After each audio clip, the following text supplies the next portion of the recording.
flying right now. No, we got a podcast coming up at 4 o'clock Eastern. And I'm just going to keep on. Well, we'll be close where we're going, I think, by the time we get there. But if not, we'll go ahead and run right into the Q&A. I know Declan's going to be pulling Q&A for the podcast that we're doing later on the BVI Pilots podcast. So you don't want to miss that.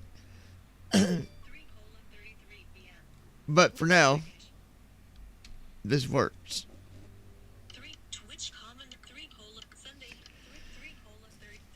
All right.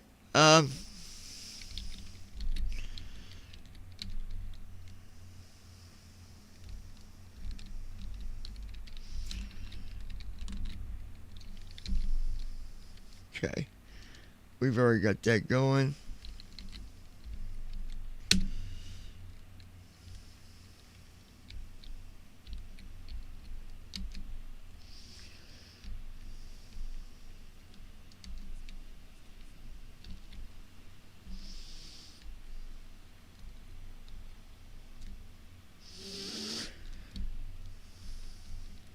Okay.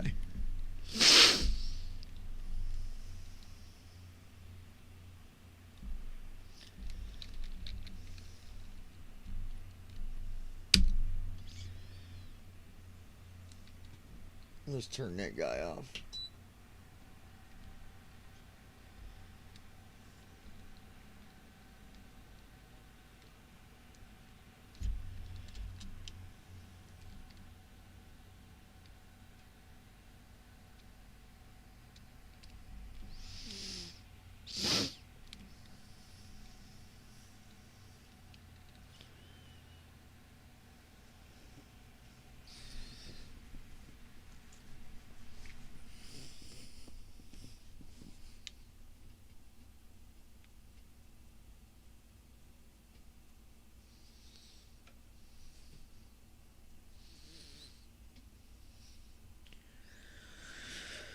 Okay.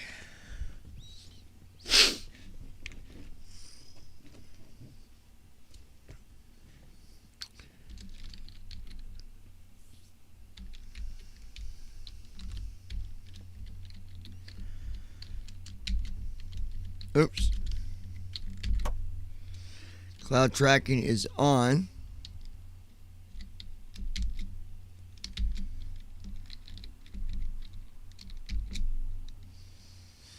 So we're not in the cloud. So the cloud is 8705 above. So at almost 9,000 feet, we got cloud cover. Let's look at the weather. The weather center.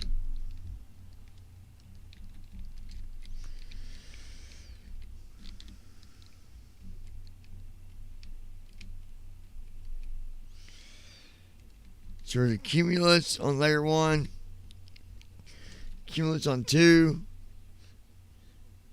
and cirrus on 3. So let's see what they are.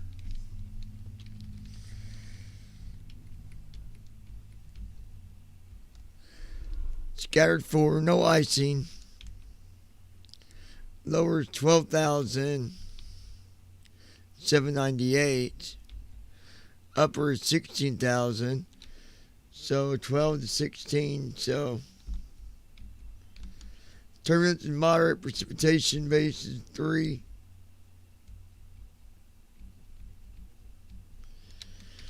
Very low. Okay.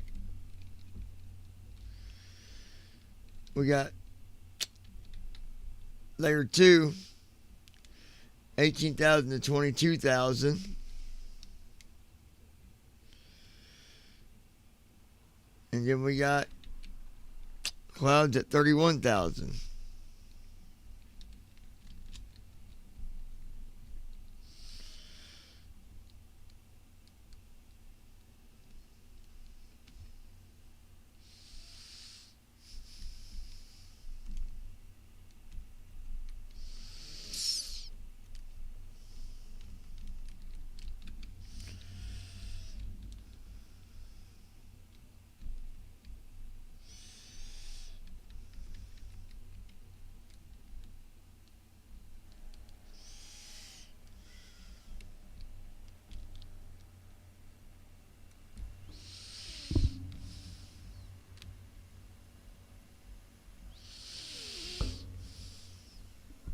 Okay.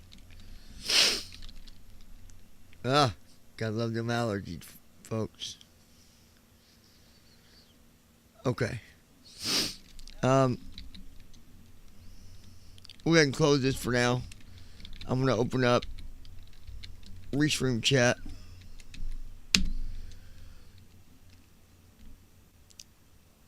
And then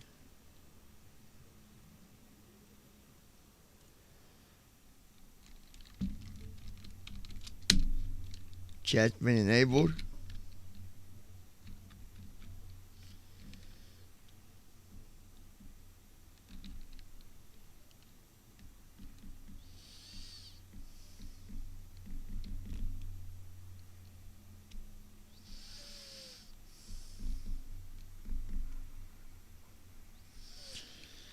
Okay.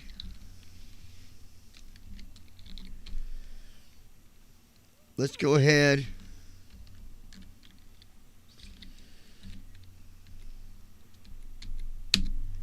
Get our first officer open and get him going.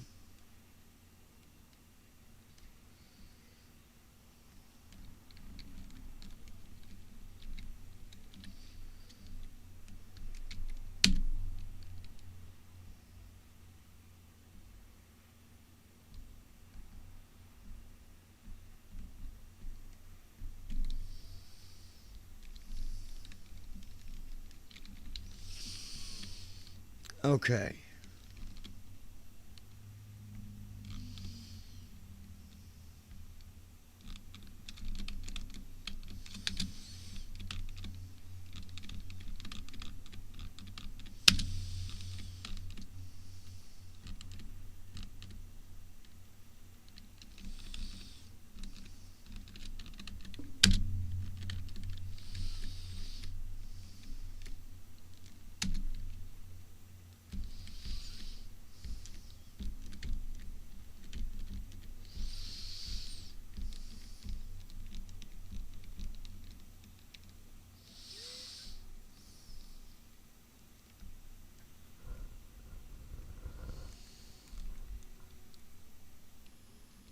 Okay.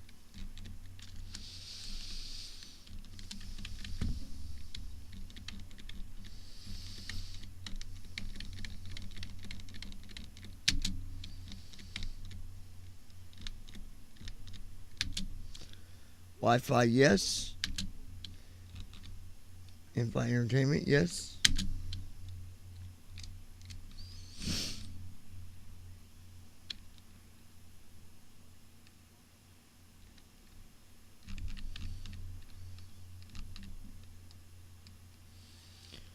Here we go. This is what I want.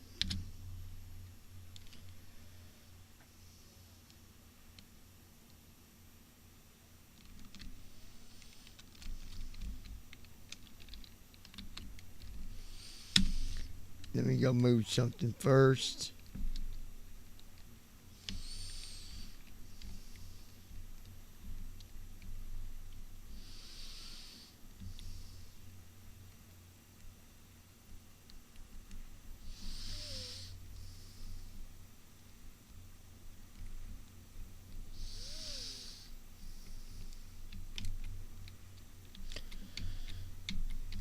Come on.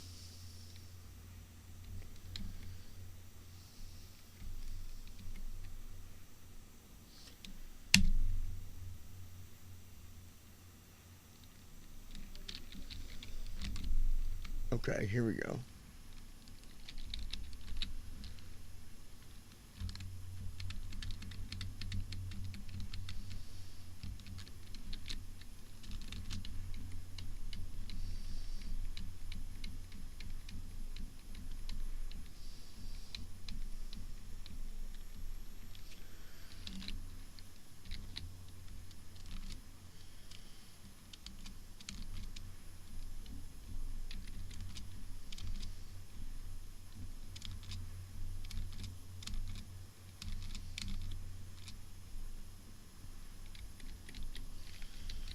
Where's my...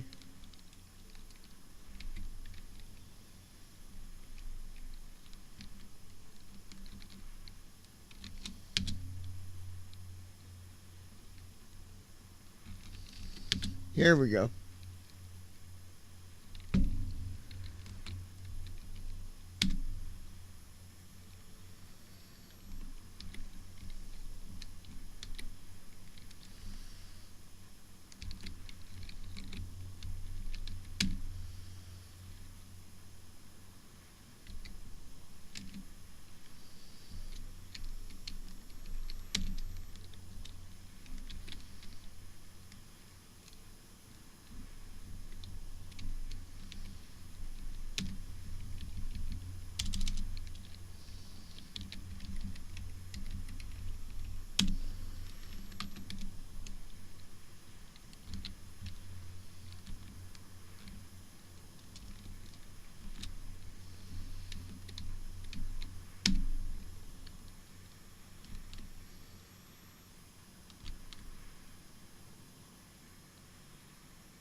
Alright, you didn't like that, did it?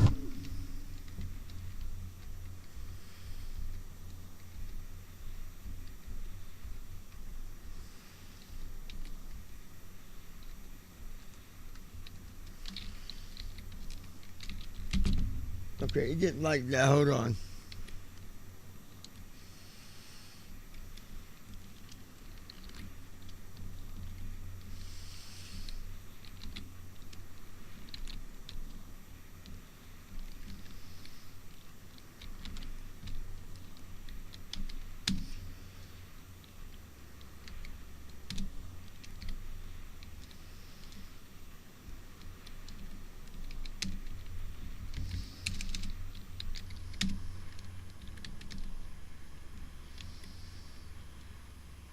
I need to fix that real quick. It'll take me about a second, you guys.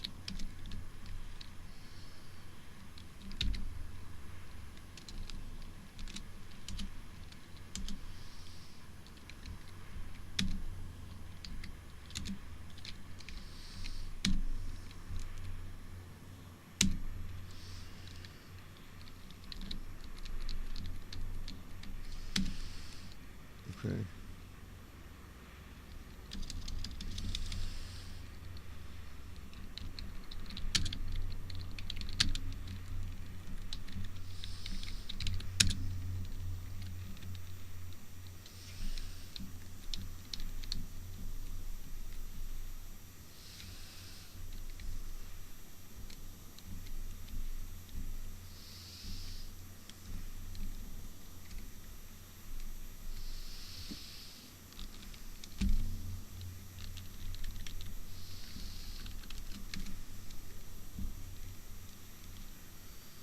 There we go.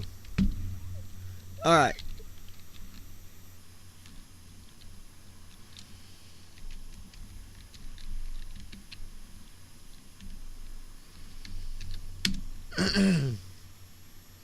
Get my drink here in a minute.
Open that door. There we go.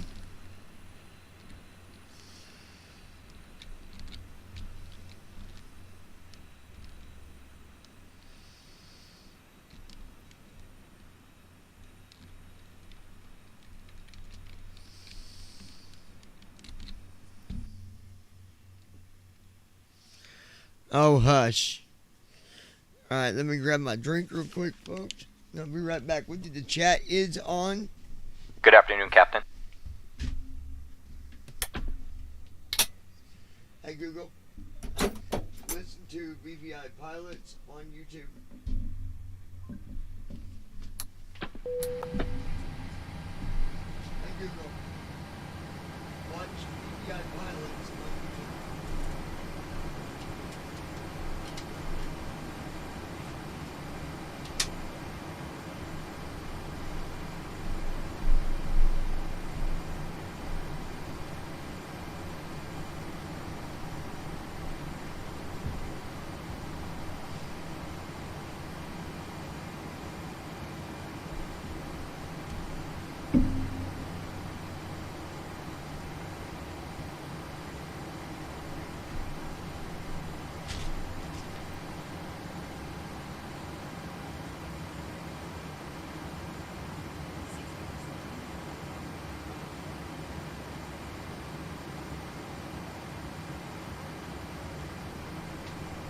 Alright, you guys.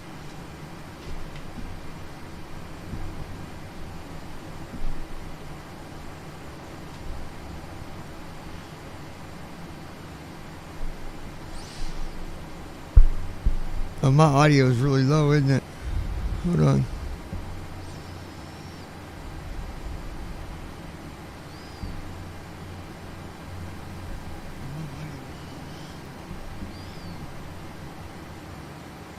Here we go. Let's try that.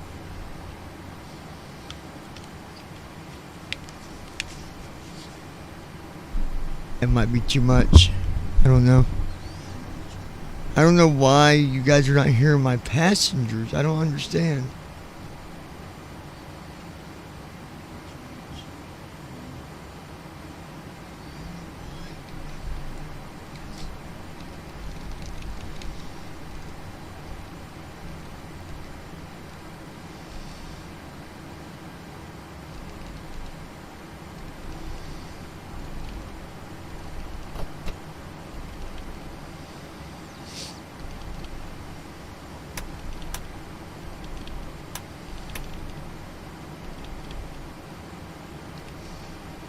Check. Right IRSDC light off. Left master caution light off. Right master. Left FMC light off. Right CDU message displayed. Enter IRS position. Light on. CDU number 1 message light on. CDU number 2 message light on.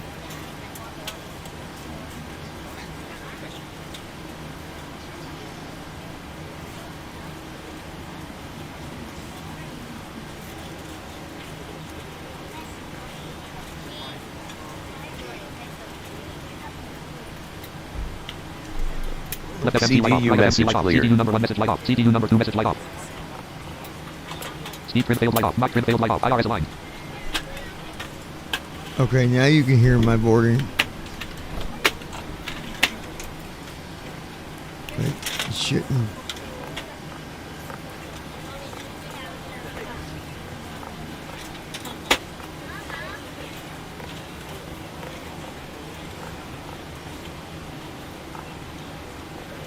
CDU number 2 execute key available. CDU number 2 execute key unavailable.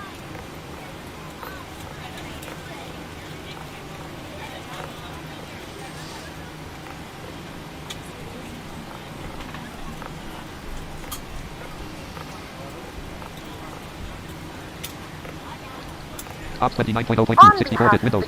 Lockheed Martin registry. RTAC Lockheed Martin registry. Flight. As you find your seat, be sure to place your larger carry-on items in the overhead bins and smaller items underneath the seat in front Got of a you. new If you have trouble finding a location for any of your carry-on custom items, message please as well. use the flight attendant call button over your seat and somebody will assist you. If the overhead bin is full after you put your carry-on inside of it, please close the bin as a courtesy to other passengers. Once all your items are put away, please clear This the is aisle not the and new sit down message. in your seats to allow other passengers to find their seats as well. If you are seated in an emergency You'll exit know it row, here in a minute. please read the exit seating responsibilities in the safety card in the seat We back had a in little front of humor you. to it as well. Please make sure you are willing and able to perform the actions required. If you are not able or prefer not to perform these actions, please let a flight attendant know so you can be CDU reseated. number 2 execute key You available. have the time to get out any last-minute text messages if you need to, but we ask that once you depart from the gate, you put away any laptop or tablet. Thank you, and welcome Menu aboard. TMDG 737 CDU edit red only multi-line menu. Menu. Lat 1 less FMC less red. Item. Model 1 737 900 nav 2 air 20 lat 3. Yeah, that plays double though. Dang it. Gate 2. Gate 3. Gate 2. Clear scratch. Edit land.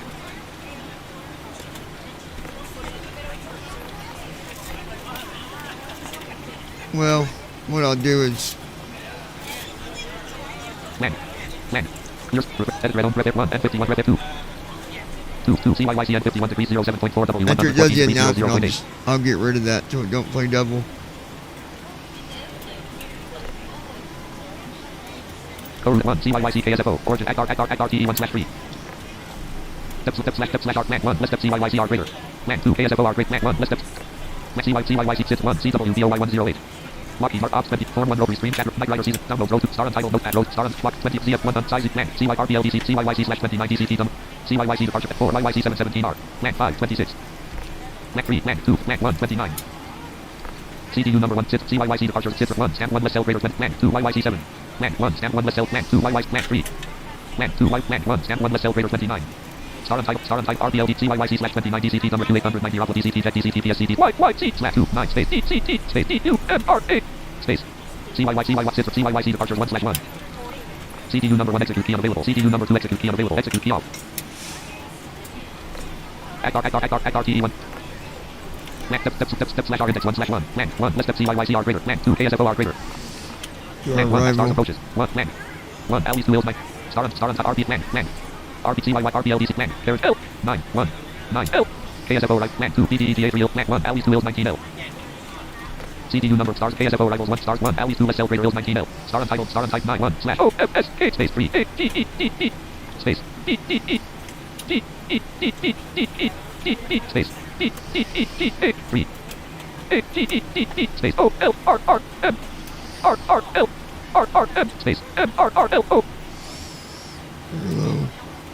space D 3 KSFO rivals 1 step 4 MOD 9 Land 3 PSR 3 Land 4 MO Land 5 Tier 2 Land 4 MOD Land 3 PSR 3 CCR Tram 2 BDEGA 3 on / operator G/S 1 Ali's 2 SL grade G 2 BDEG colon 2 colon space D 3 8 Trans 2 BDEG 1 BDEG Trans 2 AMAKR on / operator Trans 3 Lex CCR Land 4 MLBEC Land 5 MRRLO 5 M 6 lesser root 5 MRR Land 4 MLBE Land 5 MRRLO Land 3 CCR CDU message displayed.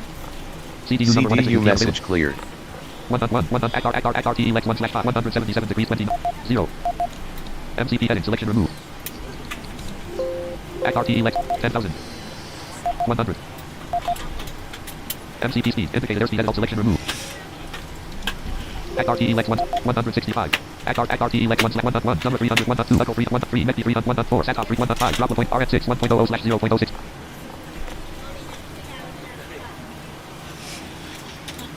Hey Google, set volume 5.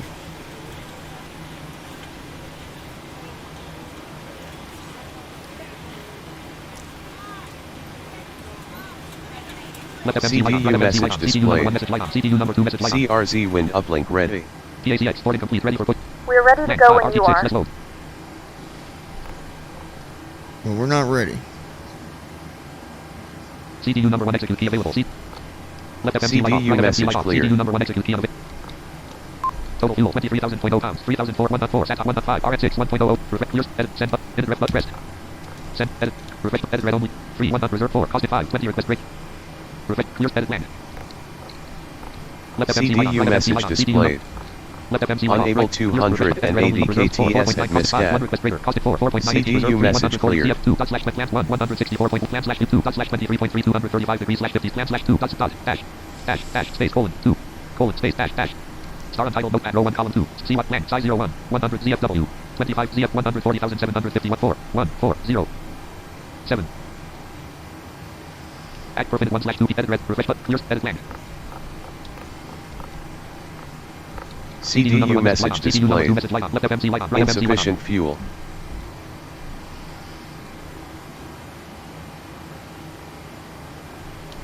Left FMC light off. CDU Right FMC message light off. clear. CDU number 1 message light off. CDU number 2 message light off.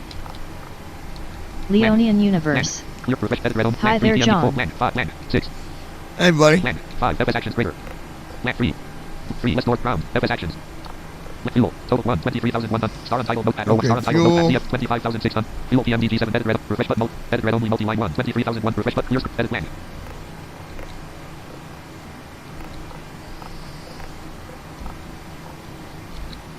Send button edit red button send button edit land.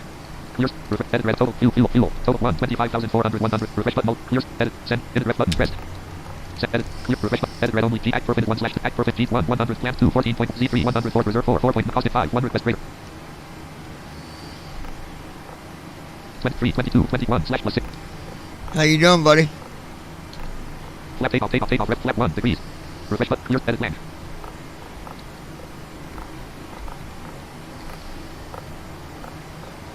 Clear refresh edit red on flap take off rep flap 1 5 degrees land take off flap 1 5 degrees Hayden 145 greater 145. What's up? Leonian Universe. Hope you're doing alright. 1600 hours. Podcast still happening today? Yes, it is. Let's see. Yeah, we're getting ready to do that. Matter of fact, I'm getting ready to head over there. So let me head there. Star Hold untitled on. folder view list gold wave 29 of 36 talk in flight TFM curve team talk 5 team talk 5 host manager Declan server team talk 5 classic B 5 point level 1 include outside private areas public area 3 collapse public Leonian area 0 level 2 Universe. line open general chat zip live area 3 Just found out I owe $14,000 in medical level 3 bills, BBI pilot live streams so and videos level 2 not action 0 level 3 exactly live streams and happy. videos 0 locked left channel root join channel BBI pilots podcast. Yeah, that's gonna want coming down. If my volume is too high, let me know. I'll turn it down. Hey, Google, Yeah, whack it down a bit. set volume to 1. But yeah, we got you. Is that better there? A No, bit more. turn the mic volume Master down. volume slider 58 Yeah, microphone let me gain do slider it on 65 here. voice activation level microphone gain slider 64 56 55 50 50 49 50 Down, Yeah, down, but- down, 40 40 40 down, 40 40 Yeah, 40 they- 42 but- 40 40 Hold on. Stop. About right there. Yeah, that seems okay. Weather report looks pretty good. Okay. I'll do a test we'll do a test when Andy gets here, and then we can see how we all sound. Make Left sure CDU FMC everything- message CDU displayed. message light on CDU number 2 message light on Takeoff speeds I deleted. switched to a different microphone. Leonian CDU Universe. message clear. CDU number 1 message light on Totally excited to hear Gonna be about better all for the the weather podcast. stuff though. connected button voice Yeah, button connected button it's contact gonna button it's rep gonna button make before things CHKLS 41 very easy to work star with. untitled take off rep Lockheed Martin ops 29.0 point ops 20 properties new desktop audio checkbox not checked seatbelt sign on seat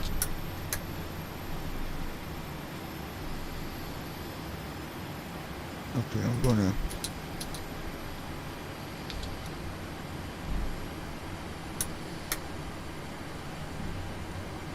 Okay.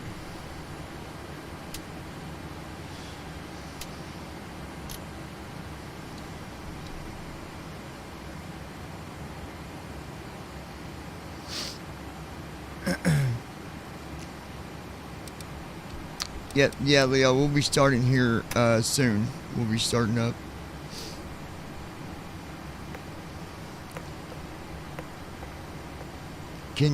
Leo, can you guys hear Declan? I might need to uncheck the... Did you hear anybody else talking or no?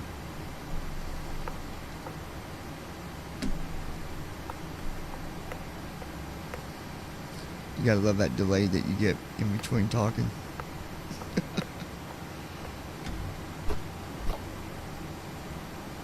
I might need to uncheck it.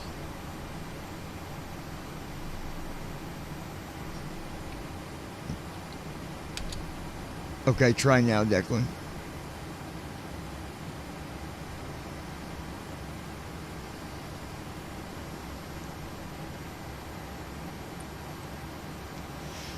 Still not getting it. Okay, let's see. Oh, no wonder. I'm unchecking the wrong thing.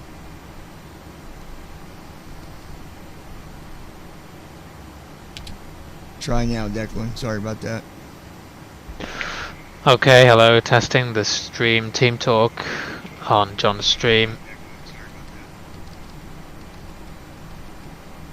Okay, yeah, good, you can hear it. Okay. I don't know why I've been fighting with Pact for the last few days. Like, I've got it here, but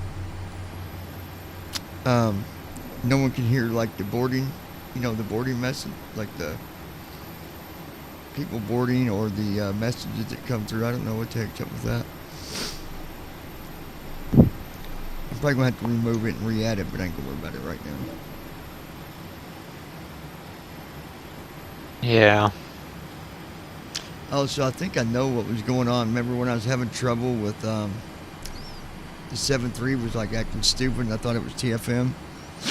So I went into P3D settings and some of the, like the stress damage was checked, and then there was another one that was checked.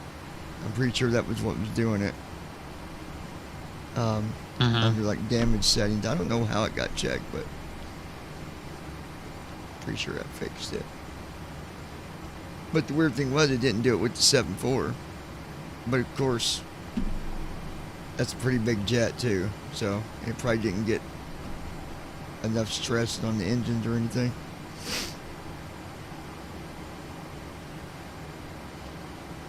That's just my guess. Have you talked to Andy today? Yeah, so he's going to come at 9:30, so he'll be here, and well, hopefully he'll be here a bit before, and then we can do a sound test. Oh, 9:30 your time. I didn't ready to say 9:30. Oh, not 9:30. I got you. Okay. So he's gonna be here in 6 hours, guys. So come back later. No, no. He's gonna be here in 20 minutes or so. Yeah. Then we'll do some tests, guys. They still got to do tests on the other end of things because Declan's also streaming. I'm gonna stream and we're gonna record, so it'll be published as well on the. I've got to faff about on the desk. Yeah, just all the levels and all that good stuff. Of course, anyone can get this on the smart speakers. So if you ask your smart speaker to play BVI Pilot's podcast, in theory, oh yeah, it should play on Spotify or some Apple, such service. Spotify, Apple, iTunes, yeah.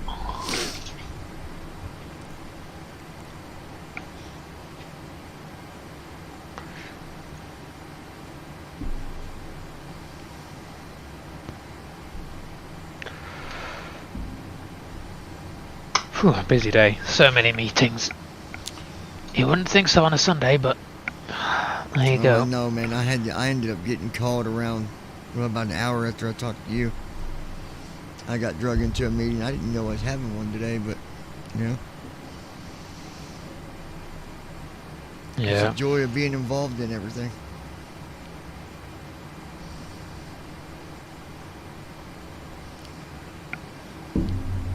They're like, we would have told you ahead of time, but we didn't know we was having a meeting today.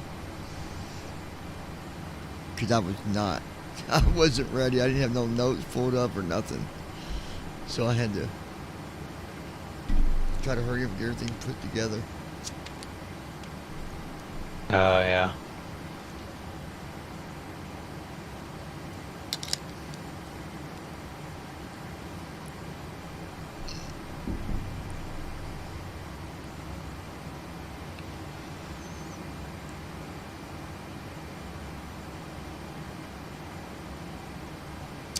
I got one, I'll have to send it, I'll have to upload it for you. It's, I got two versions of it, so you can pick which one you want to use. I did one that just was kind of humor at the end of it. I'll show it to you. It's nothing like disgusting or nothing like that, but anyway, I got a couple of them together so far. Okay, cool, yeah. We got a folder up on BVI with, I think about 3 in there already, so we'll just add them to the folder and then people can download the whole folder and choose the ones they like. There you go. Because you can put them in packs or you can put them in smart cars or... I tried to shorten it down, but the thing is, everything that gets said, like, even without adding the extra stuff, it's still kind of long. I mean, it's hard to cut that down too much, but Yeah. Well, the So- special ones we did have got extra stuff about like blind people with guide dogs, this Yeah. and that. You know, trying to make it a bit unique, and then people say, "Oh, it's too long." It's like, well, yeah, obviously it's long, and you don't even taxi, so. you know what was funny? And I won't say names, but you can probably figure it out. Someone was complaining about the length, but yet I heard them on a stream about 2 weeks ago, and they were playing the one that they were complaining about. So I thought, that's a little contradictive there, I do believe, but okay. What the hell? If you don't like it, don't use it. That's all I can say. It's Yeah, it's because- an optional thing there for you. You It's can, not. Yeah, exactly. They can use the one with the extra information, or they can use the one without the extra information, or they can do their own if it's not good enough for them. No, we're not gonna come break down your door if you don't use the BVI safety video for your flight. Yeah, exactly.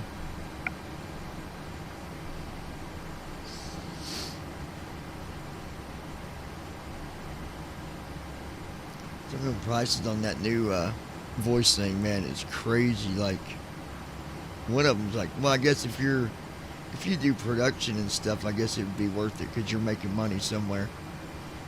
But it was like $300 and some odd dollars a month. I'm like, no, I'm not doing that one. They had another one. It was, let's see, one was $90, $300, and then another one for like $500. But it gives you commercial benefit where you can basically sell like promos or whatever it is you do with it. Mm-hmm.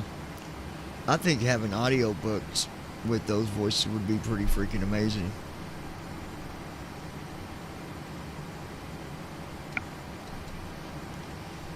Yeah, I mean, they're really cool.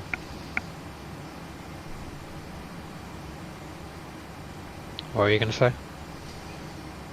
You've only got so many credits, I guess. Yeah, you get so on the one for $5 you get 40,000 characters, and then the next one up I think to 100,000, and then like 500,000. Oh, that's good, Leo. He said that CDU tutorial we did is pretty amazing. That was our goal, man. To Great. something people could use and it help them get up in the air. Yeah, someone listens to that and still can't figure it out. I don't know what to I don't think there's anything any more clear than what that was. Yeah. I really don't know what to tell them then. But yeah, if you had a book though that was,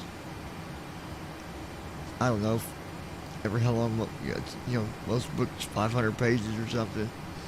That'd probably cost a little bit to do with the 11 labs.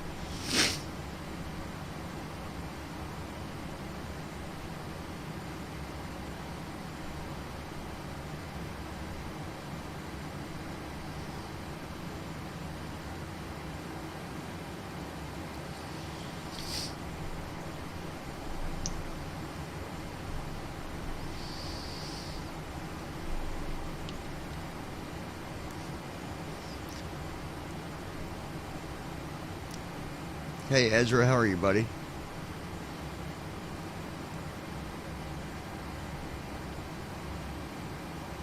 What we'll probably do, you guys, those listening, I'm just gonna sit here at the gate with the airplane. I'm not gonna go any further than where I'm at. That way I can give my attention to the podcast. I just did this for Q&A in case you guys got questions through here, or you can also go, well, there'll be those listening through Declan's channel as well. So we'll be starting here in about 20 minutes or so. Yeah, and we'll do the Q&A at the end. So if you got questions, we don't want to keep interrupting Andy with random questions. So we'll collect them all and do them at the end. So just stick around. Don't think we've forgotten you, but Yeah, just save your questions to the end. I'll leave the chat on unless it got, you know, people started doing a bunch of questions, I'd just turn the chat off. But I don't think we'll have to do that. Most of the people that listen, I think, are pretty laid back.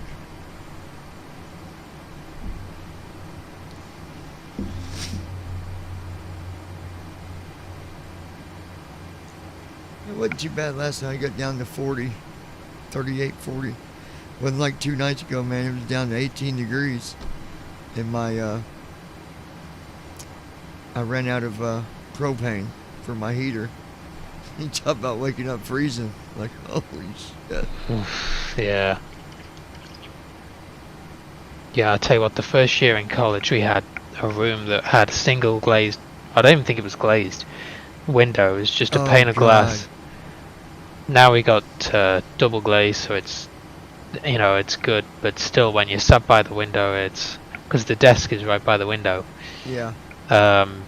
Yeah, I mean, you can feel it. Yeah. Yeah, that's like the thing I'm staying in. You know, it's not real. The walls are not real thick on this thing, you know. So, windows are not real thick. So I try to. Usually in the winter, I'll try to put plastic up over them or something, but.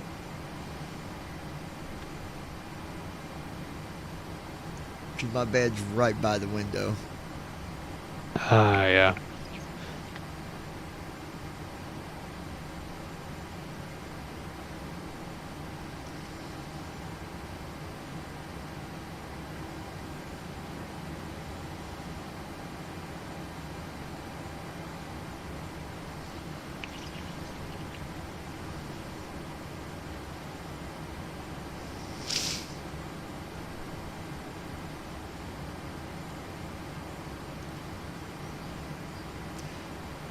Yeah, my sister, she was watching that flight I did to Italy the other night. She really enjoyed that one. She said it had an amazing view coming in that morning. The sun was just peeking up over the horizon. Said a pretty amazing view. I think I arrived there at like 7:38 in the morning, something like that.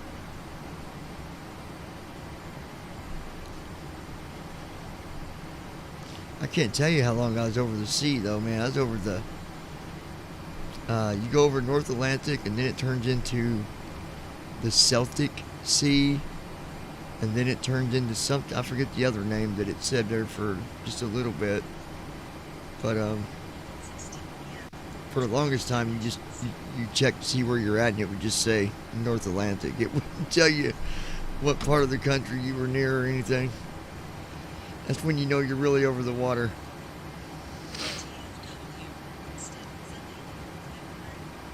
I guess, did you see the United States? Well, I guess we shot that balloon down that China sent our way. It's over South Carolina, or over the ocean by South Carolina.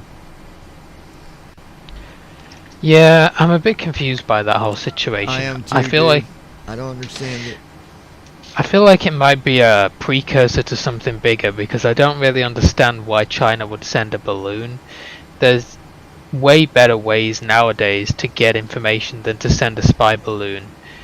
So I feel like they were just trying to bait a reaction or use it for something else. I think so. I'm just not sure what.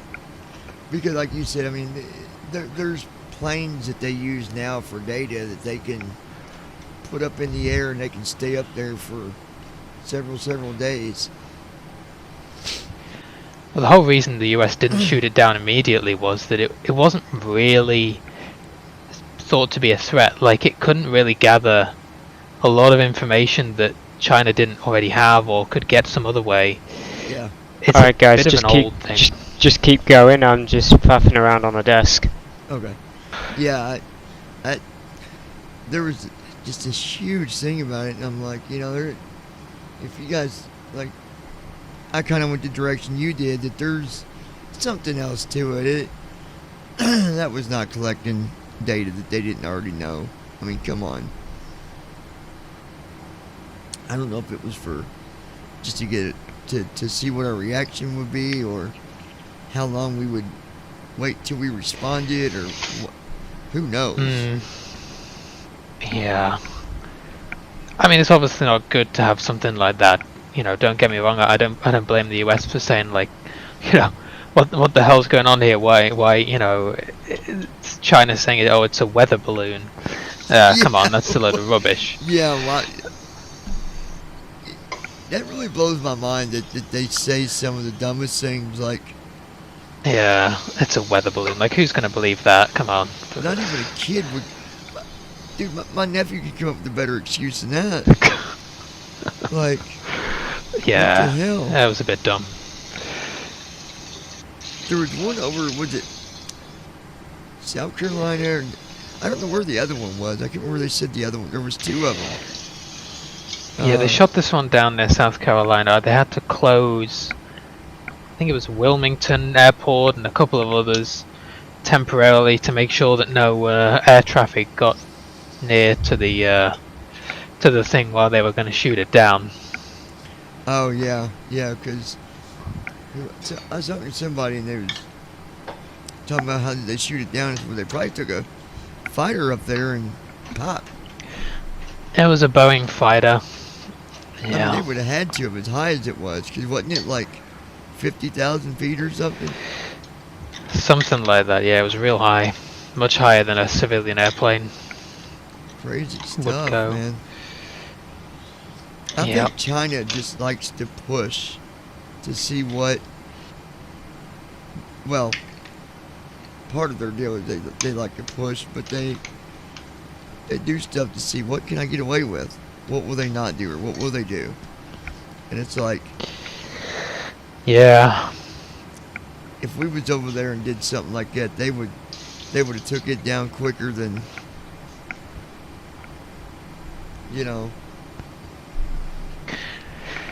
I mean, China's got other objectives. We know they've got eyes on Taiwan, and they have for a good while.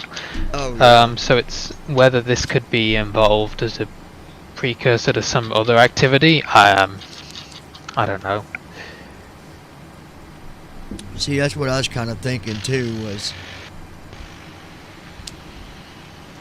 maybe it's got something to do with some of the stuff that they've had their eyeballs on for a while now. Who knows, you know? Yeah. But I guess Okay, now- guys, I'm just doing a test recording on OBS to make sure the levels are good. Oh, okay. Could you both just say something? Yep. Testing 1 2 1 2 3. Audio 1 1 2. Why is that doing that?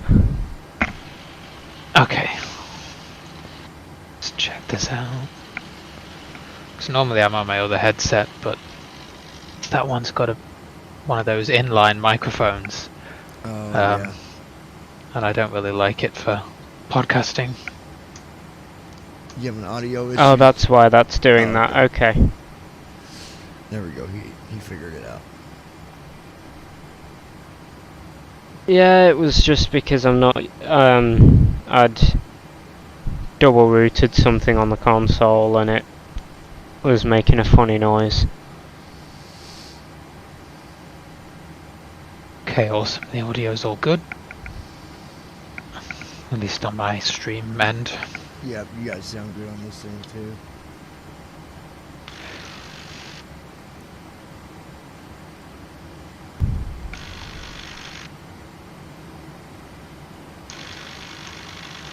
Let's get the coffee going before the podcast.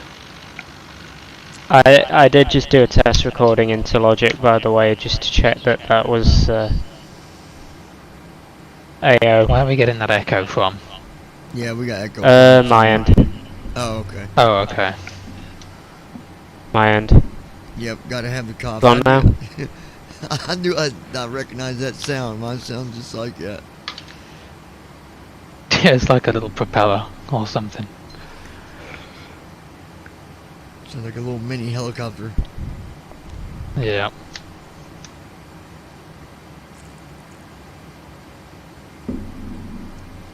Funny story for you. The other morning I got up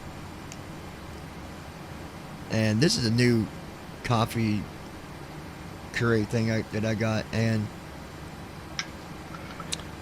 my old one was just 1 cup. Like, well, I mean, this one's 1 cup too, but my old one, it just did one size. You know, you just put your thing in there. It didn't matter the size. You know, you knew what size to put. And I stuck at this smaller coffee cup that I had because my other coffee cup was in the house. And I hit 10 at the top, and my coffee cup only held 6. So. Oh no. Good The thing- overflow. Yeah, good thing on the bottom. I don't know about yours, but mine's got a thing on the bottom where if it overflows, Yeah. you kind of go into this A little. drip tray. Yeah, I'm like, oh man, it's early for this crap. But Yeah, the only thing about them is you do have to clean them. Like, you got to take them apart and give them a good clean every so often. Give them maybe Yeah. a descale. yeah, this Because you one- notice after a bit the water starts tasting a bit. it does funny. kind of stale, yeah. But this one here is a little bit easier to take apart. Like I don't know if yours does, but mine's got the water container comes completely off of it.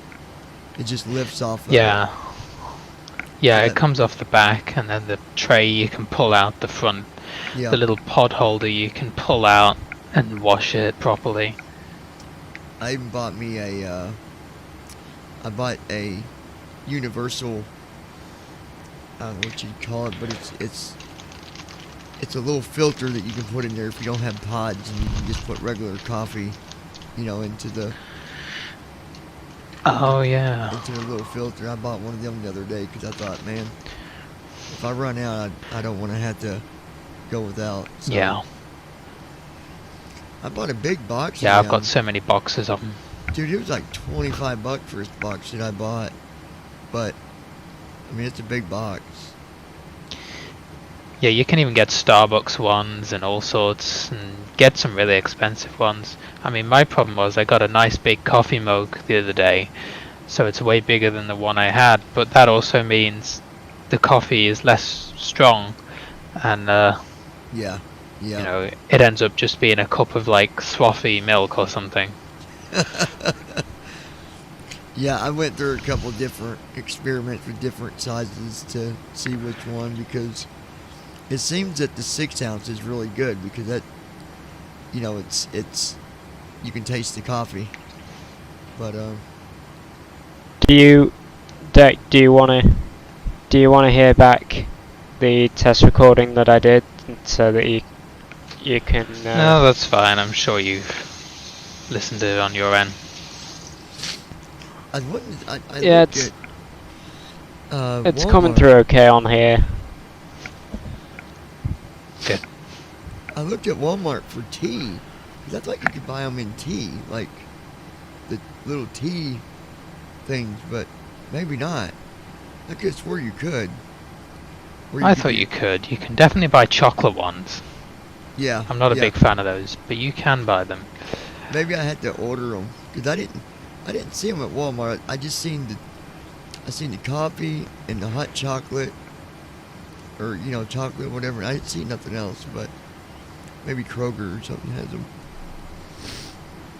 Yeah.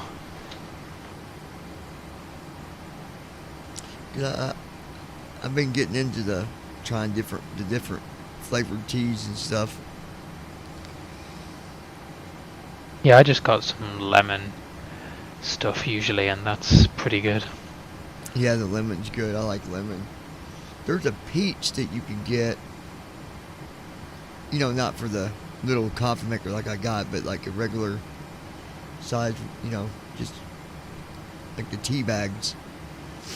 And they got this peach flavor that I bought, I don't know, about 3 or 4 weeks ago. And it's really good because it wasn't real peachy, but it had, you could taste it. And it was pretty good. I think my favorite's lemon, though. I think that's my favorite one that I've tried so far. There was another one I tried. It was like a regular. It was nasty as hell. I'm like, no, I don't want that one, man. But I've noticed, like, if I'm feeling yucky, man, I drink tea for a couple days, and I'm good.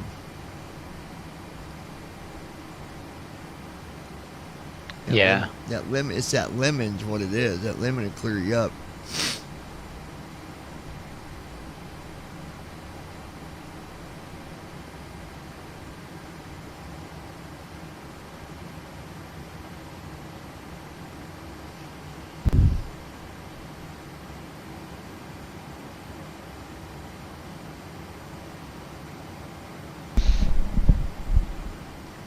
Yeah, that stuff that I've just set on the desk is fine. Okay, levels Cool. are So good. we're just waiting on Andy.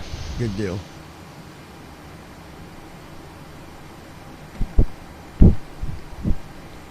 Yeah, we're just waiting on Andy now. I mean, it was pretty simple to get it all set up.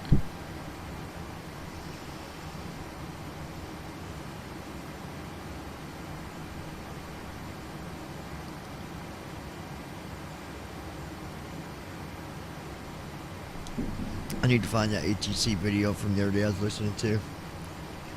It was real ATC. Done This it. guy comes in and he's wanting to land at 13 left.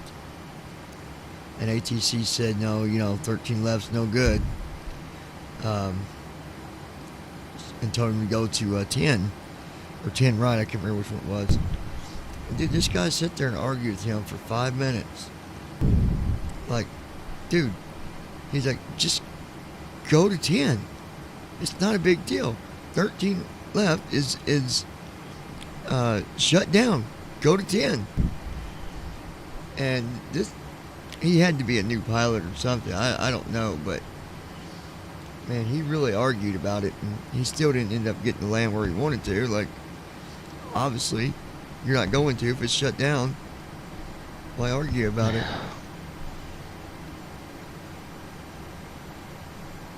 That's what killed me. These people think like, There he is. there we go. Okay. Cool. Let Have me. you got it, Marshall? You want me to? Yeah, I'll do it.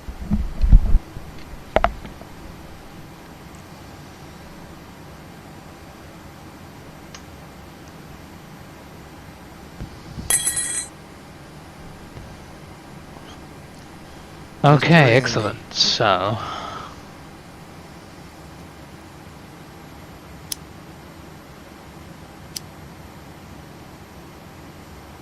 Oh, we got you, Andy. Yeah, I'm here. There you go. How you doing, buddy? Okay, great. Oh, not too bad. The cat is playing very weird games like yelling and stuff, so I had to try and shoo him off. Which That's won't right. work. If we hear a Which won't rare, work, but we'll just tell them that it's you getting overly excited about this new weather thing. you do what now? I said if we hear a loud rare, we'll just tell them that it's you getting excited about this weather thing. Oh, God. I think the only person you need to maybe test is Andy on his audio. He seems a little quiet on my end, but that might just be me.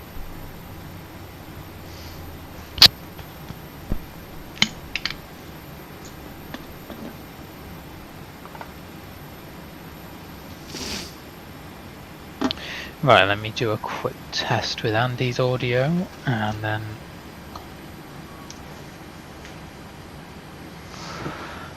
Okay, testing blah blah blah, and if you could just say something, Andy. Yeah, testing 1, 2, 3, 4. Testing. Alright. So. Should now be. And guys, just remember this listening on BBI right now. We'll bring in the questions at the end. Just give me something one more time, Andy. Testing 1, 2, 3, 4. Alright. 1 second.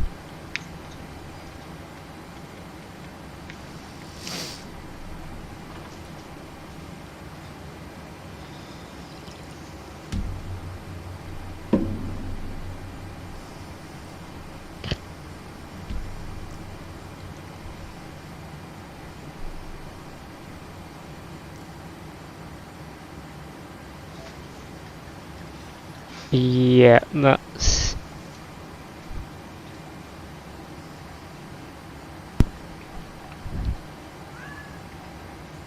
Right. I'm happy if you're happy, Dick. Yeah, Cat's happy. That's excited about using TFM. Happy. Yeah. So, just... Do you want me to give you the count, or are you going to tell me when you're going to go? How do you want to do this? I'm just going to start the stream and I'll give it 10-15 seconds for the stream to buffer and start, and then I'll start it. So just start recording it now and then you can edit it off. Alright, yeah, so... Alright, so there should be audio going through, which there now is. Okay, I'm going to hit start streaming now and then give it a sec.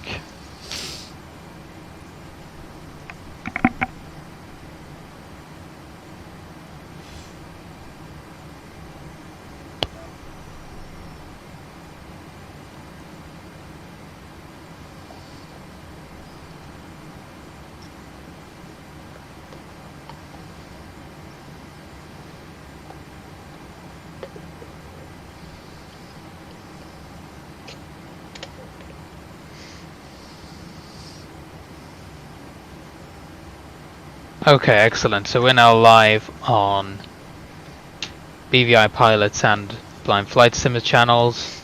So welcome along everyone to the next BVI Pilots podcast. As is normally the case, I'm here with John and Andy, with Marshall dealing with tech and editing. Hey Andy and John, how's it going? Yeah, not too bad. Yeah, not bad. Glad to be here with everybody. I think it's been a while. I think it has been a little while, yeah. Yeah, I was trying to think. But when we the thought we'd last do one. was, but it's been. Probably last year. I think it was the event, wasn't it? Wasn't there an event? Maybe we think did it one after might- that too. I can't remember, but yeah, it's been a while. At least November, I think. Yeah, so the main reason we decided to do one now is because TFM has moved on to the 747 after completing the 737 plans, and has also recently got a weather center feature which is going to come out in the next preview, and it's quite a big feature, so we thought we'd talk about it and let you guys ask any questions before it releases. So yeah, I don't really have any questions on a list per se, so I guess we'll just open it up to Andy, and if you could just tell us a bit about what the Weather Center feature is and how it came about. So the Weather Center is a window in TFM that you can use right bracket Control W to open. Now keep in mind this will be in the next preview, not the current preview.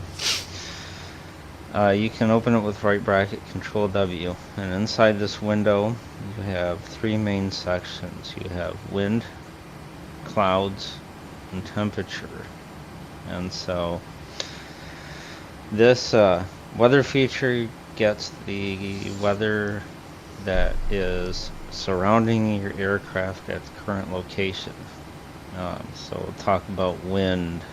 Wind, it can come in anywhere between 0 and 13 layers of the atmosphere. It just depends on what part of the world you're in. It also depends on all of the wind that's going on.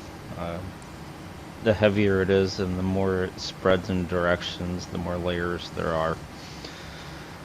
And so they go up from surface level anywhere between 20 feet and can extend all the way to 60,000 feet, because in general points you're never going to have an aircraft above 60,000 feet for most practical purposes.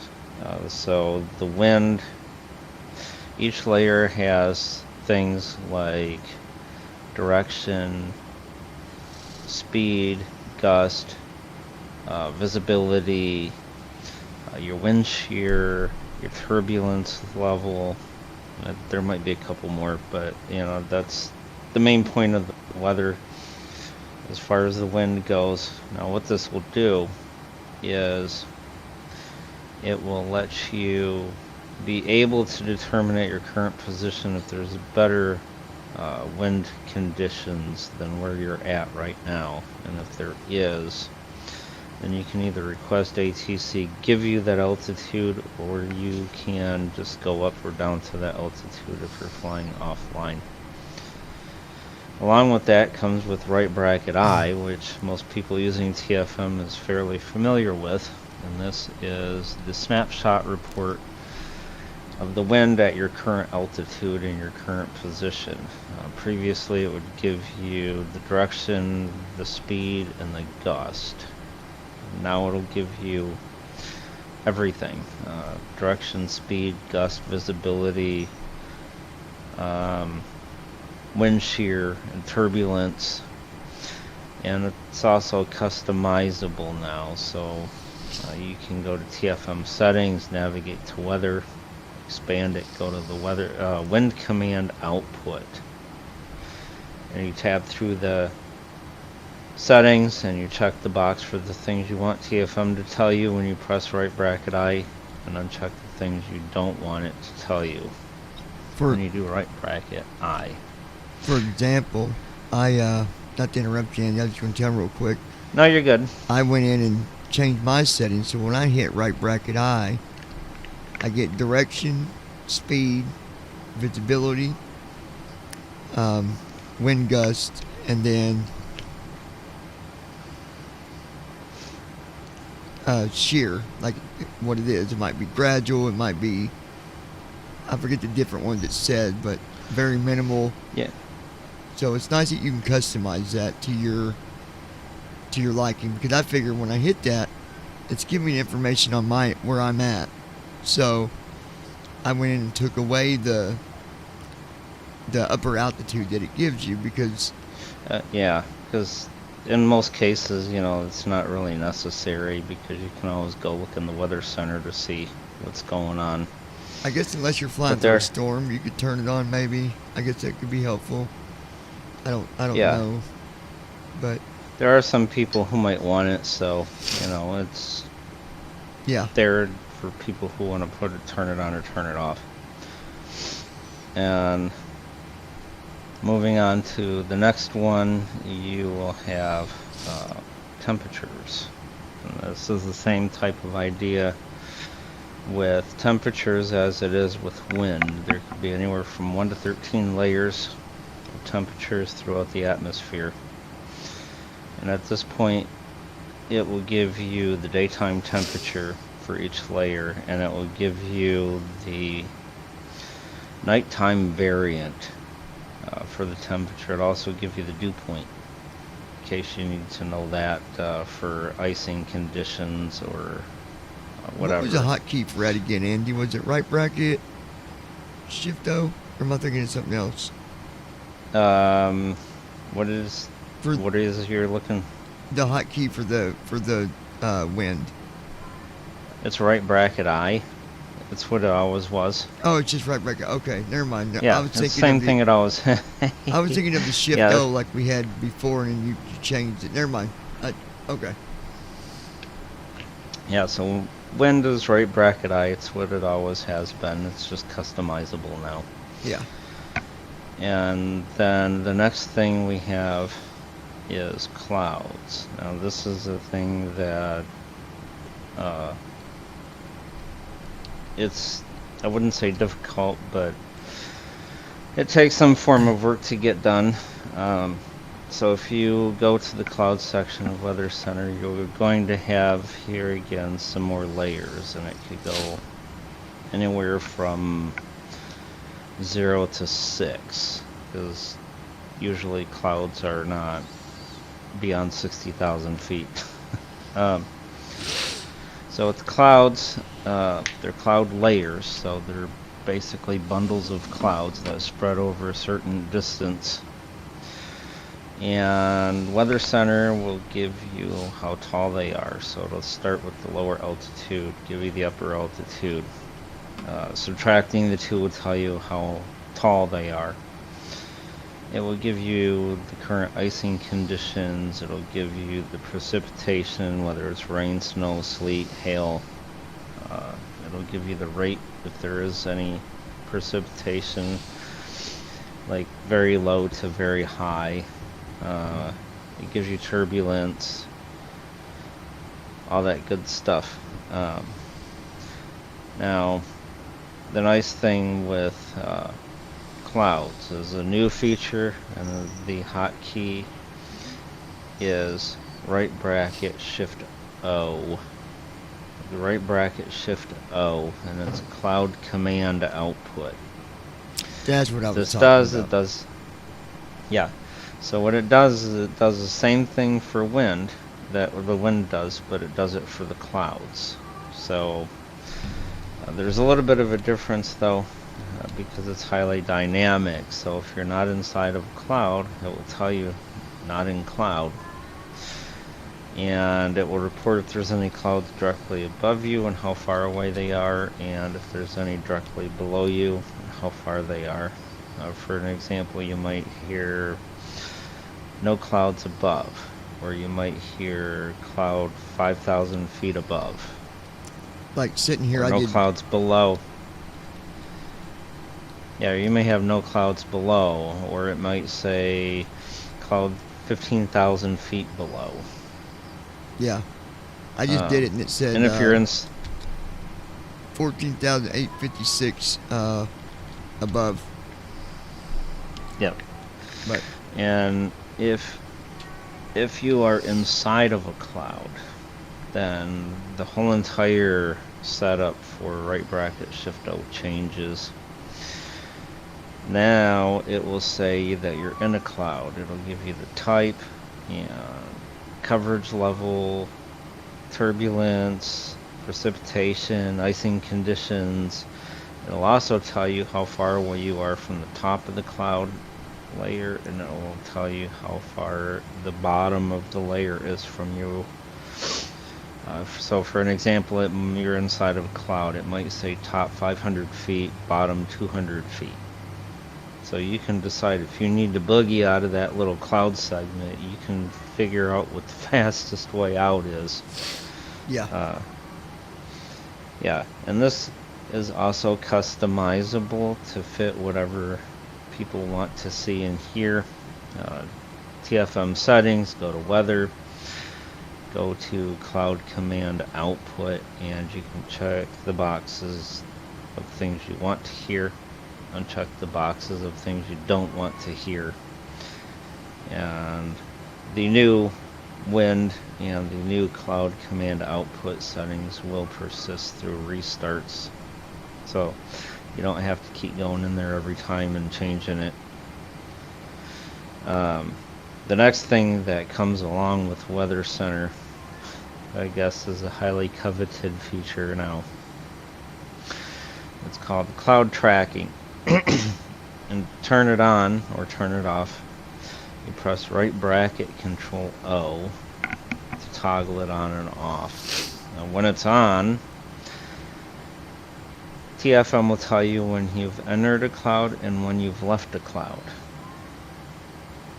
And in settings, if you go to weather and then automatic announcements, you can check the box if you want SAPI 5 to read it, or uncheck the box if you want your screen reader to read it to you.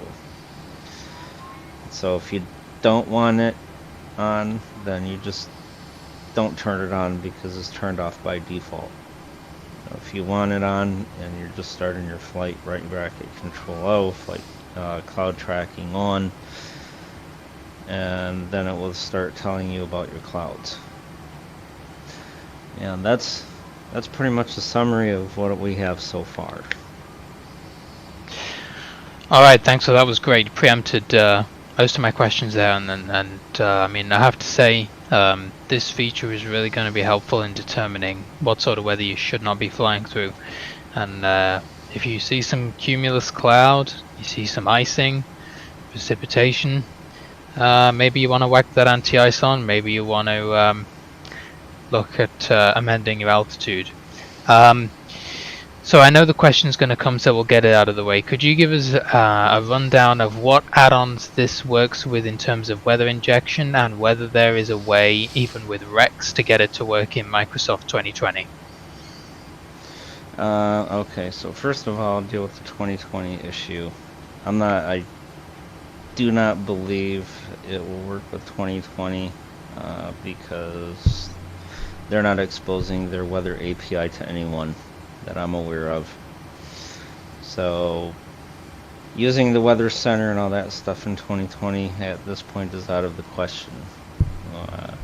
For the other stuff in P3D 4 and 5, it works with the Orbex scenery weather. It works with the default simulator weather engine, active sky, Rex weather, real weather. That's the things that it's been tested against so far. From my conclusion on that is, as long as the weather engine or add-on you use injects weather and clouds into the sim, then this will pick it up without a problem. So, if you don't mind me interrupting, I actually just thought of something. I've been just in the background. So, obviously you've mentioned that it probably isn't going to work with 2020. Does that mean that it will revert back to the old way of picking weather up if you've got 2020 loaded and what have you, or will it cause issues where, you know, a future TFM update that has the weather center in it may not be able to be used with 2020 until this issue is either resolved or something like that? So cloud tracking, cloud command output, wind command output, the weather center, all of that stuff will not be usable, and at this point there is no way to revert back to where it was before. Okay, well, I guess that's cool. I guess that's a thing to note. Okay, so Yeah. should 2020 users be able to use things like right bracket I still, or are they going to get errors? No, it's gonna cause them issues. Right, What okay, about, good. you know, So at- no even the- 2020 users at the moment. Now, what about the right bracket Yeah, O, like we normally would do in 2020? Right. It's all gone, I think. Yeah, right bracket O is temperature, so whatever TFM used to do in the past, it'll still do that, but Oh, okay, okay. the So they can still revised get wind... temperature, but just nothing else. Yeah, right, so the revised wind command, the new cloud tracking, weather center, cloud command output, that will not work. Right, got you. And the wind command in 2020, is that something you will consider looking into fixing so that 2020 users can still get access to winds even if it's the old way? Yes, we will deal with that and have something in there for that. Got you, excellent. Just for those 2020 users out there, I'm sure they're wondering this. And I'll tell you what, let's... I think, unless you've got anything else about the current features to mention, Andy, I was going to ask if you could talk a little bit about the future concepts related to it, so the idea of 3D cloud modeling. Yes, so things we're looking into, it's a little bit of a research project that I'm going to be starting at some point.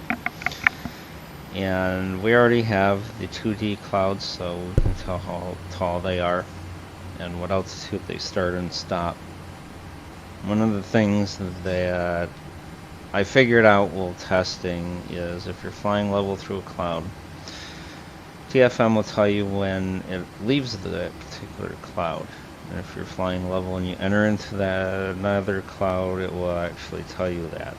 So it brought up the idea of 3D clouds. So in a real airplane, usually with your weather radar, you're going to set a limit on how far out it's going to probe for things.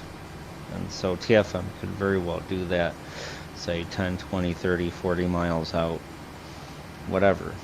And whatever it sees in front of it, that distance out, it could tell you, say for an example, you have a bank of clouds coming up in 30 miles. Or if you're inside of a cloud, it could say, hey, you know, this cloud, you're going to leave this cloud in about 50 miles given your current trajectory.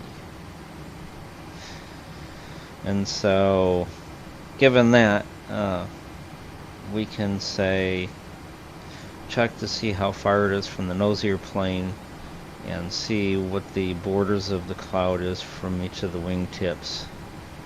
That way we would have 3D clouds. Might not come right away because we do have to get back to other things, like the 47 has been put off for this weather center, and we have some other ideas in mind for mapping, but you know, we can get into that when that stuff comes closer. Cool, very nice. Okay, does anyone else have any other comments on the weather center, ways in which they've found it useful, or things they might have heard that they want to comment on? I mean, No, uh, go ahead. I've been flying with it for a little while, and because where me and Andy does, you know, the sneak peeks, and we did one on it, and it's been pretty useful. I've been able to at least, you know, see what's going on around me, and I just like that idea that, you know, when there is a bad storm, we can look at it now and kind of see what, you know, what to expect instead of just getting a, you know, sudden surprise. But other than that, I mean, I think it's good, and I'm glad to see that we've got the weather. Go ahead, Marshall. Sorry about that, buddy. No, it's alright. Yeah, I haven't used it personally, but from what I've just heard then, and from what I've heard being talked about, it definitely sounds like it's going to be a helpful feature in the future when it does release. Yeah, it's definitely going to be helpful to be able to see where clouds are, get more details about the turbulence and what have you. I want to kind of try that out at some point and see what details when we get into situations, what details we can pick up and what have you, because obviously that stuff would more than likely obviously be available to a degree in the PMDG itself, which obviously we couldn't pull it from, but to have it in TFM is going to be great. Yeah, absolutely. And one thing I want to make a note of is, well, a couple of things actually. The first thing is the Weather Center will have a customizable refresh rate. So if you go to Weather and tab through that window, it will have a setting that will let you define how many minutes it will auto refresh. So say you set it to 10, then every 10 minutes that TFM is running, it will refresh the Weather Center. There's also refresh buttons on each one of the panels that it has in case you want to manually check again before the 10-minute time frame is up. The title bar of the Weather Center window will have the timestamp of the last successful refresh, auto refresh. It won't consider manual refreshes. That way, if you need to keep a time on it, then you can always keep a time on it. The other thing that brought it to my attention is when Marshall mentioned PMDG stuff. The Weather Center will be available for everyone. It's not just for P3D. So if you're still using FS Tramp or some other autopilot add-on to fly freeware planes or the older like Cessnas and stuff like that, you will have full access to the Weather Center. Yeah. No, I'll just backtrack there because I could probably be a bit clearer. What I meant is in an aircraft as detailed as the PMDG, you'd obviously have kind of a visual display in front of you. I would imagine that has all this information on, so to be able to have access to it in TFM is going to be great. That's what I meant. I guessed it would be usable to everyone, otherwise, what's... Yeah, no, Yeah. no, you just reminded me to mention something about it, that's all. Yeah, and I think it's important to note that even the PMDG in 2020 does not yet have a weather radar. In fact, there's no plane that does. So if anyone's thinking, this is a TFM thing that 2020 doesn't have, it's an API thing from Microsoft's side that all developers are having issues with at the moment, and it is something that they're looking to resolve. So hopefully in the future. Yeah. Right. I tell you what we'll do. I was going to go on to the 747, but I realized we didn't probably finish talking about the 737 since the last one was quite a few months ago. I mean, I won't talk about everything because we'll be here all day, but I guess I'd be kind of curious, Andy, from your perspective, doing the 73 all this time. What were some of the biggest challenges, and maybe did it turn out the way you expected, or was there some surprises along the way? Well, I wouldn't say there were any super huge surprises along the way. Some of the challenges that we've had along the way were some controls have multiple values, like for settings and things like that, and trying to figure out what settings they are and what they're called and what their internal values are, because PMDG did not put them in their SDK, so it's like a guesswork type of thing. Some things in the SDK were mislabeled, so for an example, a simple one, the battery on-off switch. It had, in the SDK they said there were 3 options. You had on, battery, or off. And it's not true, it's on or off. Battery was the actual label that was on the airplane's panel itself. So those were a lot of the things that we had issues with. Some of the other things as we went along with that, you have a learning process, and as you go along you change your idea on things that would make it easier. For an example, instead of drop downs with 3 or 4 choices, can you have a button that will just toggle between them all, cycle them through. One of those examples is the bank limiter and the MCP. If you do left bracket shift F, you find the bank limiter. You press the button to cycle up through all of the settings, which is a lot easier to do than, say, a drop down box. For as far as the source code and all that stuff goes, it doesn't take as much. So there may be some inconsistencies with some of that stuff as you go down, in the tree view. It's easy to see what we've done over time, because if you go to the panels window and start at the top, that's when we first started, all the way down through the bottom of the tree view is where we stopped. That bottom of the tree view is the most recent things that we've done. And so if you go look through those, you can see some improvements in design, or inconsistencies as some people would call it. Part of it's because the SDK forces us to do things like that. Other part of it, you learn what's better and what's faster and what might be simpler for your users to use. And so I think that's pretty much, aside from that, it's learning what these things are and what they do and how they work. Because how can you build, in a sense, we'll put it this way, how can you build an airplane if you don't know what it's supposed to do or how it works? And so how can we build an accessibility layer over an airplane if we don't know what it does and how it works? So I think that's a larger part of the challenge too is figuring out and understanding how a lot of this stuff works, especially if it's visual. You know, here's this, here's that.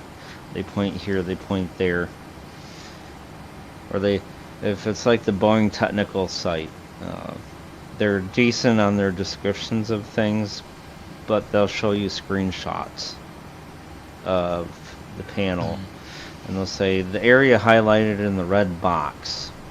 Say, well, that doesn't help. Here's the DC panel. Here's the DC controls. It's highlighted in red. It's like, that doesn't help me any. Well, and from the other side of it, you know, going through it from the beginning till now, like all the sneak peeks that me and Andy did, so I kind of got to watch it grow, and you learn a lot. Like that tree view just kept getting bigger and bigger and bigger, and I can say that starting out, even with as much as I've flown the 7.3, I still don't have it all memorized. Like there's a lot in there, and you just got to go in and you're going to take your time to learn all them areas, because there is a lot,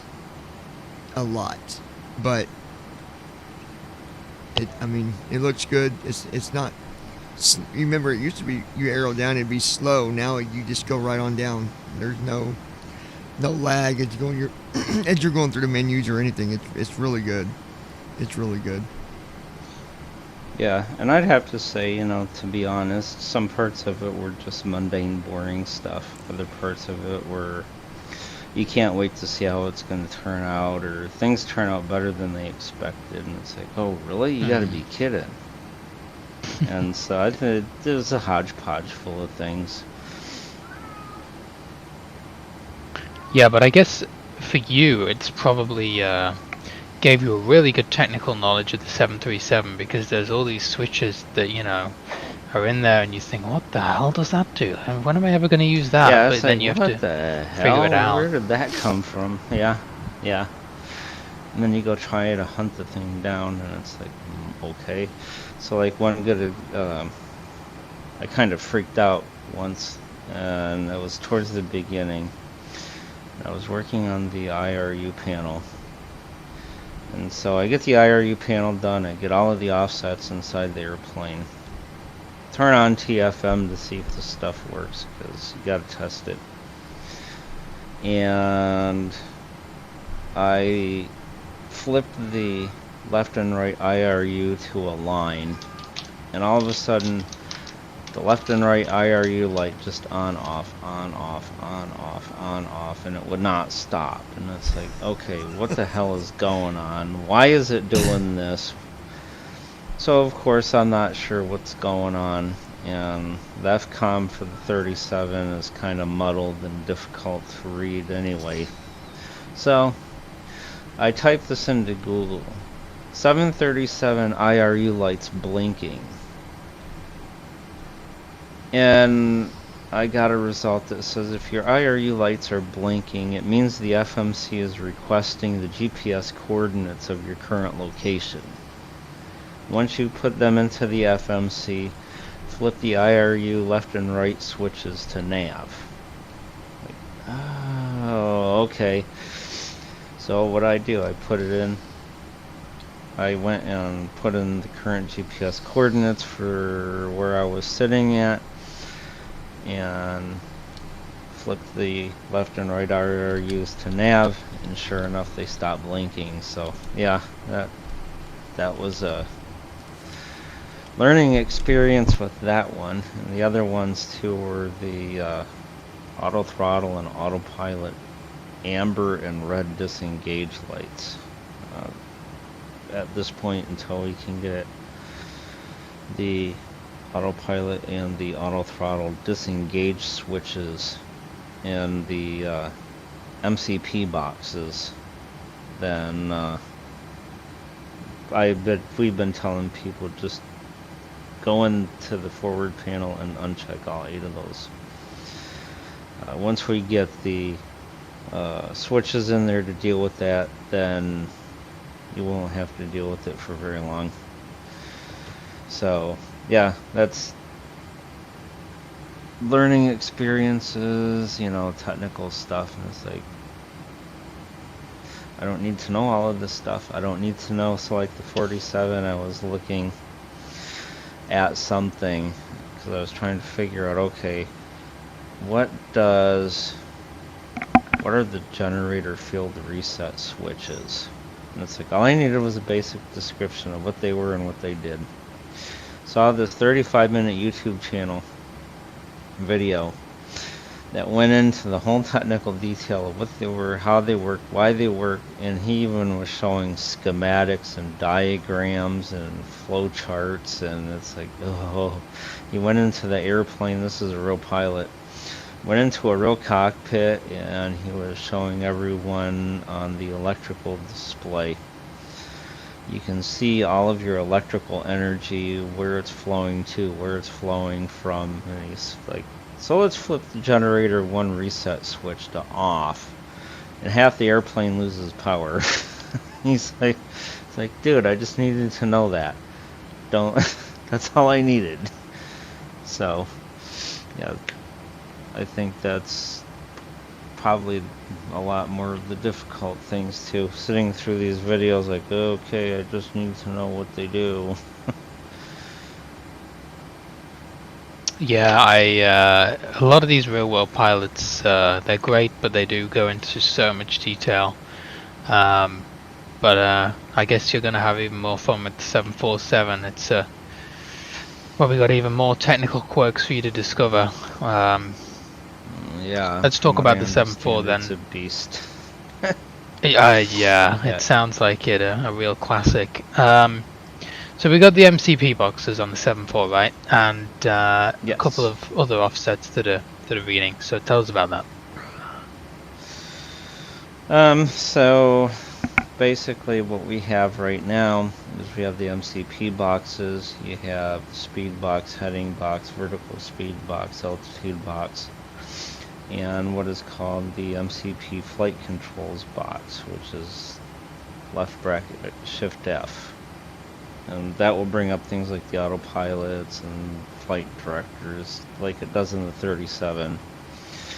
The interesting thing about that is there's not as many things on there as what I thought there would be, because you would think with a larger airplane with more complex things, well, things would be more complex to use.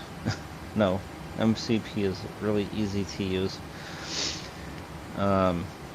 So aside from that, we have the overhead maintenance electrical panel, which is basically your circuit breaker box. You have the overhead fuel, which has 2 switches on it. One of them is a 2 to 3 transfer switch. And what that basically does is it transfers reserve fuel from engine 2 to engine 3.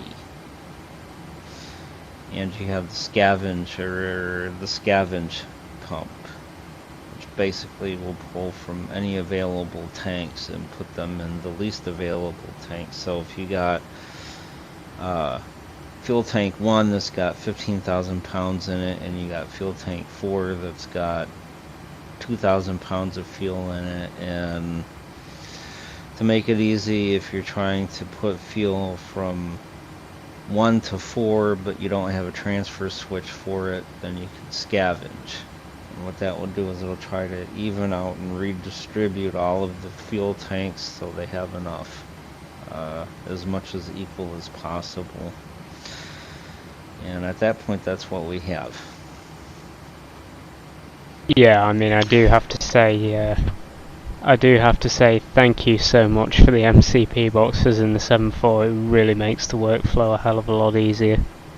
Oh yeah, and that was the first thing on our mind when we started the 47, is we need to get the MCP boxes out there, because if we don't, we just go start top to bottom like we did with the 37, you won't get these MCP boxes for, I'm guessing, about a half a year or so. Yeah, and I just feel personally, I just feel a bit more confident now taking it on VATSIM, especially in high pressure situations. You know, I'm not having to go into the left bracket control P and scroll around for stuff. You know, I can have all three windows side by side as I want them. Yeah. Mm-hmm. So I guess now that the weather center feature and the weather tracking features are coming to a close in terms of their first sort of development cycle, it's coming back around to the 7.4. So what is next for the 7.4? So what's next for the 7B for the 47 is finishing up the overhead maintenance panel, what's left of it, and then starting the overhead segments. Now what may be different about the overhead segments for the 47 is there may be just one big huge conglomerate of an overhead panel, and it may just have all of the panels inside, because finding that users with the 37 are having a difficult time trying to find things. You can't just say overhead. Go into the overhead, go into engines, and there it is. You have to tell them, well, go into the bottom overhead and go to engines, and like, huh, what? So I think that's one of the designs we're going to look into. But next is the overhead, which proves to be very large. Yeah, I've gotten lost going through that stuff before, like you know, doing some setting, like, where's that at again? But you remember the more you do it, but you know, it's all about how often do you go in there and do something. Yeah. Okay, and a reminder that the chat is open on both live streams, so if you haven't already, get questions coming in, because we're going to do those questions, and we're going to do any other questions that have come through via email and that kind of thing over the past few weeks. So There's I tell you what, before we get... There's nothing in the Blind Flight Summit chat at the moment, as you're probably aware. If Yeah, you got yeah, I questions can on see. the BVI side, go ahead and send them questions this way, and we'll ask them when they come in. Yeah, get them in. You've probably got 5 minutes or so. Was there anything else you wanted to talk about, Andy, before we get to the quick fire questions round? Yeah, so one thing I want to make mention of, and that comes up in email support quite a bit, and that is we cannot support FS2 crew, especially ground services, reboot, and all of those things, because they don't have an SDK. They embed panels into the sim, which if they're going to do that, they're just JPG images with click points in them, which likely not any developer for accessibility is going to be able to deal with that very well. So if you're looking for FS2 crew products, we can't support them or any of their features. So someone on my Aside Facebook from that, side, I don't. Go ahead, Andy. Aside from that, I don't have anything at this point. Maybe after some questions come Somebody in, I on the might have Facebook some. side said, besides the 737, the 74, and the 777, wasn't there another PMDG airplane that you guys have not yet flown or programmed with TFM? I don't know. Is there another plane? I don't know what they're talking about. Is there a So there's the PMDG? Yeah, you have the 37, 47, 77. There's also a DC-6. That's what they're talking about, I think. Which is really old. It does not have any API for anyone to grab into. So okay, that's so out there's of no the way to question. make that flyable. Gotcha. Yeah, there's absolutely no way. Yeah, it's also like a 50s airplane or something. It's not going to have anything really in the way of auto systems. Modern CDU features. and all that, yeah. No, completely different type of airplane. And that's not to say that we don't want to look at older airplanes, but they've probably, especially for blind pilots, got to have something to help you along the way. And I wonder if if they you've could not fly really it got with, any kind of systems. I wonder if they could fly it with the what is that program? The GSX or whatever it is. Not yet. FSX. FSX pilot. Yeah, the one- Probably Yeah, I would- not. No. I would be count on it. surprised. This thing has a flight engineer built into it because it's got to be set up in a very specific way. It's not a general plane. You can just hit Control E and fly away. So I wouldn't want to tell anyone to do that and then it not work. Yeah. So I mean, if someone wants Yeah. to try it, then feel free, but doubt it'll work. Yeah.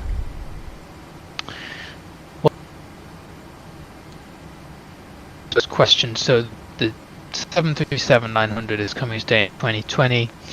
Will it be compatible with TFM? And the answer is, as long as they haven't drastically changed anything, yes, it'll be a drop-in. So basically, if it worked the way the 38 did, then what you should be able to do is install it into 2020, start it up, and TFM will have an immediate and instant support. Other than maybe a couple of tweaks here and there we might have to do.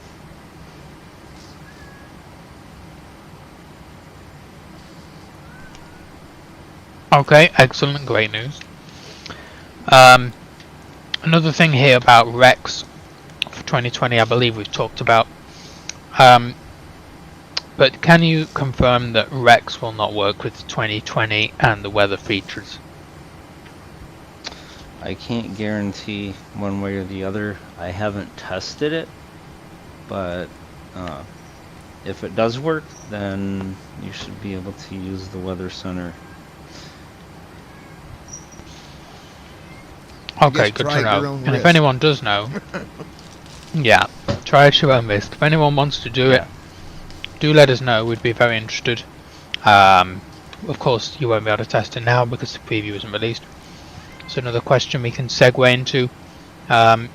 Do you have any idea when people can expect to receive the weather features? Sometime this coming week or the week afterwards. I'm hoping it'll be sometime this coming week. So tomorrow through Saturday, is I'm hoping sometime between then. So that'll be the week commencing the 6th of February at the time of recording. Mm-hmm.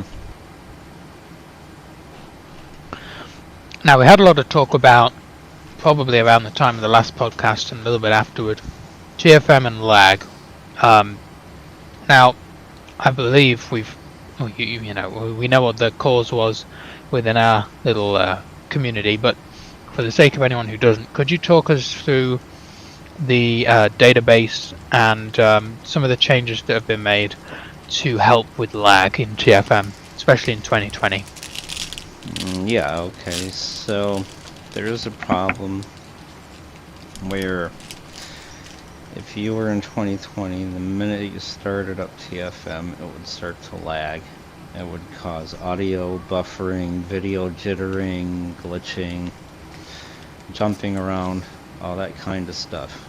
And so after some testing, we figured out that the database is too large to be loaded all at once. Because if you did, it would push it off to the GPU. It would say, I'm too busy, I can't do this, and there you go. We also found out that every time you would make a request from the database in TFM, it would add an additional database size. So for an example, you load TFM, there's 3 gigs of memory used. You then do right bracket shift C to see what gate you're at. There's 6 gigs of memory used. Oh wow.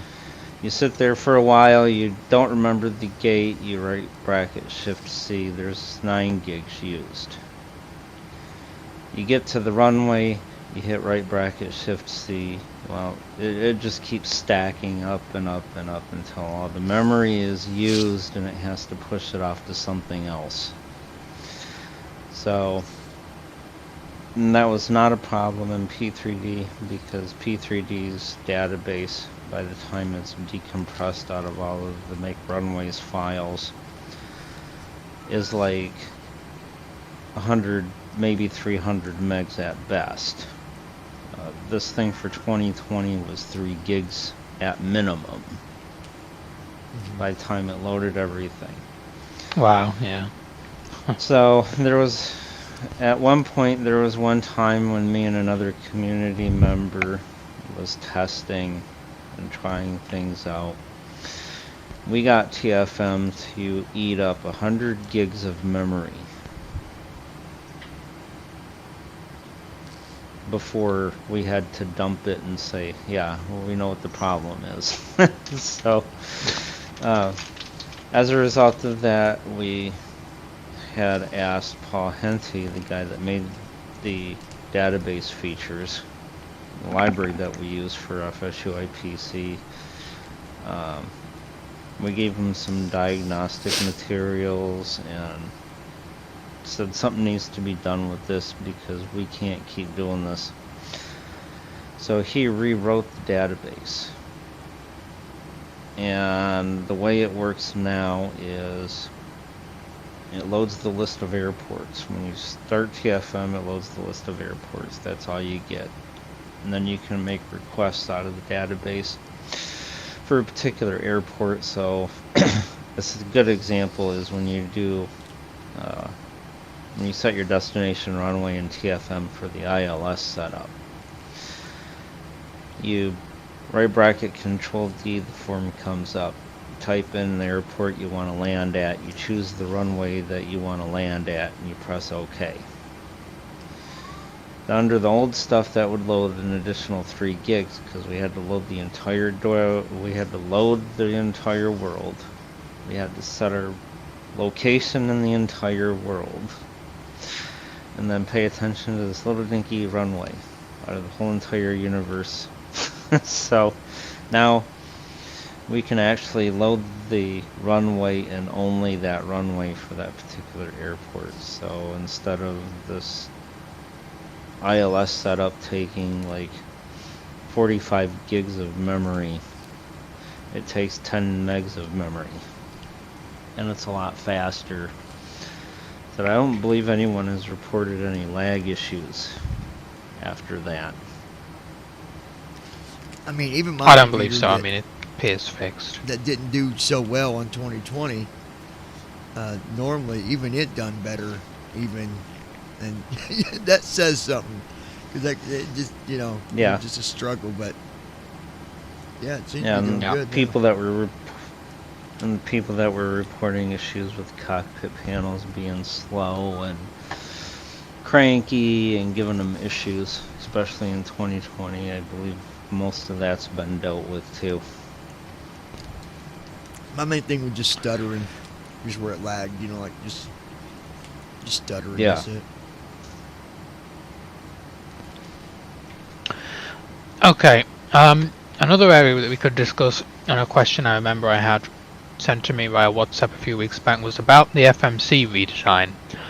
Could you just talk us through that a little bit and give us maybe an update on how that's going?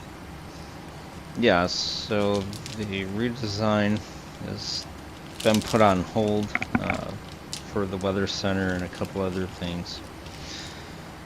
We initially were thinking of having the toolbar at the top of the window and having the scratch pad in the center.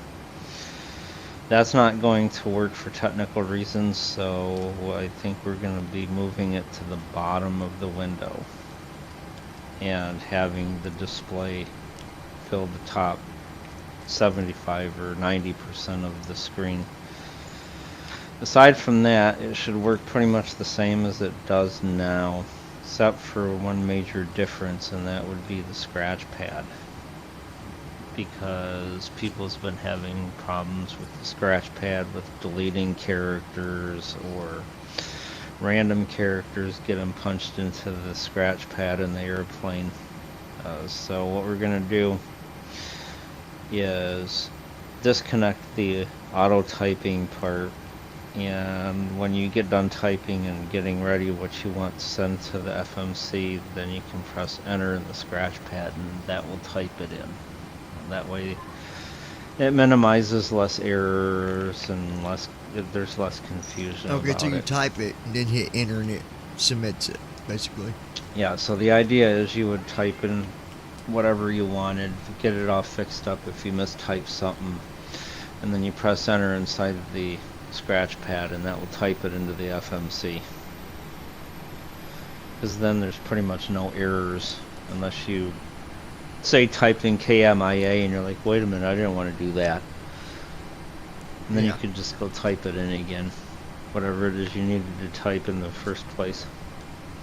So the TFM, not TFM, but so is that window going to be larger by the sound of it? You said it's going to be...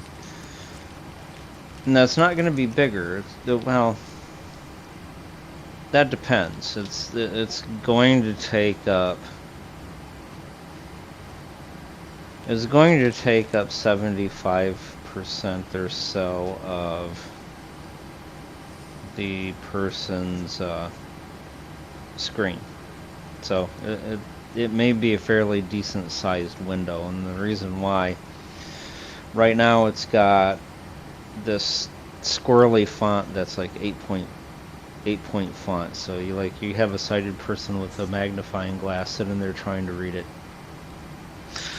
And the new one, just like most of the stuff that's in TFM, is going to be Times New Roman 14 points, so it'll be Yeah, because I get viewers and they try to read, like TFM now, they'll try to read it. And you're like, it's so small. Even sighted people like, it's so small. I'm like, man, there's nothing I can do about that. Yeah, well, the newer parts of it are like Times New Roman 14 point, which is by technical accessibility points is large print. So Yeah. that's what the FMC is going to be, so it needs a little bit more room. Yeah, that makes sense. Okay. Yeah, absolutely. Key game questions in chat, and here's another one that we can talk about.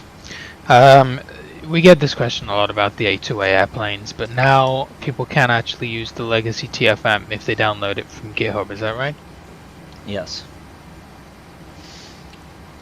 Yep, you can use the legacy version. Keep in mind there is no support. We won't fix bugs. We won't add new things. And it's a use at your own risk. Right, there you go. So if you want to fly the Bonanza, the Cessna 182 Skylane, I think it's Cherokee, then they will be the ones you can look at. I have had some people tell me they've tried this out in P2D version 5 and had some issues, whereas version 4 they haven't, but that could well be something that has gone wrong on their system. Yeah. So And it's a little bear that tricky in on mind. the setup too, because I've had people email me asking me, I don't remember where all that stuff went. And so, I'm like, I can't really remember enough to tell you how to do it, but when it's all set up right, it's pretty cool. You got a hanger and all that stuff, but.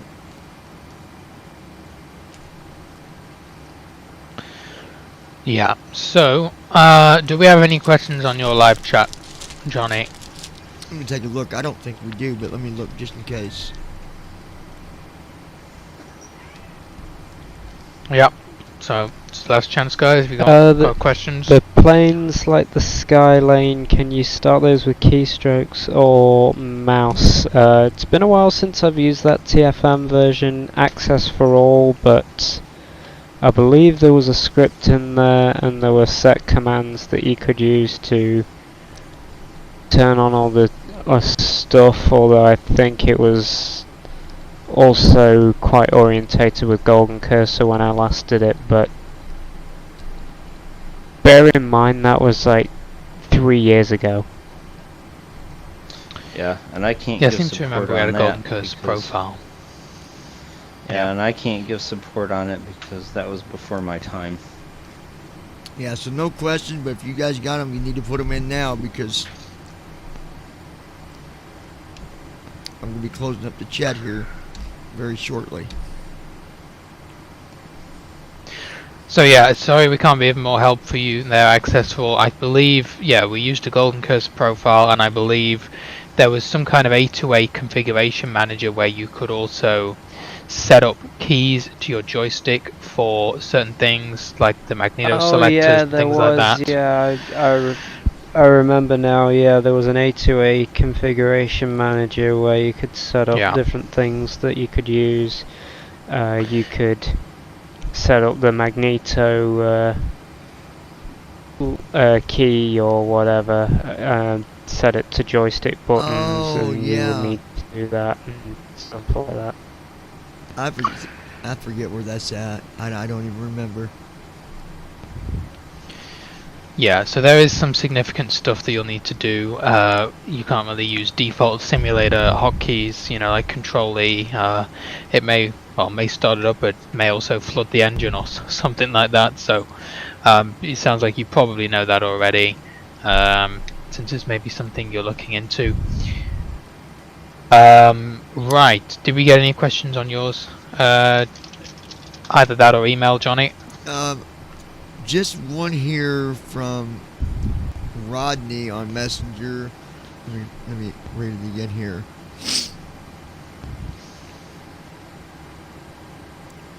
So are we going to be working on this 7.4 here soon, or are we finishing weather first?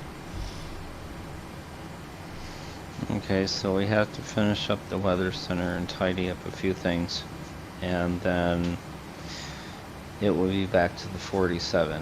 Now, make So, no mistake. Probably next week. You can fly the 7.4 now. The panel, the shit, left bracket, shift A, shift S, shift H, all that stuff does work. Just so you know. Yeah. Yeah, it's just you can't deal with other things if you need to manually intervene for whatever reason with first officer. Because I know he can be squirrely sometimes. One more here. Not like the... Go ahead. I'm just looking later. Yeah, no, you can't. You can fly it. It's just you can't intervene if you need to. Okay,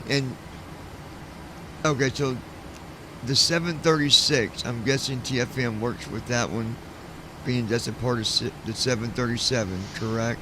Yeah, I can tell you now. Yes. Yeah, the 736, 737, 738, 39, and all other variants And then, work Nick, with I don't know. TFM Maybe as you might it's- know how much. Does anyone know how much the 736 is? Last time I looked, it was still 736 30. is 35. Yeah. I will tell you, it's a little rocket, man. It takes a little bit getting used to because it's so light. That thing's gone. But yeah. Yeah, that's so if you're short on money, that's the one to get. Yeah, absolutely.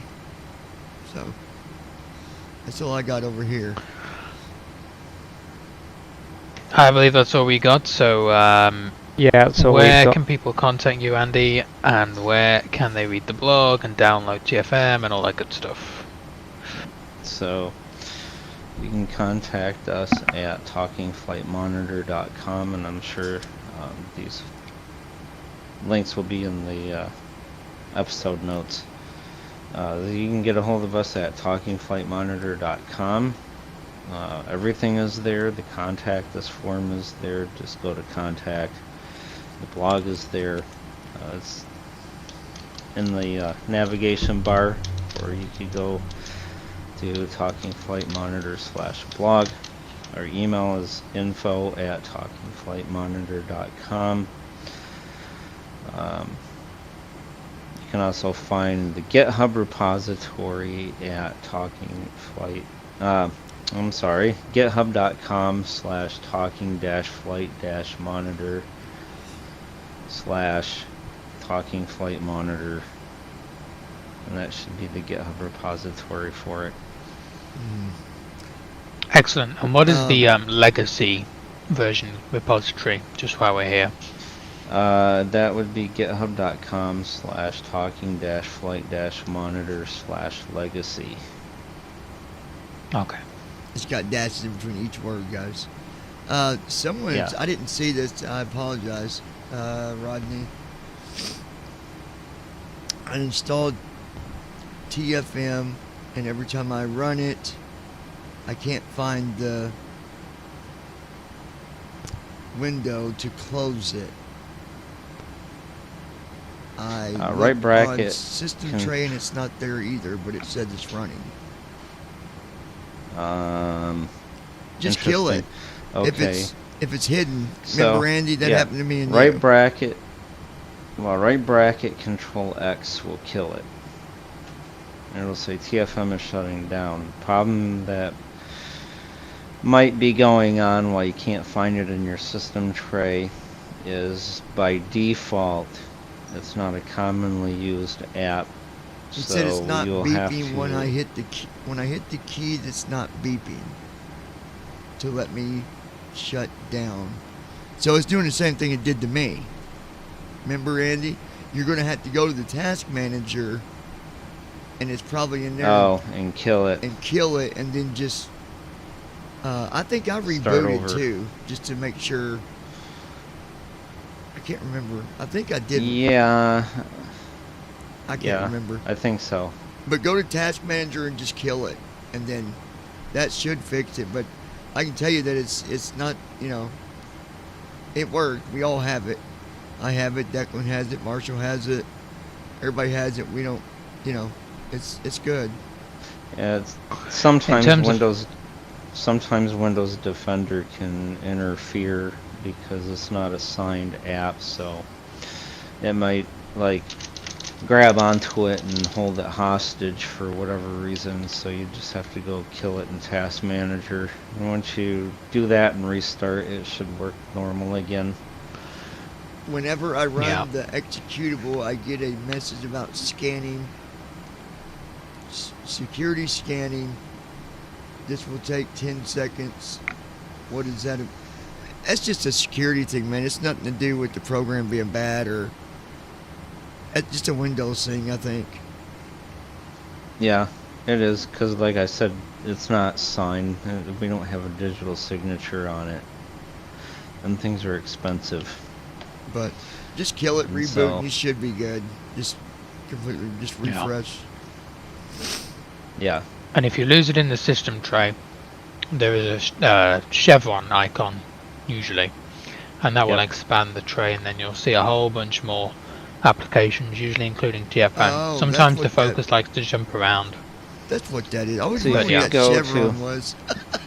Yeah, it's a hidden icons Weird thing. name, So yeah. like if you don't have if you have icons up there for apps that aren't commonly accessed, then it will put them in there and hide them out of the way for you.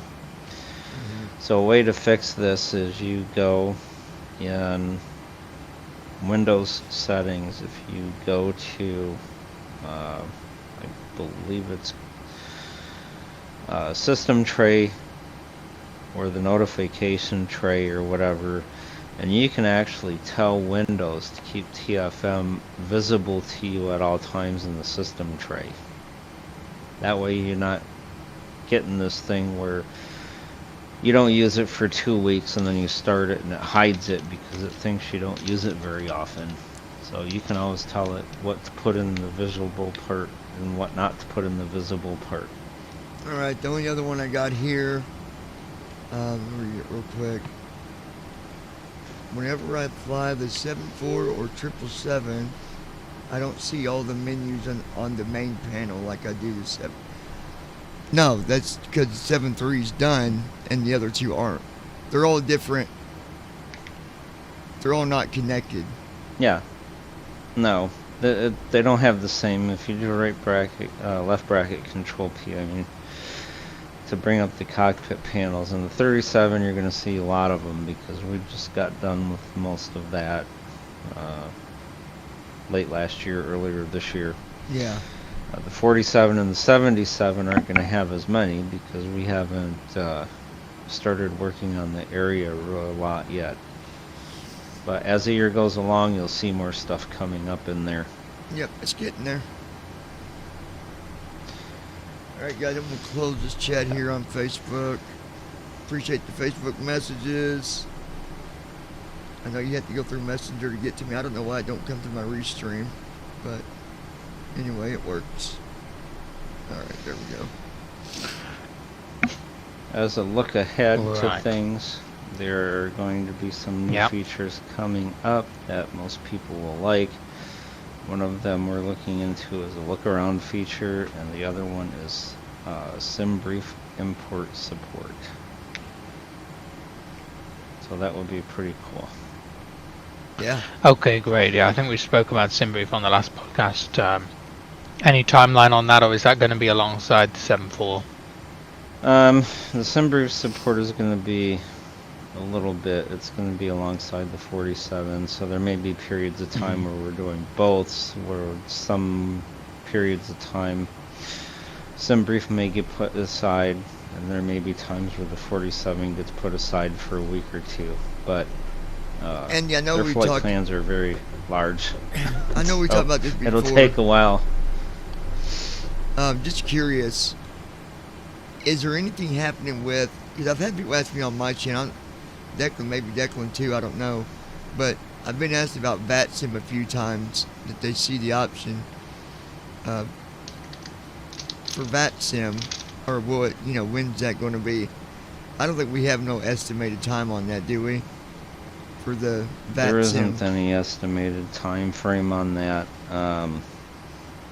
We think it might be partially to deal with their servers, but we don't know what's going on, so that's I would going to just take leave it a off, little yeah. bit of... just leave it off for now, and it'll revert back to its previous how it works, getting all of the stuff out of the sim. Okay. Alrighty. Well, in terms of how you can contact us, bvipilots.net is probably the best place. We have a contact form, and we also have a recently made 747 tutorial up there, along with our 737 tutorial, which got published over Christmas. Now, this is not a full tutorial, don't get me wrong. BMDG provides hundreds of pages of documentation, so if you're wondering how you want to get into the details of exactly how everything should work, then there's tutorial flights and things like that. But if you want a quick and dirty guide on what you need to do to get the thing set up with First Officer, what flows to run and when, what flight positions to set and when, what keys to hit in the CDU, then this is for you. So we have a 731 and a 747 one. 731 was mainly written by John and edited by me, and then the 747 was mainly written by another member of the community tower and edited by me. Both of them are up there. You can also email me at blindflightsimmer44@gmail.com or comment on any of these streams that we do on the channel, and we'll pick it up. And what about you, John, for contacting you specifically? Yeah, the email that I've been putting, and usually I put it in the chat, you guys can send an email to 737flights@gmail.com. That's the one I've been using just for the, for the channel itself. And then, of course, you've got the info for the podcast, but other than that, just come on, you can ask on chat, or you can send an email to 737flights@gmail.com. Excellent, right. Well, I think unless anyone else has got anything else they want to add, that brings us to a close. Is that all good with you, Andy? Yeah, I don't have anything extra at this point. Yeah, I think we've came a long ways, and yeah, it's nice to see things moving along. It takes time, but I think a lot's been accomplished. So Yeah, we should remind people. I know people always ask when the next podcast is going to be. Problem is, these podcasts, as you can see, take over an hour usually. And if we were to do one of these every couple of weeks, well, we might not have time. Andy might not have time to come on. And there's so much out there already. If you're in all the WhatsApp groups, and we do have a WhatsApp community now that you can find on bvipilots.net, which is great because you can join it through a link and then choose which groups you want to join. for the virtual airline, for the Q&A beginner group, or for the main just BVI pilots group. But either way, if you're in there, you'll see stuff on a daily basis. If you watch mine and John's channels, you'll see sneak peeks from John, and you'll see weekly updates from me where I round everything up. And if you look at the TFM blog, you can see usually weekly blog posts with details on what's been going on. So we don't need a podcast every week, and we don't have time, but they are great for getting an overview and an interview of Andy here and what we've done, over the past few months. Yeah, and again, like, we've always said, the podcast is to give you guys information that will always be the same. It won't be, go somewhere else and find out a different story. It's going to be the same. And, a lot of stuff we talk about on the channel, maybe it could change, or maybe there's more information that we didn't know. So we don't put that kind of stuff on the podcast because we're trying to give the podcast that reputation of, if you want the facts, go to the podcast, so keep that in mind. A good example, a quick example of that is, what if you remember this, John? If we were to come up here and tell you, oh, well, in order to access this feature, you press this key, and to get this one, you press that key. And then overnight, it's not even the same anymore. It doesn't even look the same. Those keys aren't there anymore. And yeah, you remember that when I put the weather center out, you were used to the control O and the control I. And then all of a sudden the next day, here's the weather center, control W. The other two things were taken away. And so yeah, it's not good. And it's kind of just, it's kind of a nuisance because Emmy or Declan or Marshall, we've got to go back in. We've got to either delete the podcast, or we got to go in and change the title to let you know that this is not 100% information, or it's been changed, and we don't like doing that. It's just something we're trying to keep good integrity for the podcast. So yep. So the hotkeys that we talked about in the podcast are permanent. They will be the same now when we talk about them and when this thing comes out in preview, so we can say it's 100% fact. Yeah. But I enjoyed being here with you guys, and appreciate everybody who joined us, watching and listening. So, yeah. Thanks for having me. Thanks for coming on, Andy. And you, John, and Marshall, for editing and thanks contributing. Thanks for having me on. Appreciate it. Yeah, and this will go about that. Real quick, Declan. That who does the editing? Well, Marshall does all that, so we give him all the credit for the music, the editing. You might not think something goes wrong with the audio. It's probably my fault. But there's stuff that goes on behind closed doors, and that's just you do a good job, Marshall. So we appreciate it, buddy. Yeah, we do edit these a little bit before they go out. So this will archive as a stream on the YouTubes. It'll get uploaded then as a slightly edited form to the Spreaker, which automatically then sends it to iTunes, Spotify, Deezer, any podcast platform you could think of, and usually that then is slightly edited to remove any unnecessary technical parts where we were testing or trying to search for things within a live chat. So that's where it'll go, and that's where you'll be able to find it over the next few days when it gets published. So alright, excellent. Thanks very much all of you for coming along and for the questions, and we will see you, well, we don't know when, but as I've said, you can keep up to date with the community, and we got college, I'm man. sure we'll see you pretty soon. We're all busy people. Yeah, absolutely. Alright, thanks everyone. Bye bye.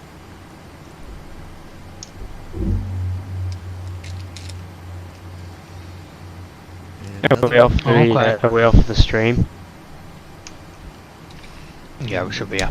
Is Alright, don't go anywhere for a second. Can I Deck, could you just repeat that question about the 737-900? I don't need the answer again, but could you just repeat the question, because I might need to fly in a replacement. I think your internet dropped out. Oh yeah, it skipped out. You were asking something. You dropped out for just a few. Yep. What was I asking? You were asking whether the 737-900 would be compatible with TFM when it came out, I believe. Oh, right, okay. Okay, I'll ask it again. Let me know when you're ready. Yeah, it's still rolling. You're just on the same tape, so go ahead whenever you're ready. Okay. Okay, and then another question that we might have is surrounding the 737-900, which is releasing on Tuesday evening with PMDG for MSFS, and whether that will be accessible through TFM in MSFS out of the box. Okay. Alright, cool. There we are. Right. So I can just... I said it again. Yep. There we are. It got it this time, so I can just fly in that replacement. I've done that, dude. I've had to do that before, and it's just so weird having to do that.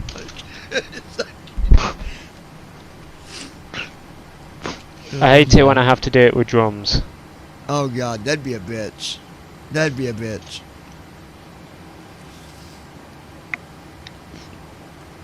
Alright, well, there we go. Yeah. Oh, jeez. Okay. So you know the Scott Berry that's on the BVI pilots group? Or email list? Yeah. Yeah, so he Okay, so I'll probably mix that down tomorrow morning, Deck, because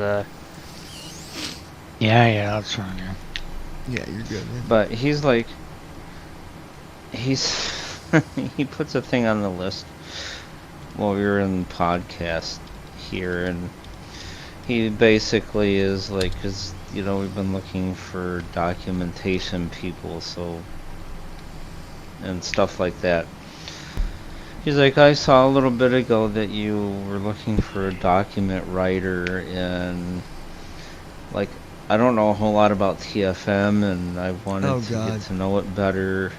And it's like, dude, you have to know TFM, you have to know your airplane. And if you don't know your airplane, you have to be able to research how it works. Or what it does at the bare minimum. I mean,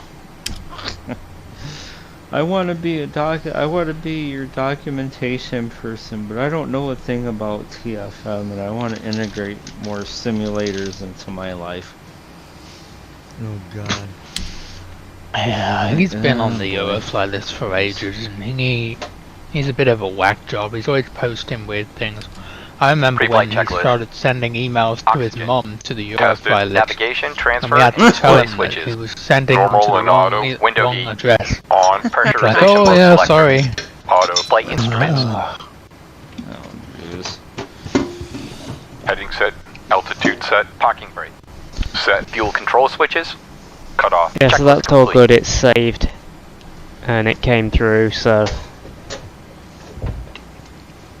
Yay, we don't have to do it again. Oh yay. yeah, we don't have to retrack it. Thank God. Didn't we have to do that once, Mash? I'm sure we had to like re-record a whole podcast once. Certainly a big part of it. Yeah.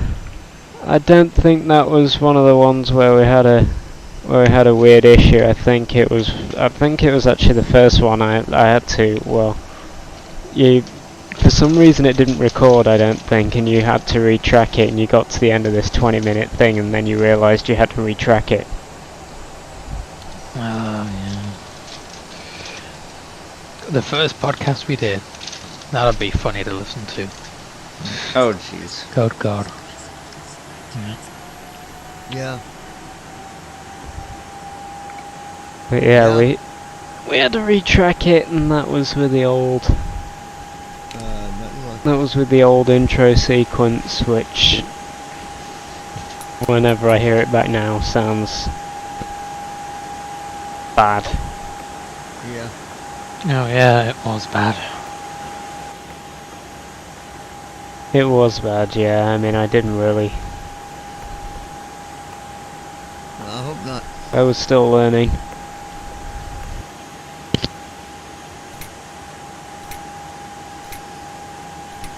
If this guy wants to do documentation, he needs to learn how to use punctuation. Because that email doesn't have any fucking full stops. Oh Goes yeah, on and on and on. yeah, I know.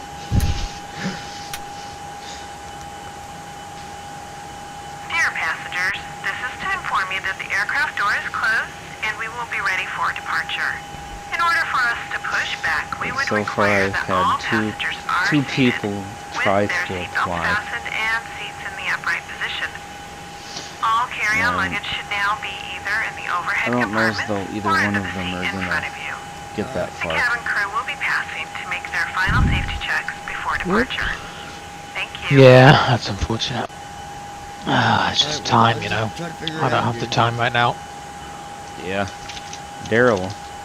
I'm trying, Crystal. Oh, Lord. He sent me a sample because I asked him to send a sample of the speed box and I'm doing what I can. altitude I'll let box you know in a for little a, bit. I gotta go. a written how-to guide. And he's in the speed box and he says press L for LNAV. I'm like, Alright, what the hell are you bye. talking about, dude? We'll figure it out. Where do you get LNAV in the speed box? Yeah. But yeah, I mean, I don't tend to have a lot of time at the minute either. I mean, you know, sessions and what have you, and Yeah. I mean, it's like neither one of us have the time either because, you know, it's like a double-edged sword. You stop your features and TFM and all that stuff to write your documentation, and people will want to know where all the features went and why did Yep. TFM stop doing Yeah, its it's windy stuff. out, Ezra.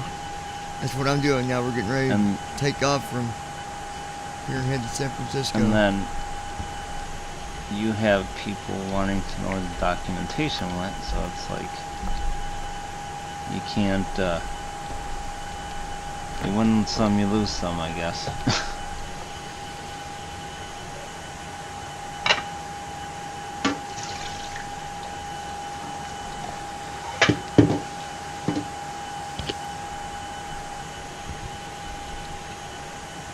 Yeah, I don't know, man. I mean, I guess videos are helpful, but then some people like videos, some people don't, you know. You get people say, oh, I hate watching along to videos, but everyone's got their own preferences.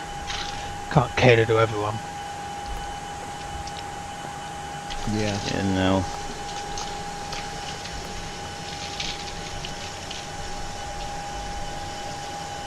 I'm supposed to be doing a video once I get to the point where I know that Weather Center is what it's going to be, which I believe it probably is right Before now. start checklist.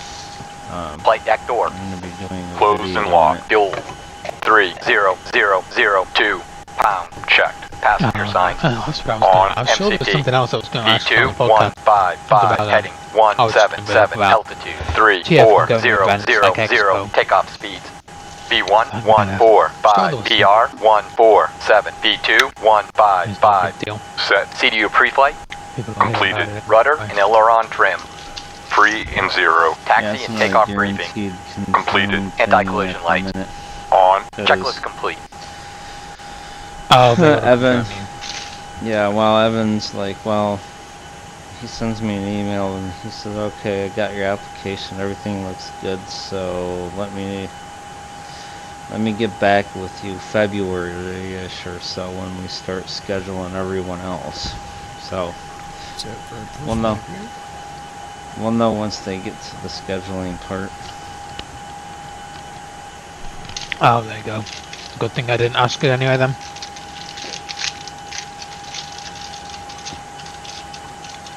What's the other one? Was it ABC Maryland or something? Oh, so yeah, So I ACB can't remember, Mirror. something else you got Yeah, on. so the other one is the ACB of Maryland. They Yeah. have us set up for a gaming panel. They originally wanted us to be their keynote. That's not gonna...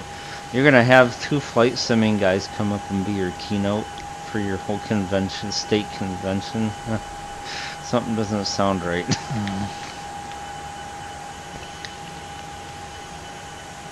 Yeah. So like, well, how It'd about be a great for gamers us, but panel? everyone else would get bored. Yeah. Like, how about a gamers panel then? Well, okay, it'll work.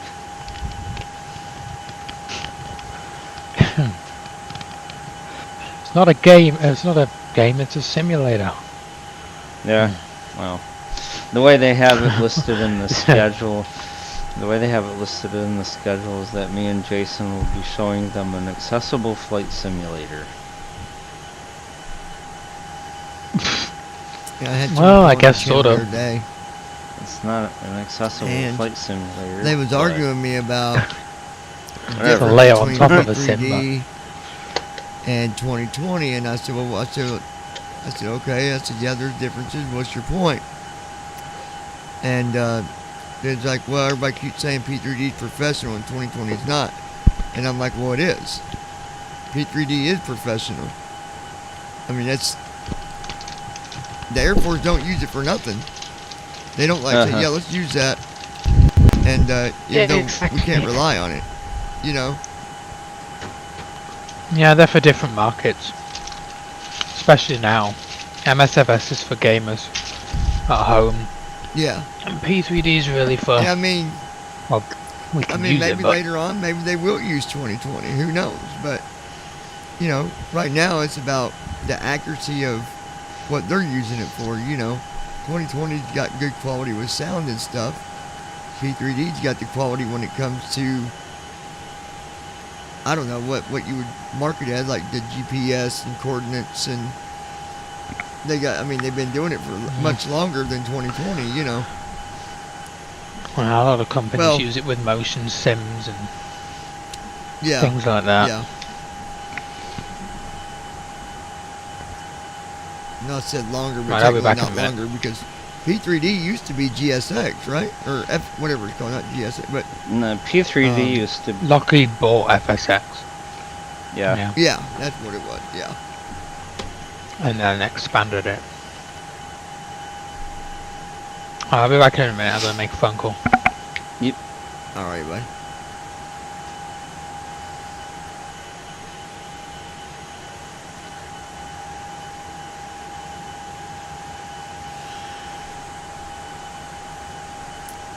But I think, you know, my biggest thing is like, look, whichever one you like, go fly on it. Why bitch about it?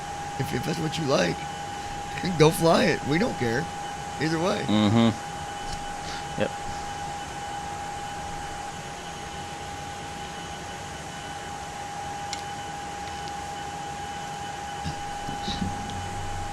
I like 2020 for the sound, but I like P3D just because I usually don't have problems, you know. I thought I got rid of Usually that I can.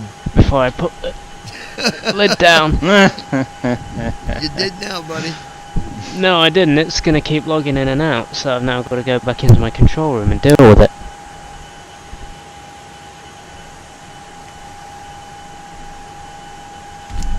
I didn't know that when the gate does de-ice for you, it tells you not to fire the engines up until you stop pushback. Parking Now I've brake dealt off. with it. Parking brake on.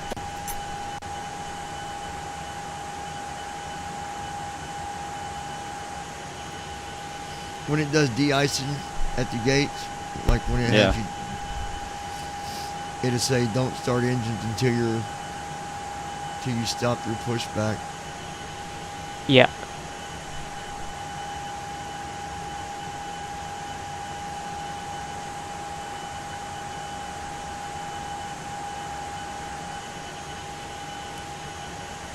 Let's unpatch everything.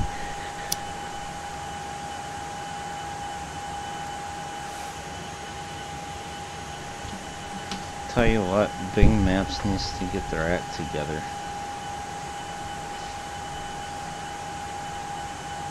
because I was looking at this look-around thingy that I wanted to experiment around You are with. still on Johnny's live stream, though. Yeah, I still got yeah. a stream going here. So I wouldn't. Hold on, No. I can. You're good. Actually, I can take you guys off of it. Hold on, let me. No, you're alright. I'll wait. Probably better not said anyway.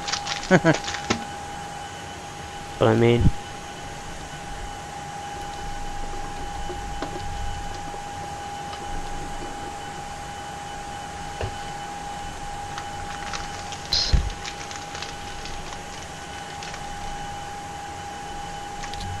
There you go. Now you can talk now, and I got you guys muted. Parking brake off.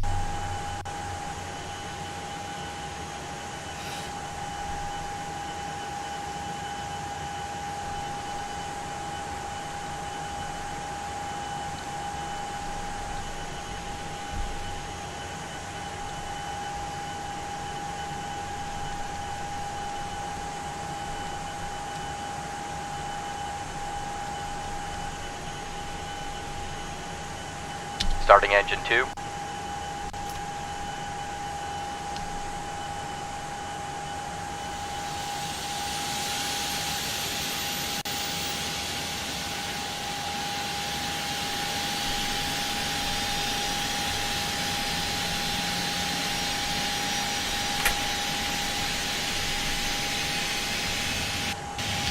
As well as the carry-on luggage.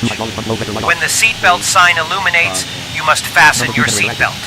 Insert the metal fittings one into the other and tighten by pulling on the loose end of the strap. Hey man, your stream To is release your cutting in and out. seatbelt, lift the upper portion of the buckle. We suggest that you keep your seatbelt fastened throughout the flight, as we may experience turbulence. There are several emergency exits on this aircraft, forward, aft, and over each wing. Please take a few moments now to locate your nearest exit. Okay. In some cases, your nearest exit may be behind you. If we need to evacuate the aircraft, floor-level lighting will guide you towards the exit. Doors can be opened by moving the handle in the direction of the arrow. Each door is equipped with an inflatable slide, which may also be detached and used as a life raft. Oxygen and the air pressure are always being monitored. In the event of a decompression, an oxygen mask will automatically appear in front of you. To start the flow of oxygen, pull the mask towards you. Place it firmly over your nose and mouth. Secure the elastic band behind your head and breathe normally. Although the bag does not inflate, oxygen is flowing to the mask. If you are traveling with a child or someone who requires assistance, secure your mask on first and then assist the other person. Keep your mask on until a uniformed crew member advises you to remove it. In the event of an emergency, please assume the bracing position. Lean forward with your hands on top of your head and your elbows against your thighs. Ensure your feet are flat on the floor. A life vest is located in a pouch under your seat or between the armrests. When instructed to do so, open the plastic pouch and remove the vest. Slip it over your head. Pass the straps around your waist and adjust at the front. To inflate the vest, firmly on the red cord, only when leaving the aircraft. If you need to refill the vest, blow into the mouthpieces. Use the whistle and light to attract attention. Also, your seat bottom cushion can be used as a flotation device. Pull the cushion from the seat, slip your arms into the straps, and hug the cushion to your chest. At this time, your portable electronic devices must be set to airplane mode until an announcement is made upon arrival. We remind you that this is a non-smoking flight. Tampering with, disabling, or destroying the smoke detectors located in the lavatories is prohibited by law. You will find this and all the other safety information in the card located in the seat pocket in front of you. We strongly suggest you read it before takeoff. If you have any questions, please don't hesitate to ask one of our crew members. We wish you all an enjoyable flight. If anyone can't follow the rules on this airplane, I will be forced to grab your puny ass up and throw you out. And let me tell you right now, I will not care for 1 second to drop you from 40,000 feet up in the air. No, I really don't give one fuck about you not liking me. I'm here to make a paycheck, get you on this plane, and get you off this plane. So please, do not waste my fucking time. Thank you, folks, and have a great time on this kick-ass flight.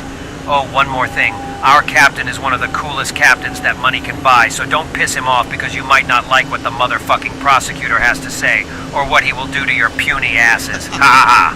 TSX have a good trip. That's great. Oh, it's Parking brake off. Parking brake off. Parking brake light off. Parking brake on. Parking brake on. 59.0.2. Stop spending properties for new desktop audio checkbox not checked. There we go. It should, Ezra, it might be on your end. I'm listening to my stream through another device, and it seems to be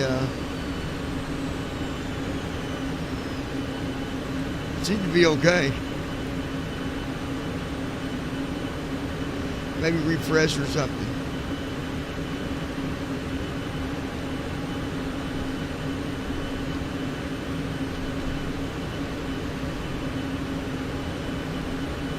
Taxi checklist. Generators. On. Proheat. On. Anti-ice. Set. Isolation valve. Auto. Engine start switches. Continuous. Recall. Checked. Auto brakes. RTO. Flight controls.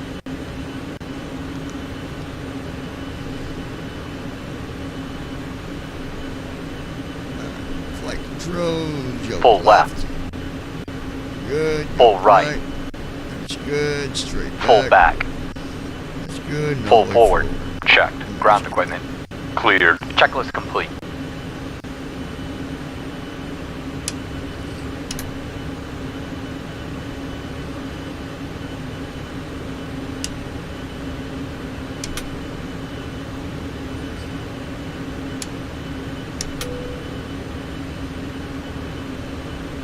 Did you like that safety message? That's pretty cool, wasn't it? I like that one. That's I made that one up last night. Pretty good stuff. All right, so we are. Let's go ahead and let me close some of these other windows, guys.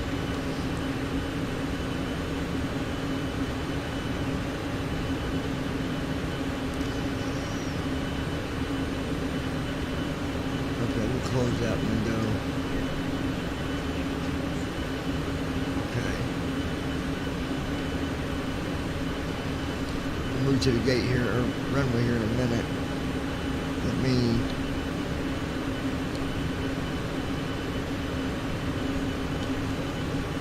Log in.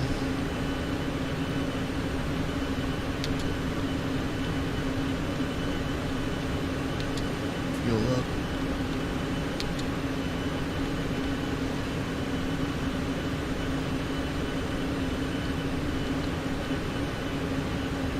Close that.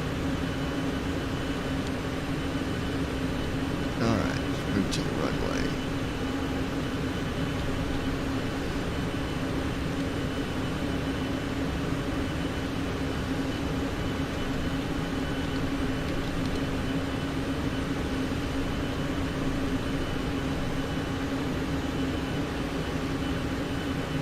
Rate was 29.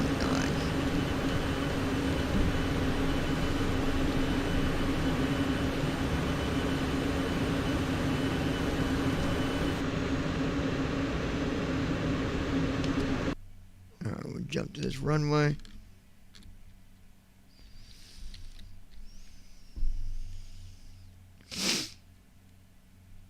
This is going to be like a 2.5 hour flight, you guys.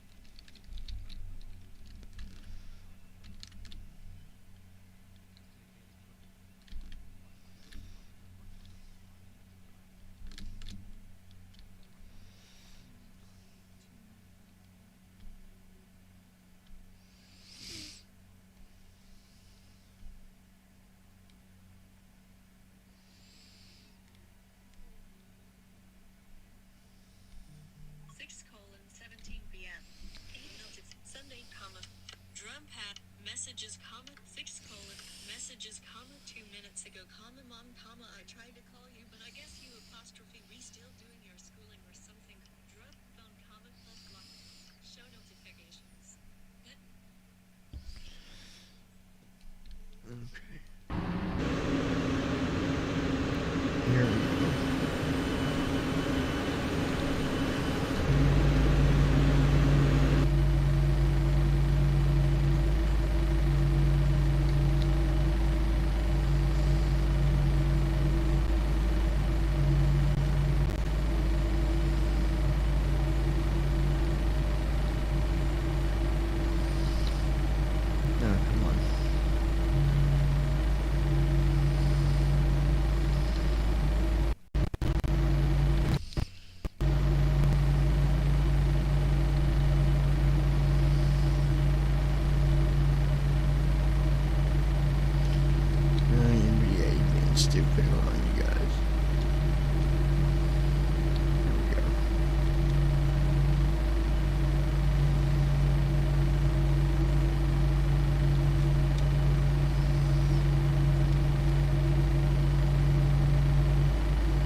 Before takeoff checklist.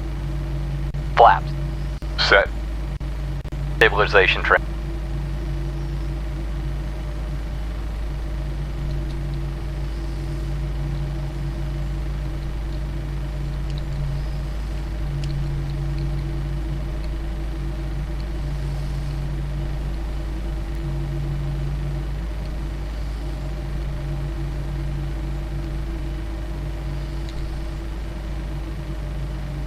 Okay.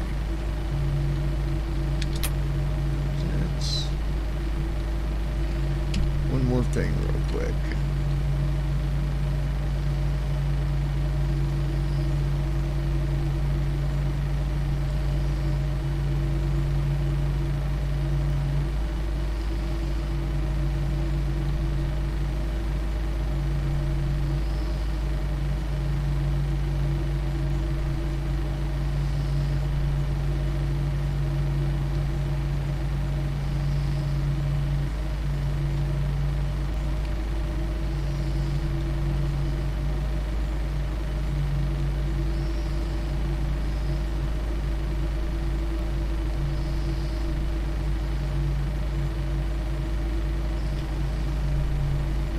What is it?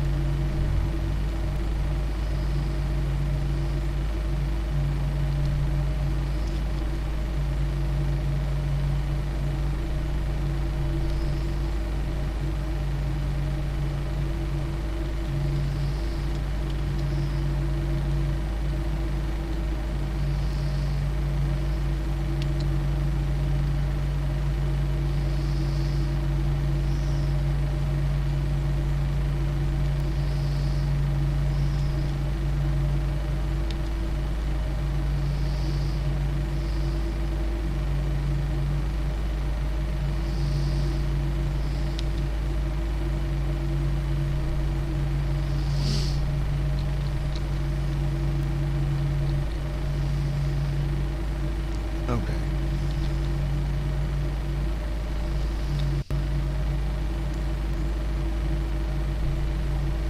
Set. Checklist complete. And here we go, folks. Flight attendants prepare for takeoff.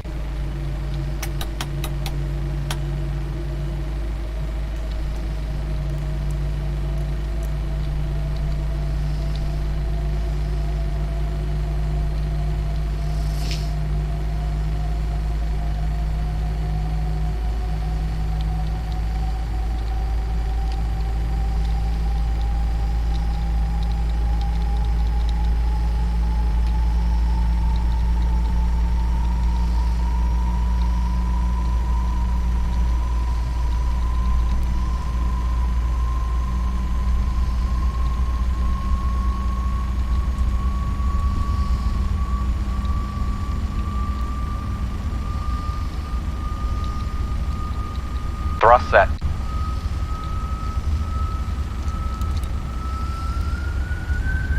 Alright, here we go. Speed alive. Checked.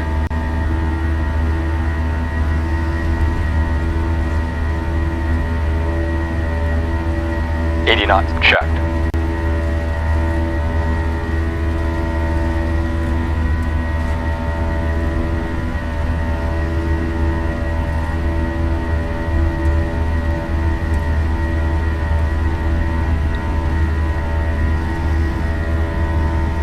B1.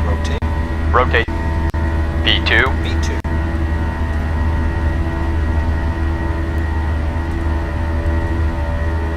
Positive rate. Gear up.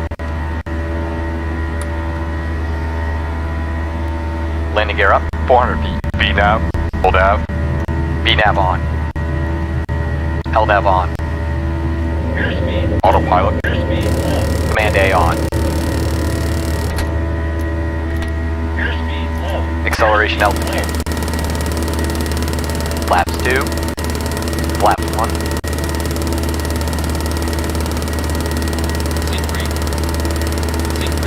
Flaps on.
After takeoff checklist. Finally. Engine bleeds.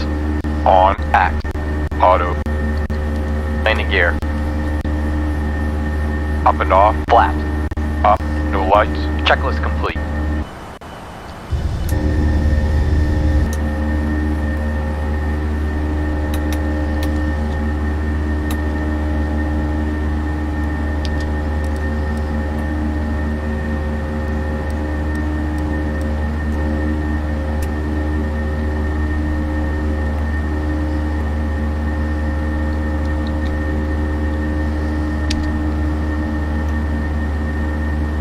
LNAV off.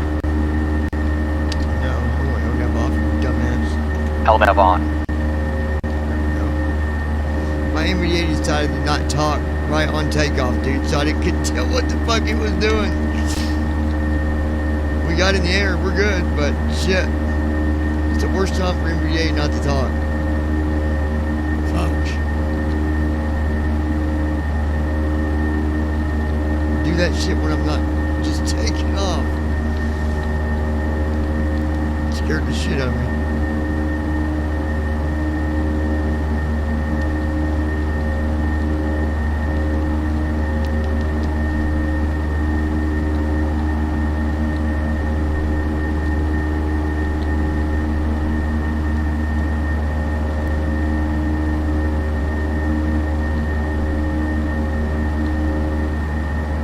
Okay, yeah, we're on track.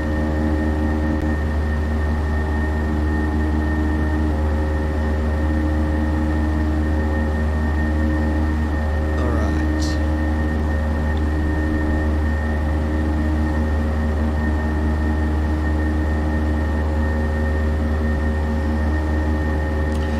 For probably 2 hours to get from CYYC to San Francisco.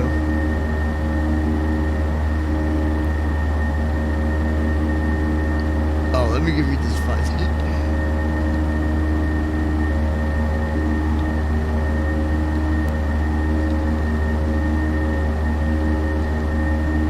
Alright, let's see. Shift.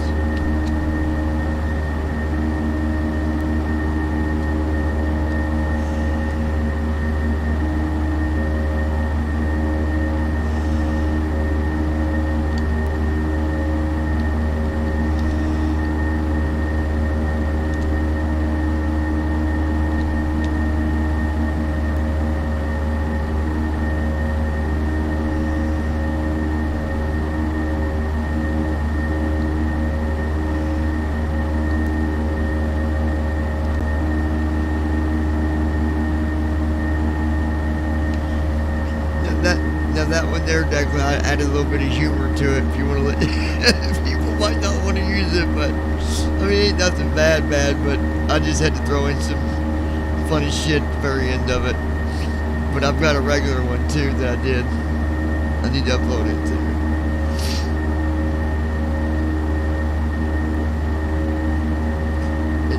So it's your regular safety message, but then at the end of it, the flight attendant decides to be a smartass. You know, that guy voice that you liked? So if you want to get to that part of it, just go to the end of it. You'll see what he says.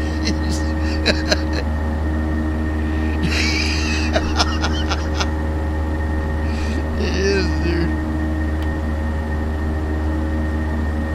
This is good shit. Wait till the end of it, you're gonna laugh your ass off. He had a bad day.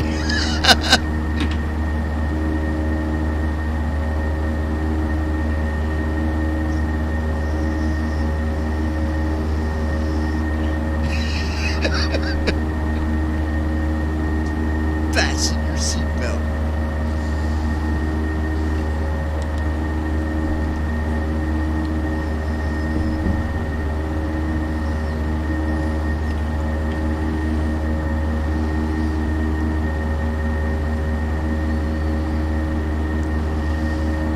Transition altitude. Checked. I love the fucking end of it.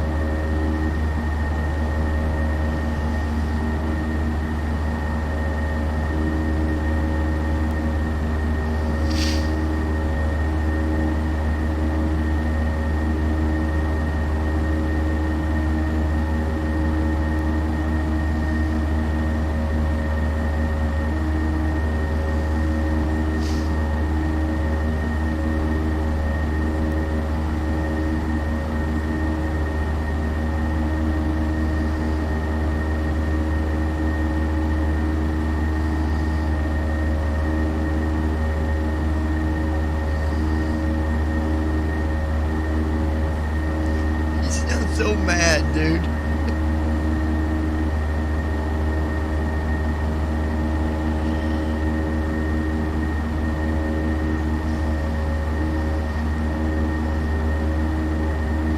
Flat on the floor.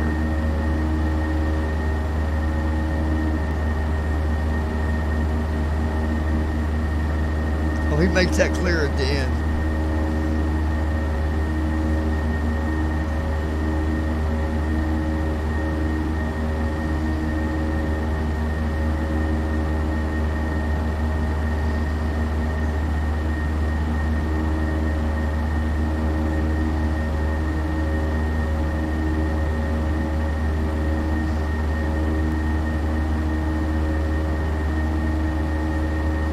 To your chest. Oh, I love this fucking coming up.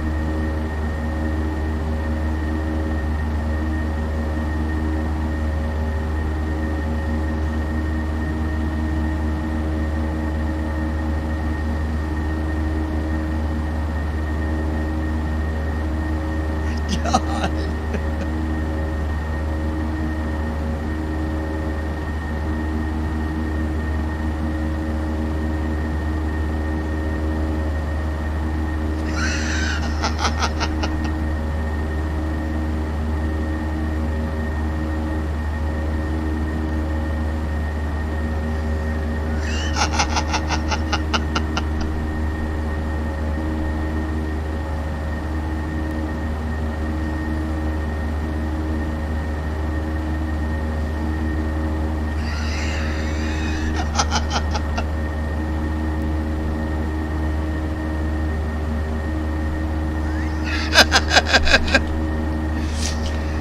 I just did that one for humor, but I got other ones without that shit at the end. I just thought I'm like, you gotta hear this shit. That guy sounds so fucking angry, dude. He's like, pull the strap around your waist. Like, holy fuck, dude. Oh god.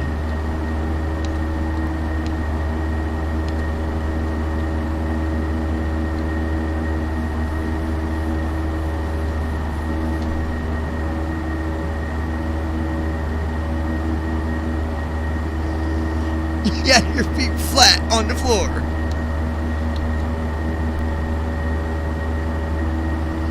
See, on your right bracket, shift O, and it says, not in a cloud, 2613 above.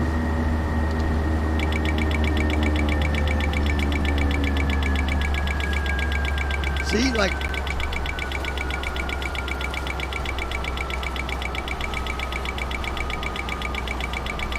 Level change mode on.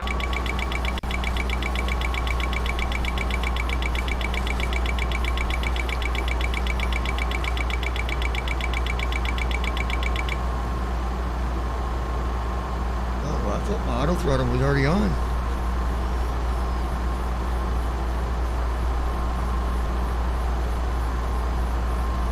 VNAV on.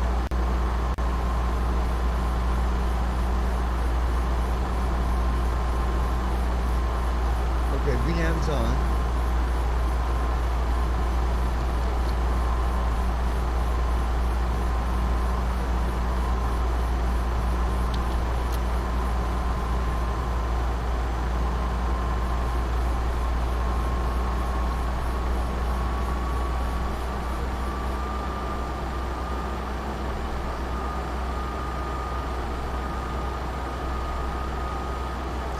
Yeah, see, it was weird. The plane like sped up to 363, so I kicked off auto throttle, slowed it back down to like 314, and then turned auto throttle back on, and now the speed's going back down to normal. I don't know what the fuck it does that for.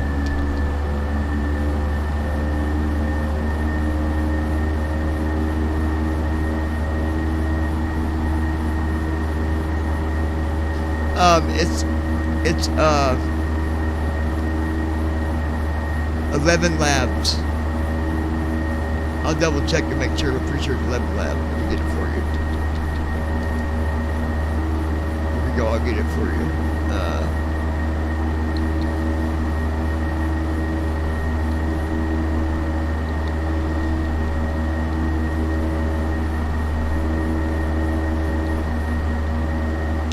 Here we go. I got the link for you, Deckle.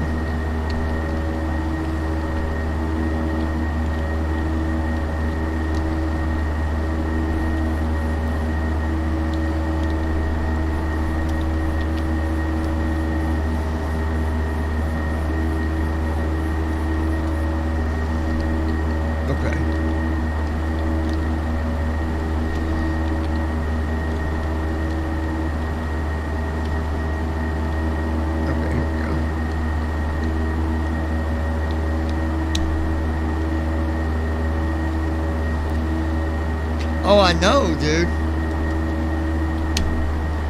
Now that should take you to the home page. I guess the link for where I was logged in, but I don't think it'll log you in. I think it'll just take you to the home page. It should be good.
No, I think it's Dan. I think it's the Dan one, I think.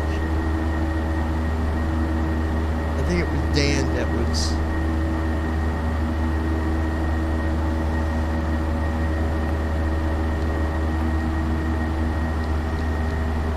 No, you should still have it.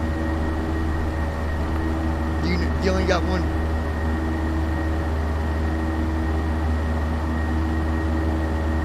Try Adam.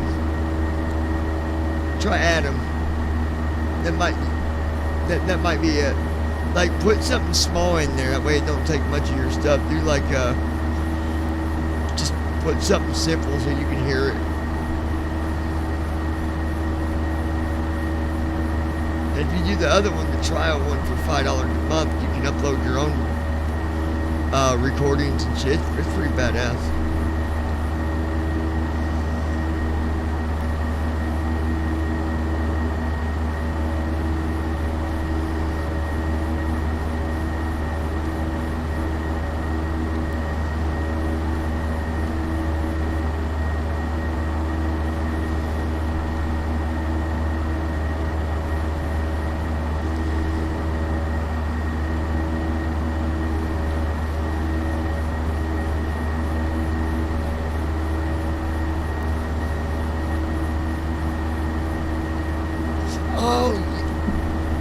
You're right. I think it is. Yeah. Yep, it is. I think it is. I forgot about him. Yeah, he's had a bad fucking day. He's not a very happy fella.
So angry.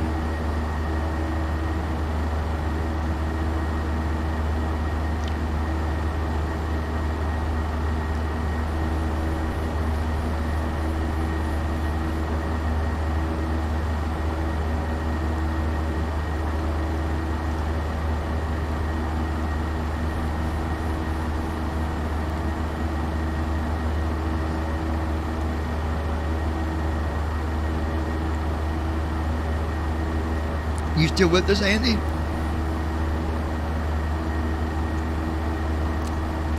Hey, so... Oh, okay. So what else, like, what other stuff are you doing with the weather? Like, are we going to see anything else coming in with it, or are you just touching it up, or...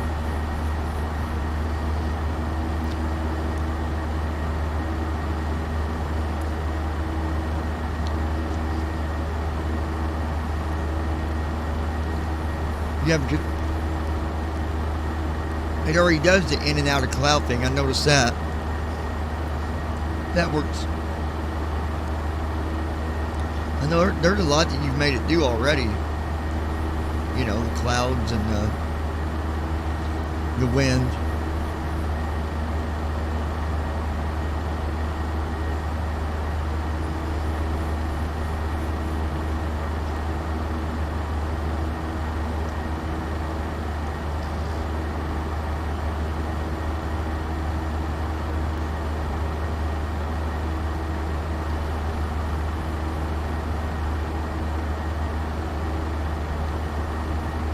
Yeah. I know after once you do the weather, we're going back to the 7.4, I'm guessing.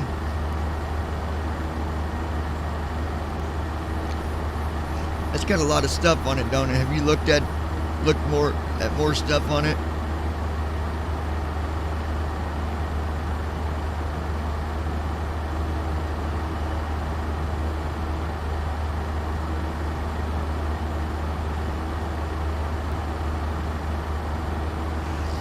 Probably take longer too, huh?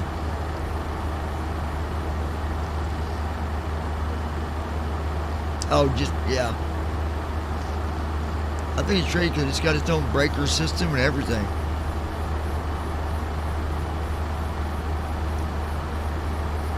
That's insane, dude.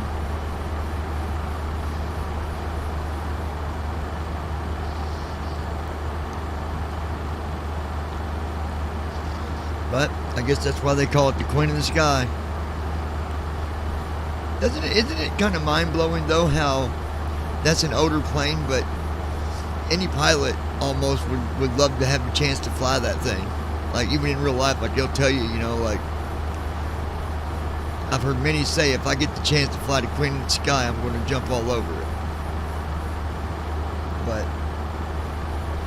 I'll tell you another. Go ahead.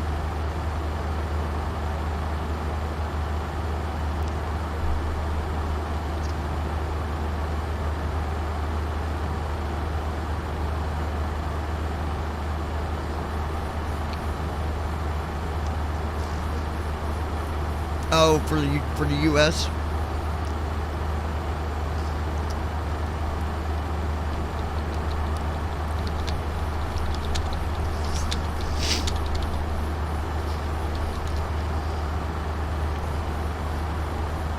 That's awesome, dude. It's kind of sad to see this. Like, I guess we're gonna. The Queen of the Sky still get used, but only for cargo. From what I heard, that there's some places that still use it for cargo, but that's it.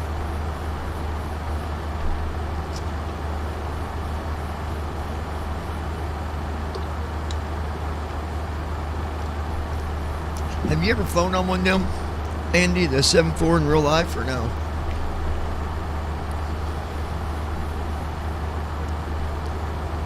Declan, you've been on long hauls before, haven't you? Like, trip-wise, like oceanic or whatever?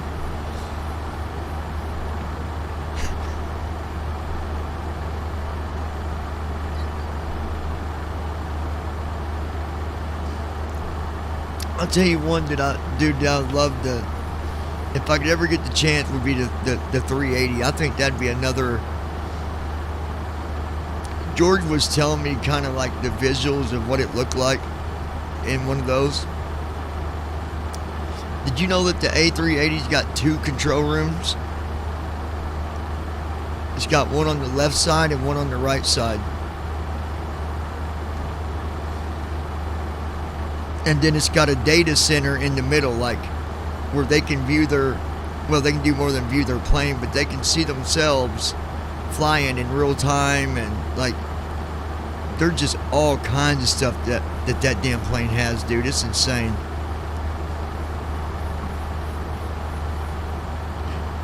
I wonder if that's as big as a 7.4, the 380, or maybe bigger. I don't know.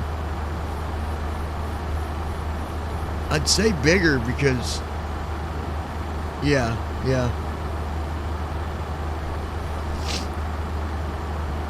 I don't even know if the United States even uses it for passengers anymore. I don't know. I was thinking no, but do you know, Andy?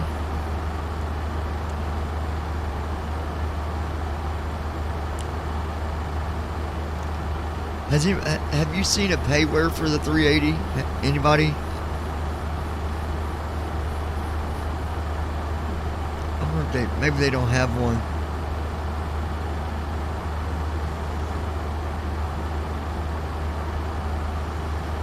Man.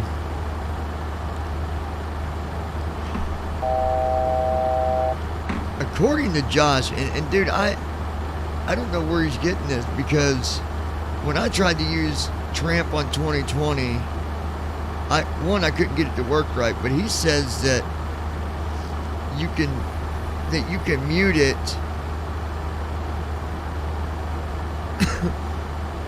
That you fucking Josh is stupid, dude. He says you can mute it and fly the other planes now with FS Tramp, but I didn't have no luck doing that, and I tried. I don't know where he's getting that. He said that, Andy, not you, but he said that Jason said there was a mute button that was implemented. I don't know where he's getting that from.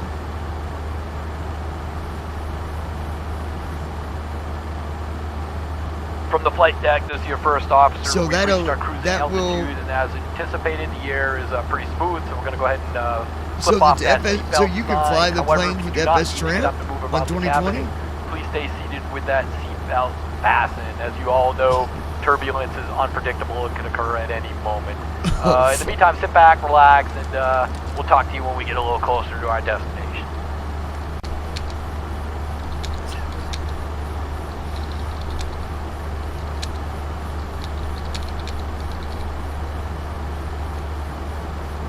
Hold on 1 second, guys.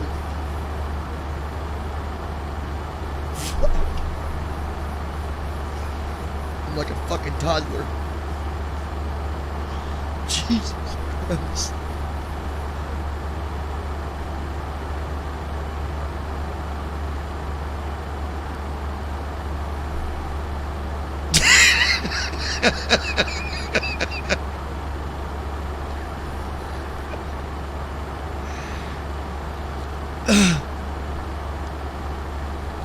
Fucking, oh my god, dude. I'm gonna die laughing when Brandon starts flying, because I bet you he won't make a successful flight. We're gonna hear him fucking rage.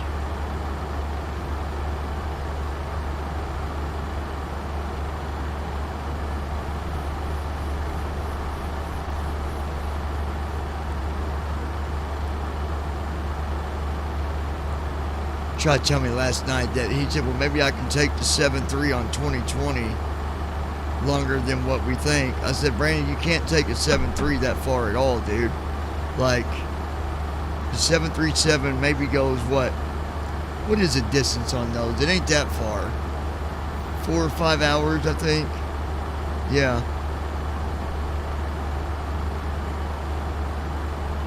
Just a standard one?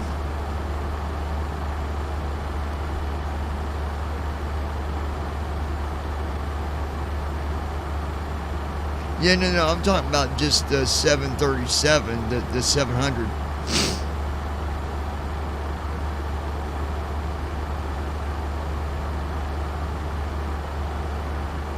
Yeah. Now maybe the 739, maybe that can go decent, I guess. Not a fucking.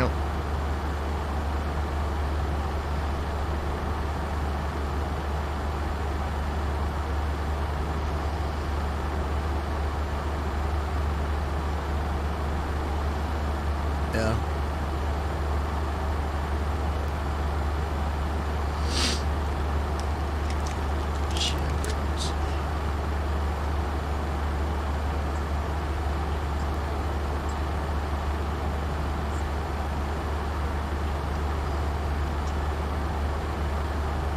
Open messenger.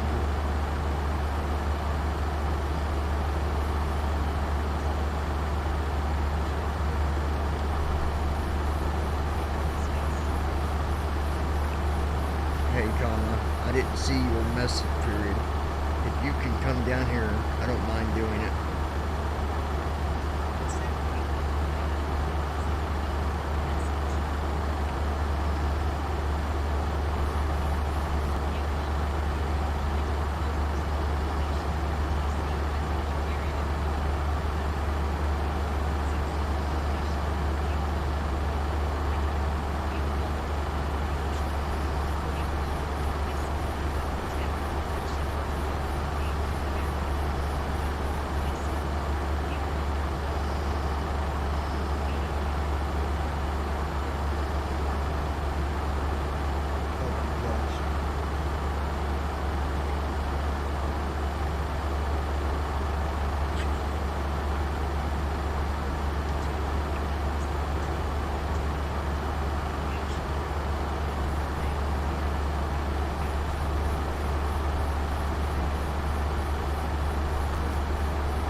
So they had this case out of Indianapolis, Declan.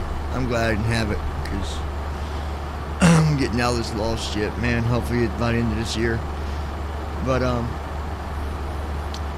this girl got involved with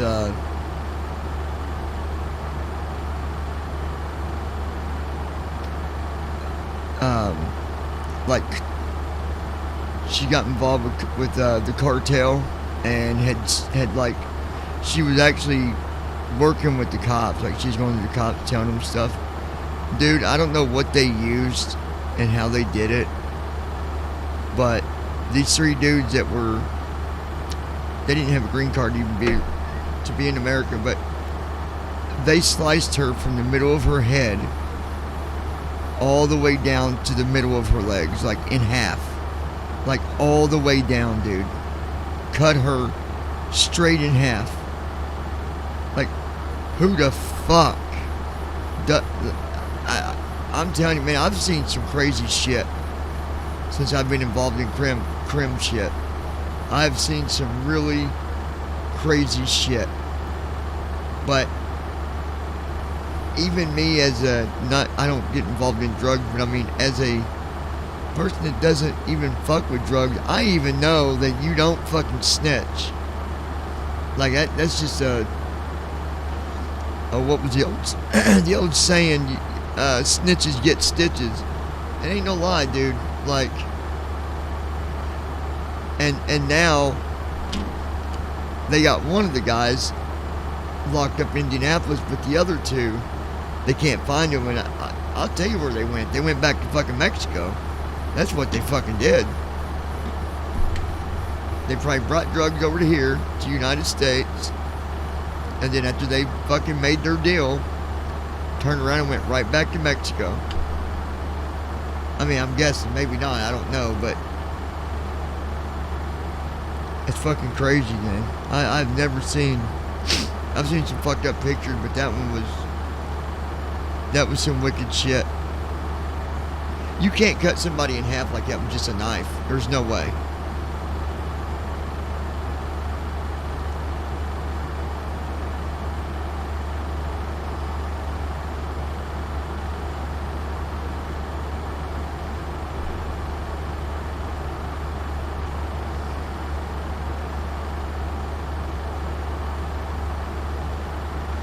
Oh, yeah. Yeah, what was that, dude?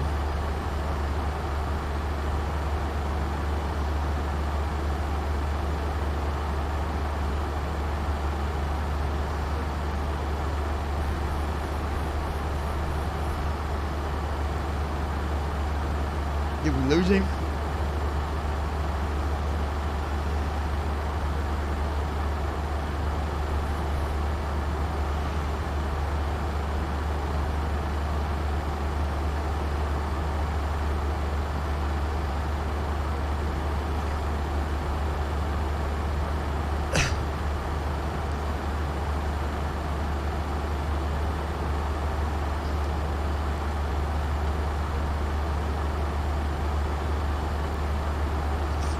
You live over there, Andy?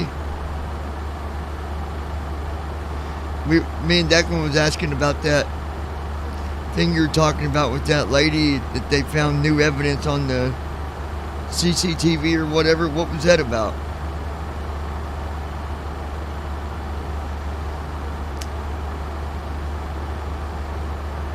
You was telling us about this girl. What was it he was saying, Declan? Wasn't it about a girl that got that?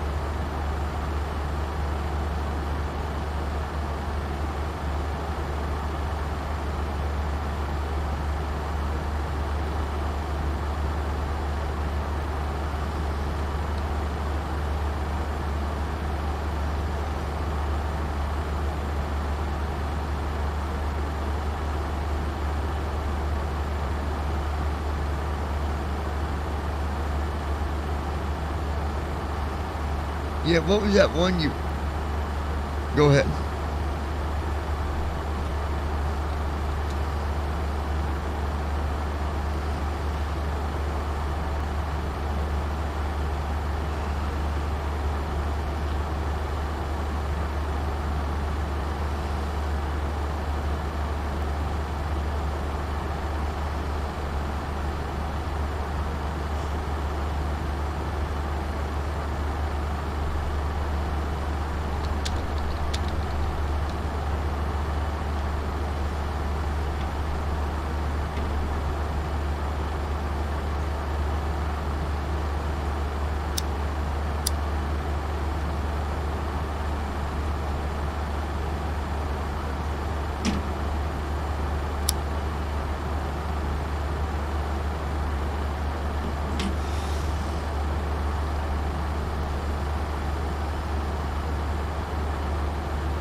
Hoodie off. there.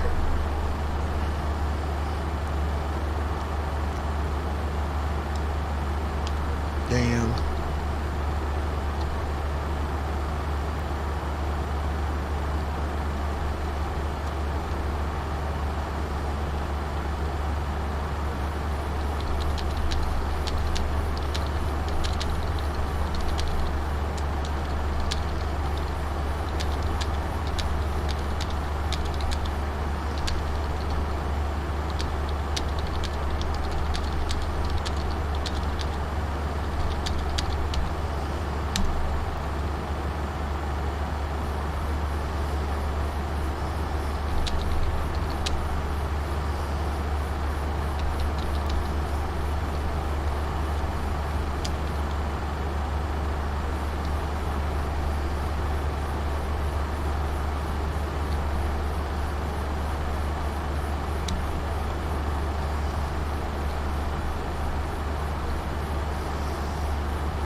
Wow.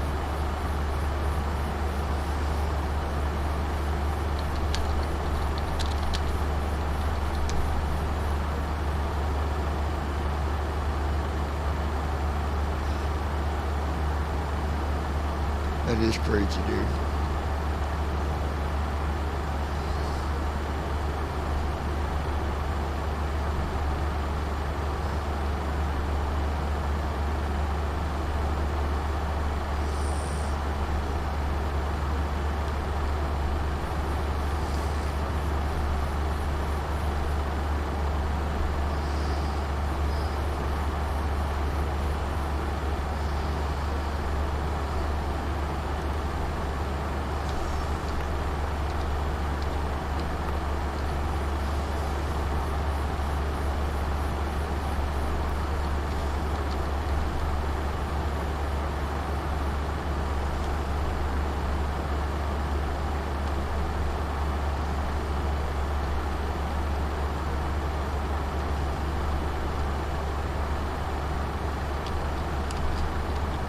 Okay, let's see.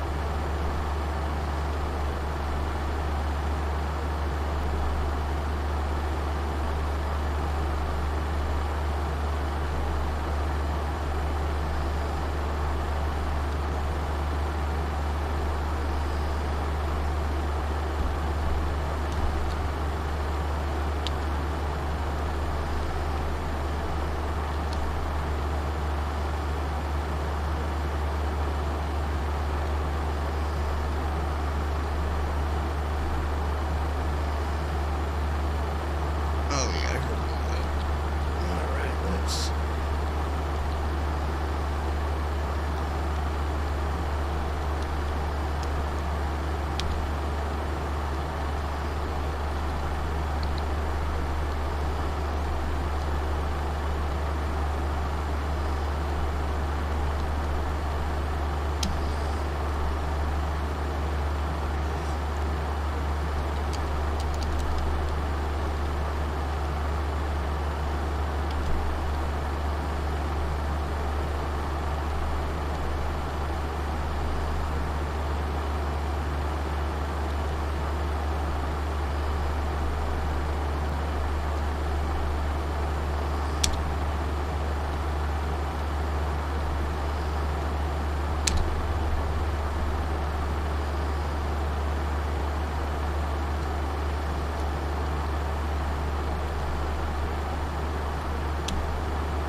You what, Andy?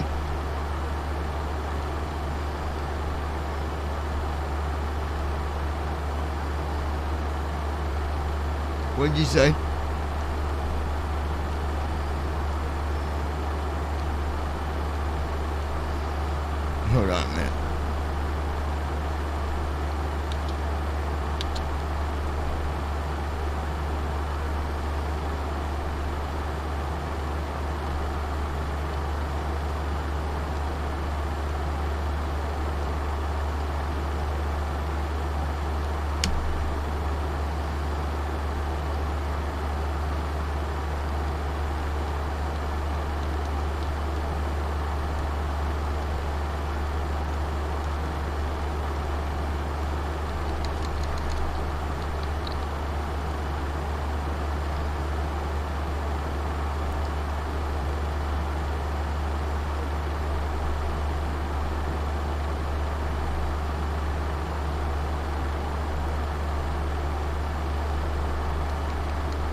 Oh.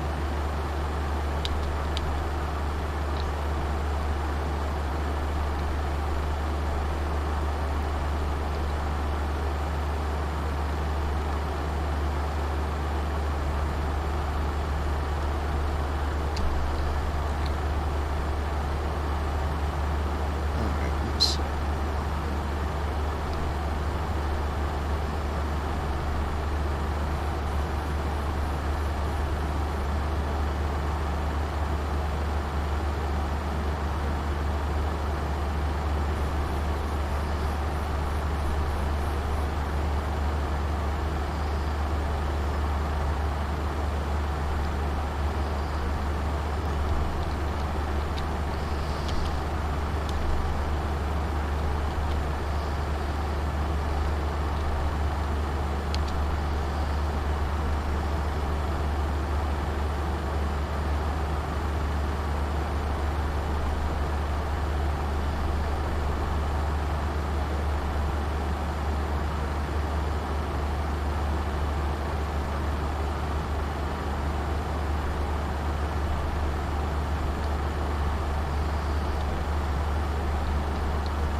Oh gosh.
Hey, girl. Hold on 1 second.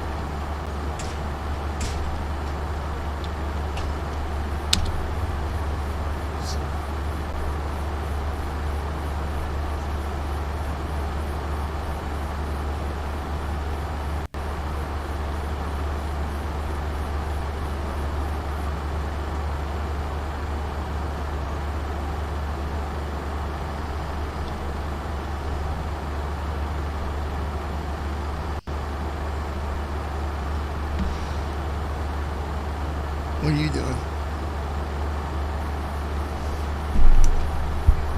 Hold on, gotta reach you in just a second.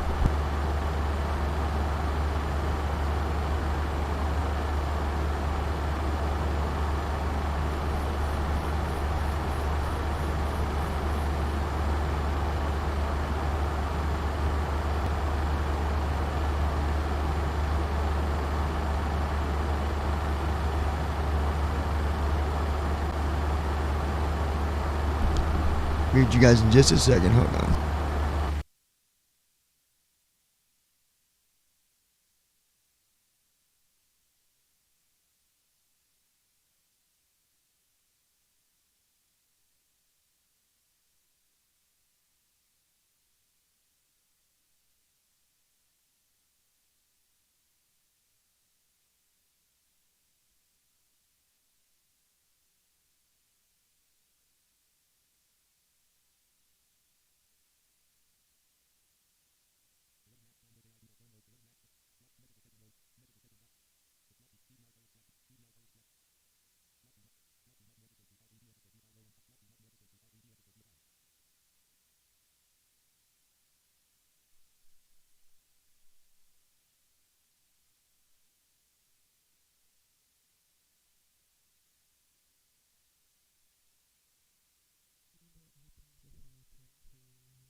Alright, you guys there?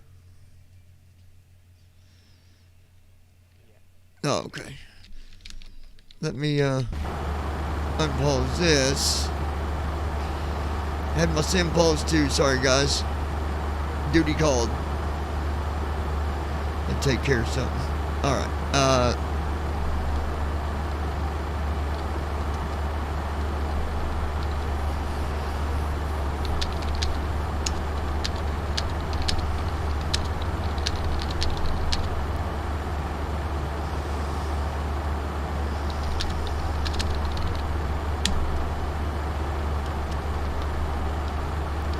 shit.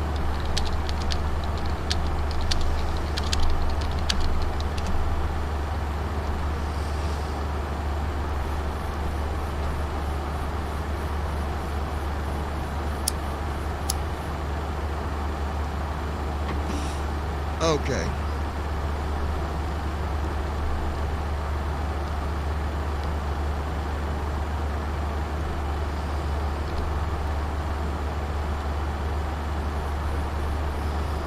Andy, what are you doing?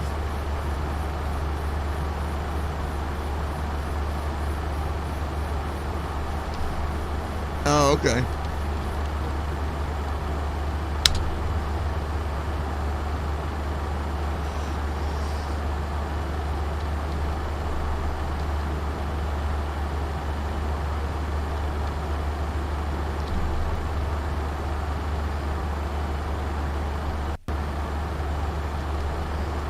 Did he what?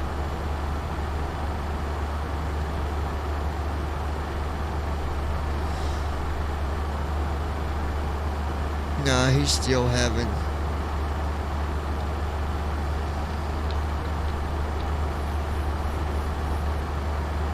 Yeah.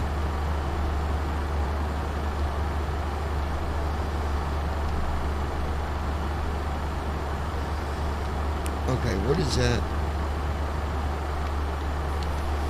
Was it justbeamit.com? Let's see.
Okay, Google. Set volume to 5.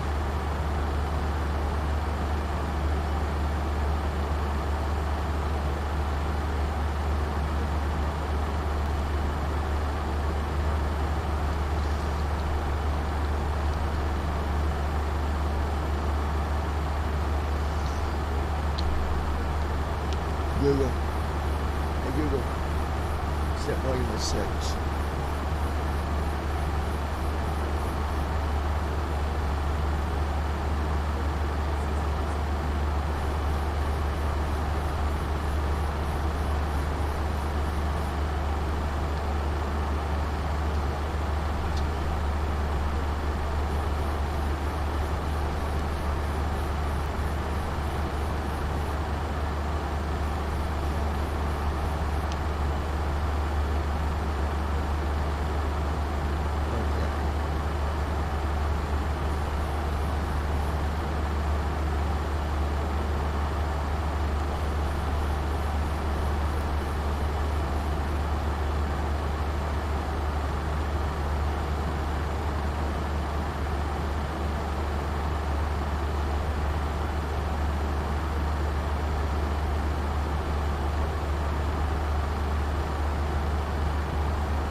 Let's see.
see.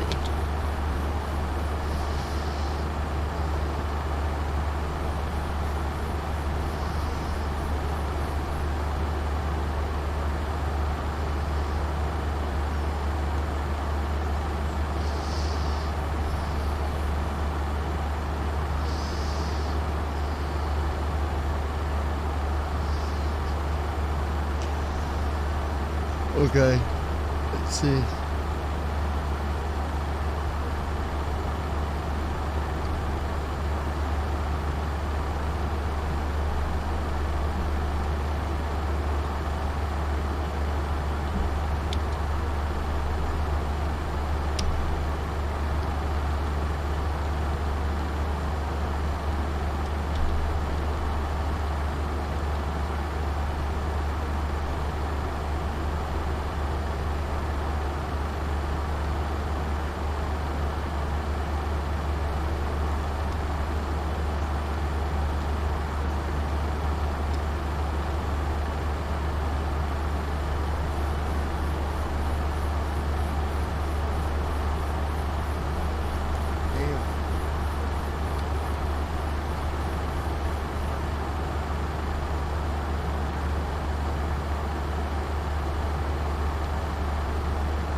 What?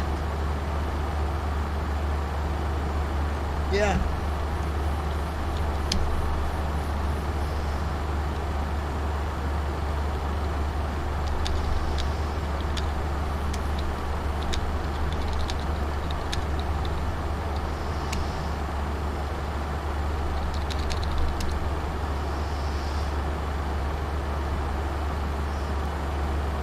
I'll be back in a minute, guys.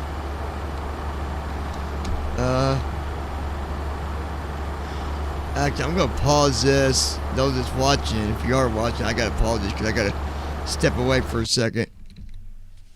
I don't wanna crash. So I'll be back here in a minute. Oh fuck, man. Got tears in my eyes. Fucking allergies.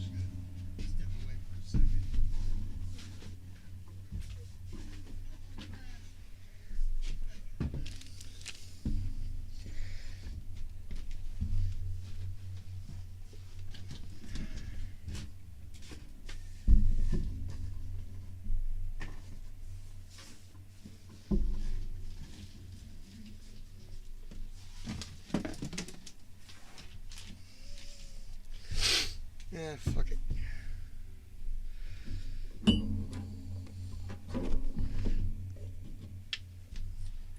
I'll be back if you ain't here, Declan. I'll see you again.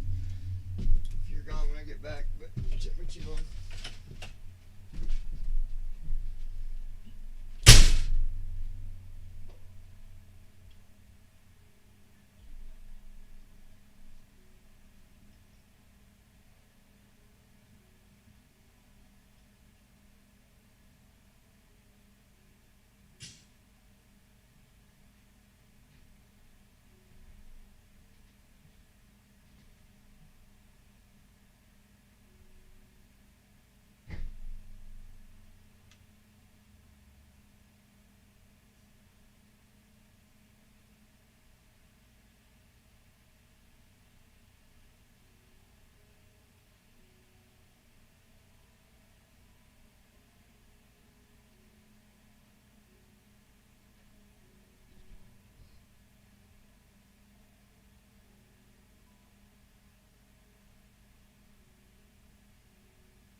Well, oh shit. Sorry about that, folks. Anybody still here? Oh, okay. There we go. All right. Did you get that? Did you get that funny ass thing I sent you, Declan?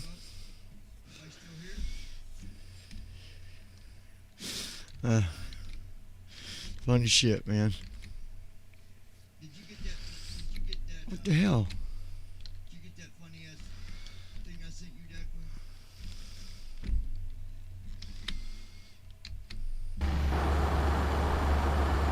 I'm sitting there hitting Control P instead of P. To unpause my sim.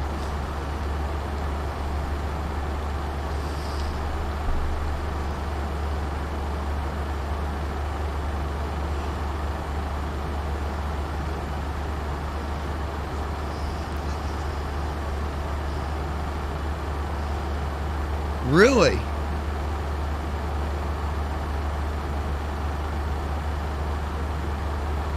Oh, how do you do that? How do you add the tanks?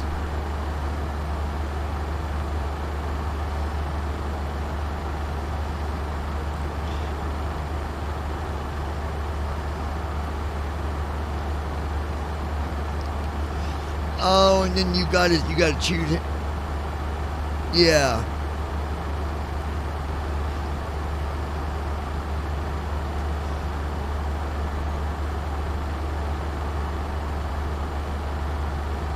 So that thing would make it to Italy and all that.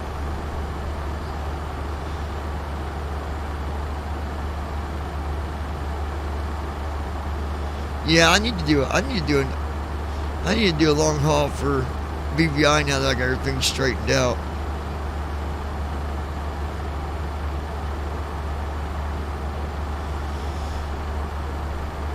I don't know where I should go. I just have to go to the fleet. Where would I look for the jets under? Would I look for it under cause we got so many different classes, I didn't know the best way to locate a jet. Like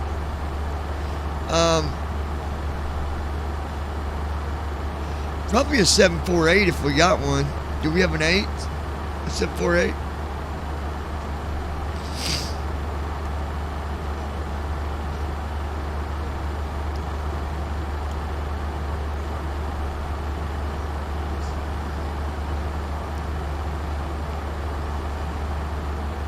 I wonder what I'd make more, passengers or cargo? I wonder what would bring more, cargo?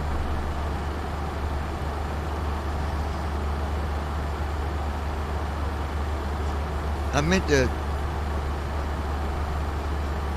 seen a sound pack for the 748 online the other day and I meant to get it and I didn't end up getting it. They really don't need one though. Really. I think the 48 sounds good the way it is.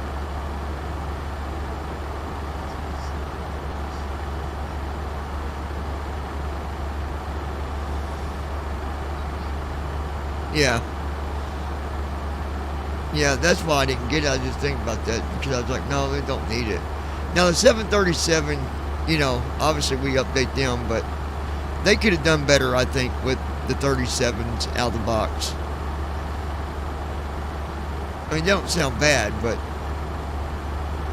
I think the band, or whatever you call that one noise that it makes, the band, or whatever it's called, the belt. That belt sound, that whining sound, you know, that wee.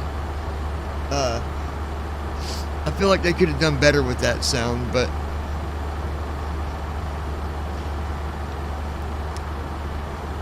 what's it called? It's the one sound when you rev up the engines and it makes like that fan noise, like that higher pitch revving noise. I thought it was called something like the buzzsaw or whatever. Yeah. By default, I didn't think the 7.3 was as good. Like 7.4 is really good. 777, Yeah.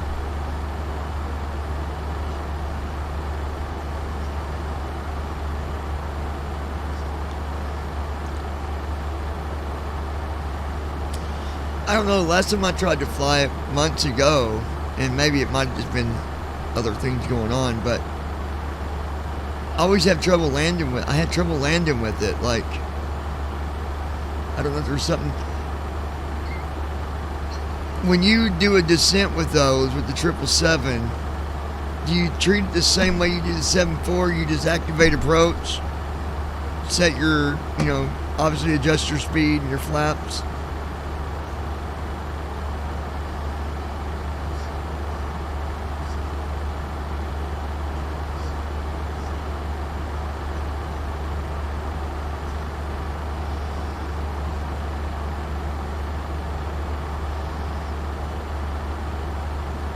Yeah. Now, on the 777, we don't have to go through the A cars, do we? Doesn't it do it automatically?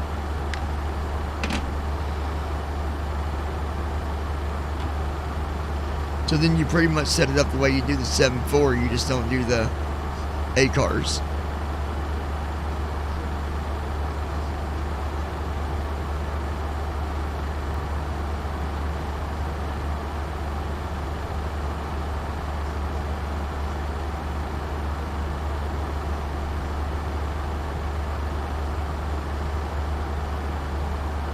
So what should I do? Like start the APU before I open or before I close the door? Because that's when he does the before start flow.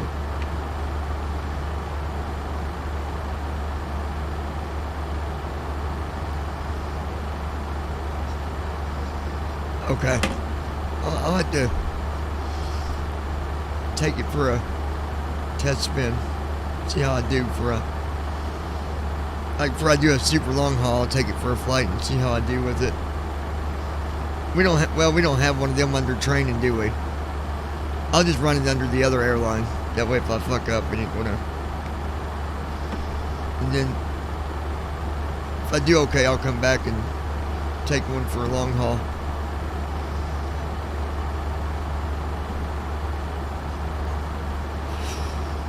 Not a whole lot. Did you listen to the podcast, Josh? Or did you not get to listen to it?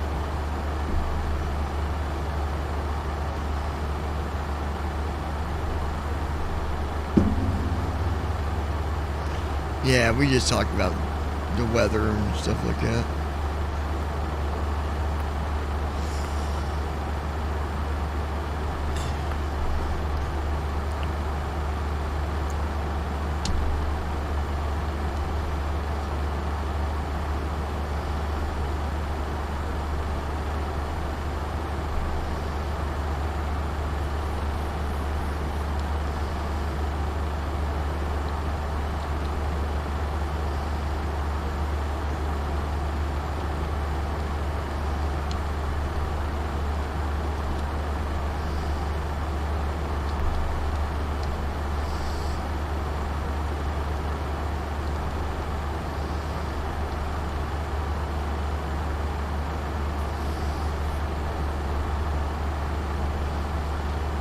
Declan, when you land the 7.4, do you usually land at 140 knots or 150? Because I've seen people do both.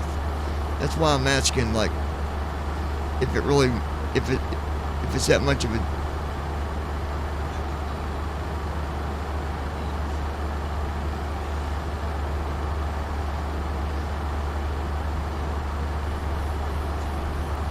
What the? Oh, you got it. You got the 748, Josh, and PMDG.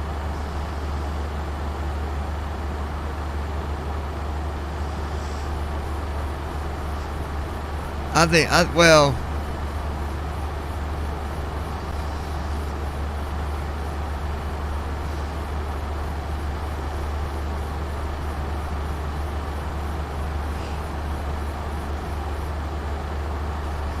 Do 25.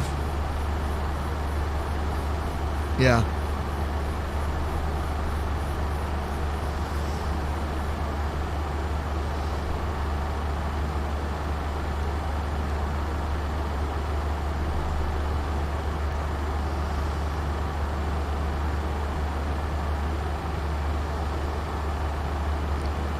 Because like on my approach rep, I can do, well, not one, because that's 160 knots. Two is 30 degrees, 152 knots. And three is 40, 147.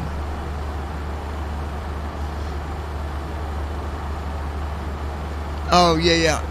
Dude, I'm glad you said something. Yeah. Jesus Christ, I was getting ready to try to land this like the 7-4. I'm so used to flying the fucking thing. Okay, so we'll put it on.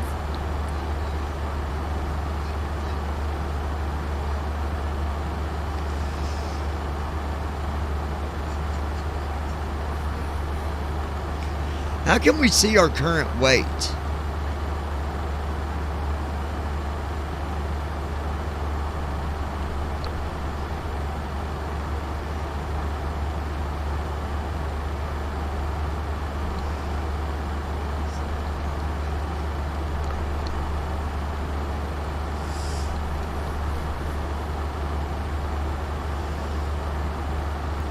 Yeah, it says my fuel weight's 23,000.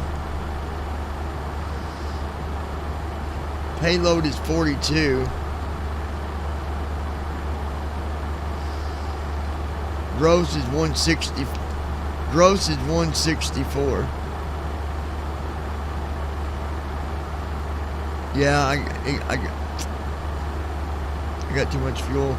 I don't know why I got too much fuel this time. Yeah, I do, because I customized some of my stuff on SimBrief. Well, that's alright. I'll just...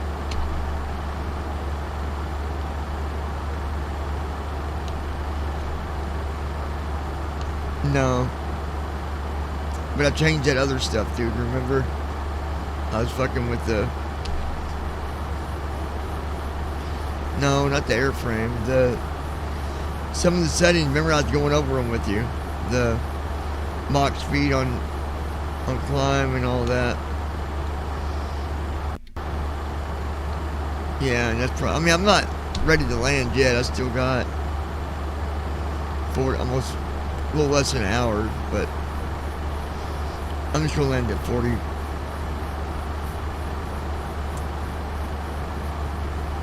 Flaps 40, I think.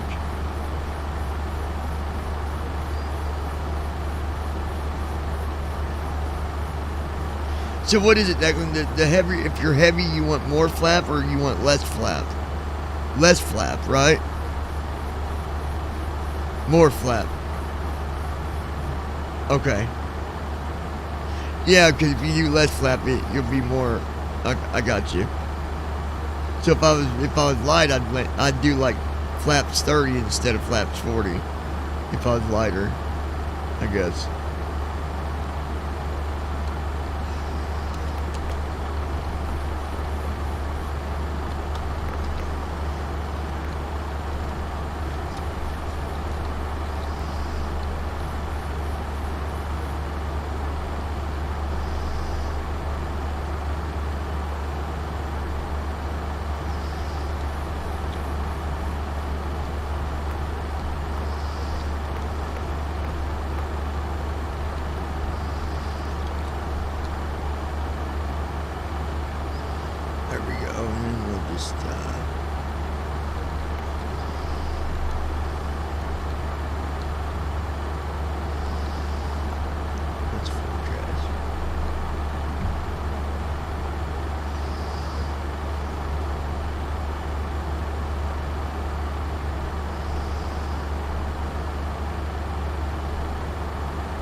Da da da da da da da da. If you guys are listening, I think my chat closed on you guys. Hold on. Yeah, let me open my chat back up for you guys.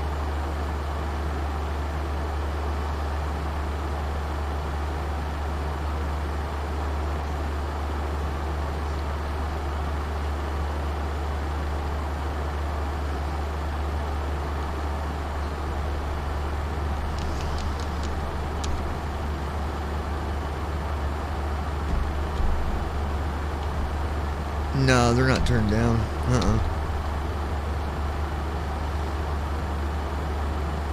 Oh yeah, I apologize much to him because where I was so close to the airport, I didn't want to.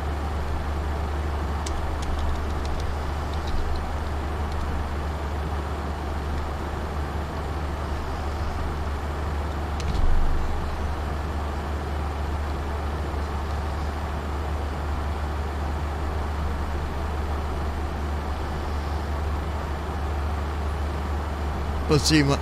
Oh, never mind. You gone. All right.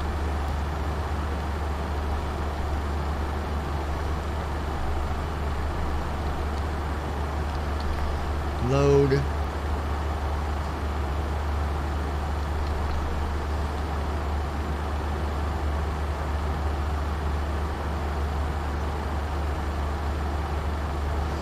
Are you using the?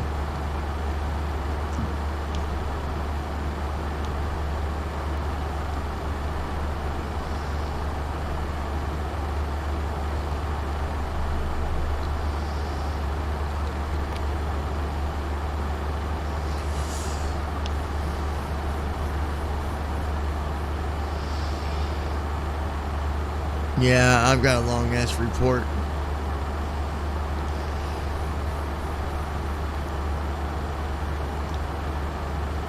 We got to do basically it's the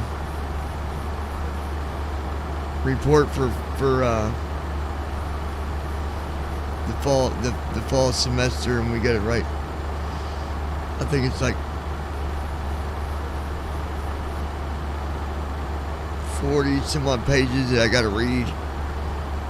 Then I got to summarize.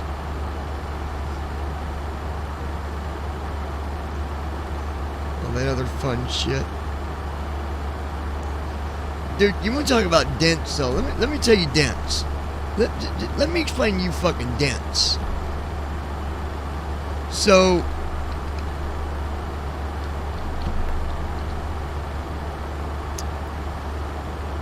my instructor knows that I'm visually impaired. She knows that. So we're going over stuff for the organization that I moved. I moved my organization's stand from Ivy Tech to IU just because there was just a lot more we could do. More funding, you get the idea. But she's like, yeah, if you could go through and highlight the stuff that we've already been over and we've already taken out of our report, that would help me out a lot. I'm like, you want me to do what? She's like, I'll give you some highlighters, and if you could highlight what we've already been through so we're not going through it again. I said, you want me to highlight? And she's like, yeah. And she's like, oh crap, you can't use highlighters, can you? Duh. Obviously.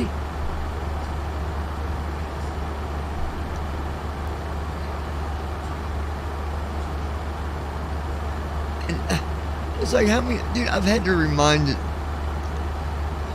That made the 4th time that I've reminded of stuff that I cannot do. That I mean, come on. We should not need to say it over and over and over. Like, one time should be enough, and if you can't remember, then make a note about your student.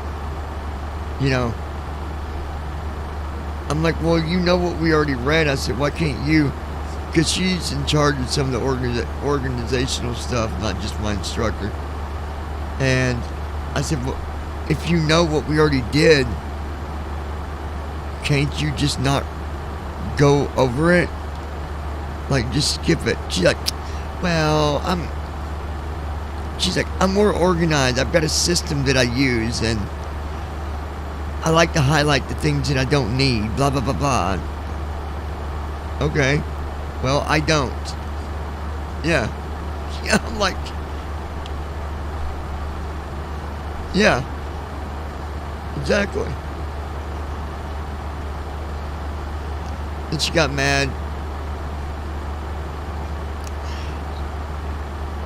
Well, yeah, she sends me PDFs. That's what I don't understand. Like, she'll send me PDFs, like, cause she'll do handouts in class, and there'll be like an image on a piece of paper, and so she'll PDF it to me. But dude, she does it backwards. She sends me the handouts after class. So like, if I went to class today, I would come home today and I'd get in my email, and she will have sent me the handout instead of sending it to me before. And she'd be like, well, just go home and look over it. She's like,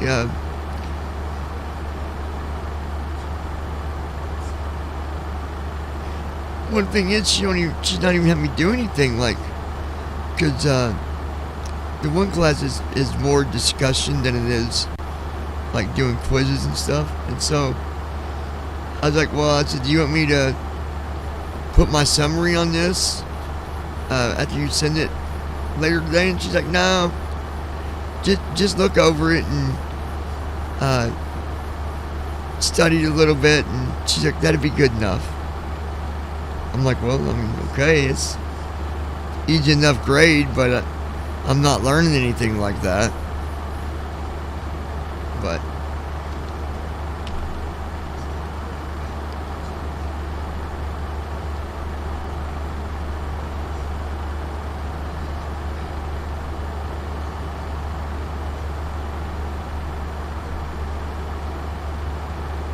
I've got another instructor that is all about freaking Google Docs. I fucking hate Google Docs, dude. I fucking hate Google Docs.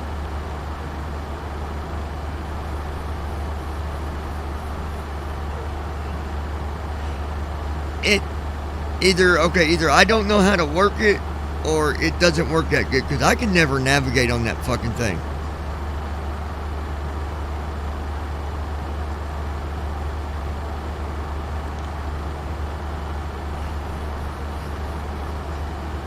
Well, it's like PowerPoint. I've been told that PowerPoints are able to be done with screen reader, but I don't know how to do fucking PowerPoint with a screen reader. I was never shown.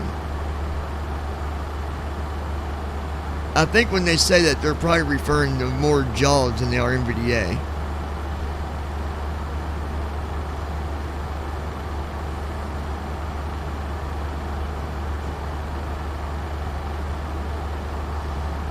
Easier, yeah.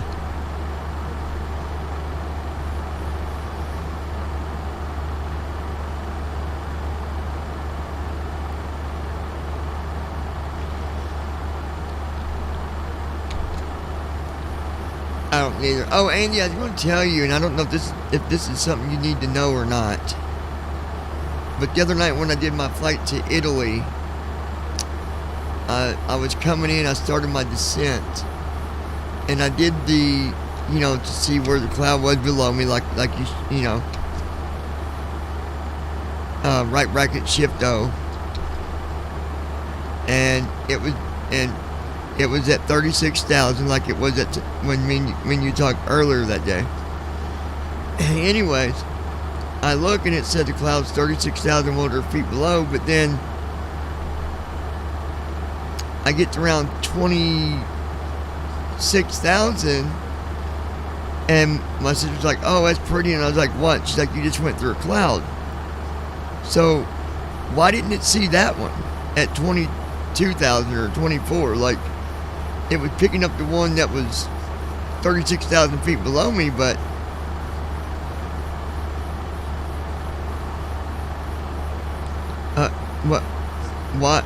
what is it, Andy?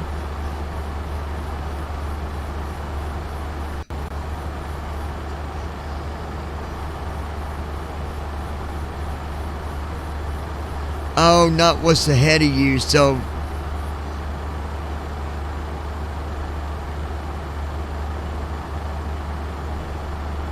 if I would have, say, went over that cloud on descent, it would have picked it up, basically.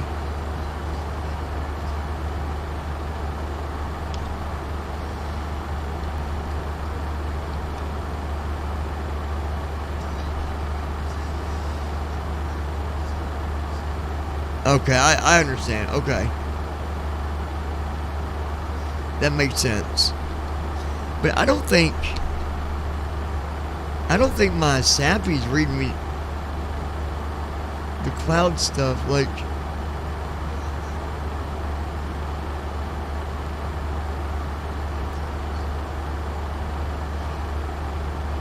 so, you know, somebody showed me before, I don't remember, you gotta go like to change your Sappy voice on your computer, you gotta go to some directory and do something to get it to change it, like does anybody know what I'm talking about? To change my Sappy voice on my computer. Somebody showed me before, like you got to go into like Windows and you got to go kind of deep and you do something with a file or something. I forget what it is. I can't remember who showed me.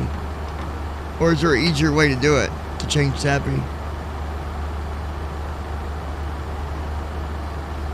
Let me see if I can change it a different way. I just don't like the voice I'm using.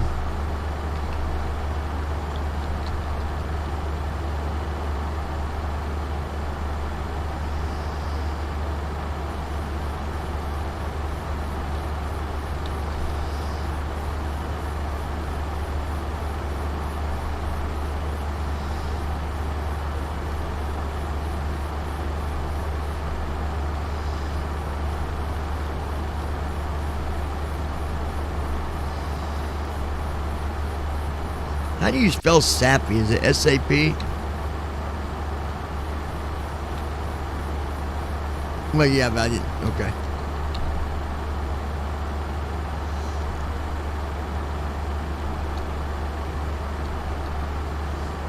You'd think there'd be Sappy settings, but...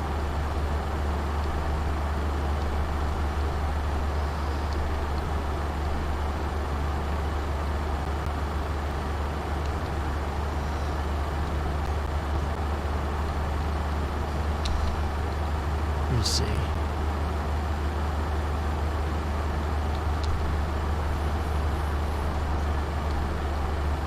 No.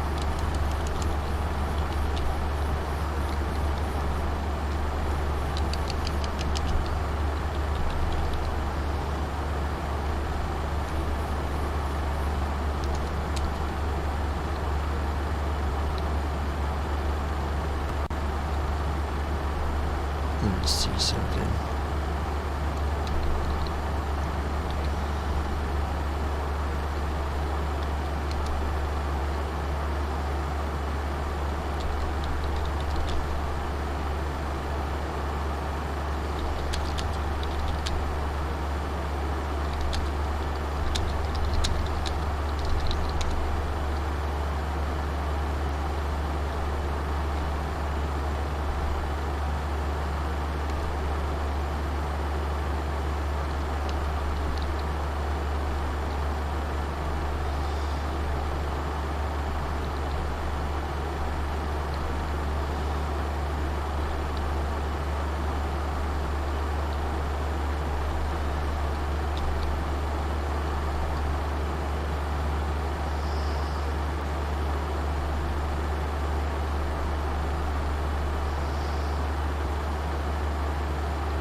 Let's see.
There we go. I got it.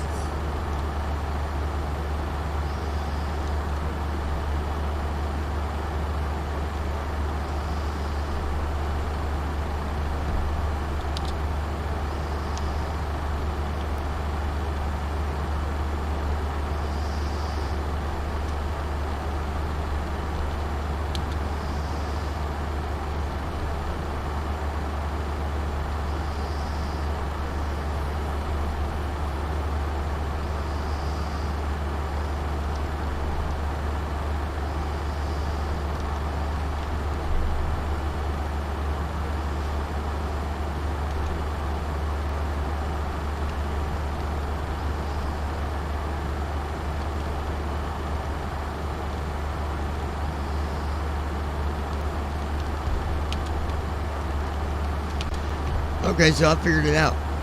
If you guys ever want to know how to do it. So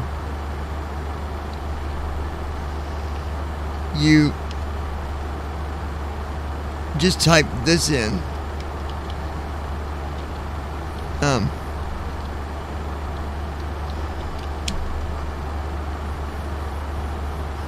Type that in and it'll bring up the thing where you can change the voice.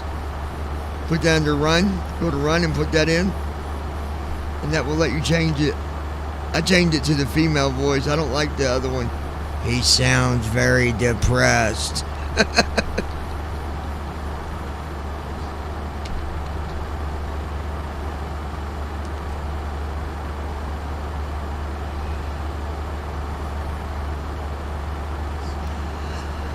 Oh yeah.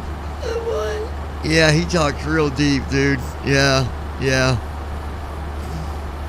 Shit.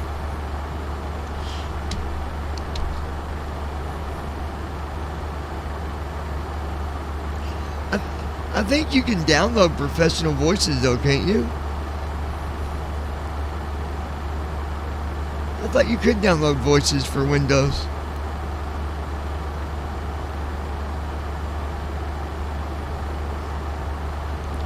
Yeah, it's working, Ezra. It was off, I didn't realize it, but yeah, we're back and going, buddy.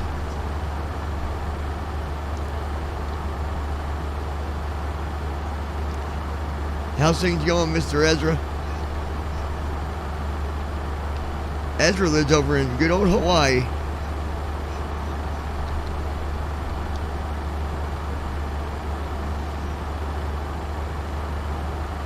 Of course, we all say, yeah, you know, it's good, but he's probably thinking, oh, not really.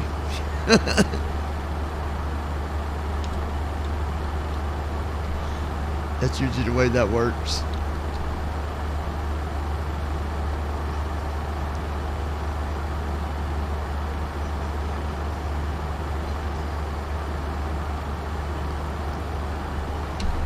I wonder if I could use this.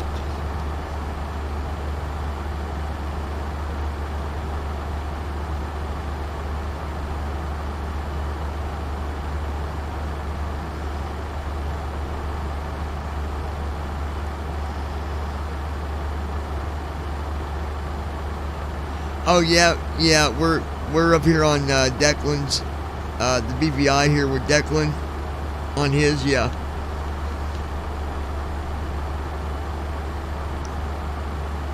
He's still up here at the moment. I don't know how long he's going to be here, but right now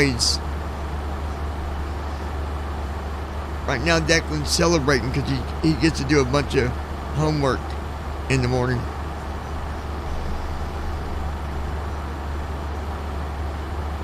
Yeah, you sound really, you sound very excited, Declan. You sound like me when doing homework. I got to do it too, brother. You know, the best time, I tell you, is when doing oceanics. I can let you, Ezra, if you text Declan, or not text, if you message him, email him an account name and password, I'm sure he'll set you up a thing so you can Oh, okay. Did you hear Declan? I think I might have you guys muted because from earlier. Just message. He said message him on WhatsApp, Ezra, with the username and the password, and he'll give you access.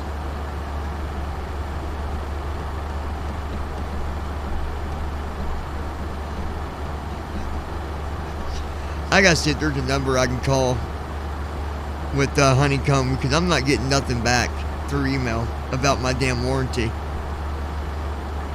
for my Bravo, and this is it's getting to be asinine, to be honest. You think you pay that much money, you wouldn't get ignored, you know what I mean? Like, and I figured if they wasn't getting the email, I'd get an email back saying that email wasn't right or something, but I'm gonna see if they got a number. I can just call them tomorrow.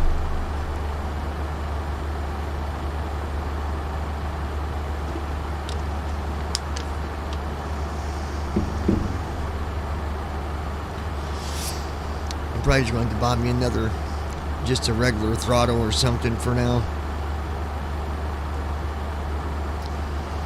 Anybody got any suggestions for I just need the throttle. I don't need a yoke. I don't know if everything I can think of comes with a yoke and a freaking stick. Or a stick and a throttle. I just need a throttle.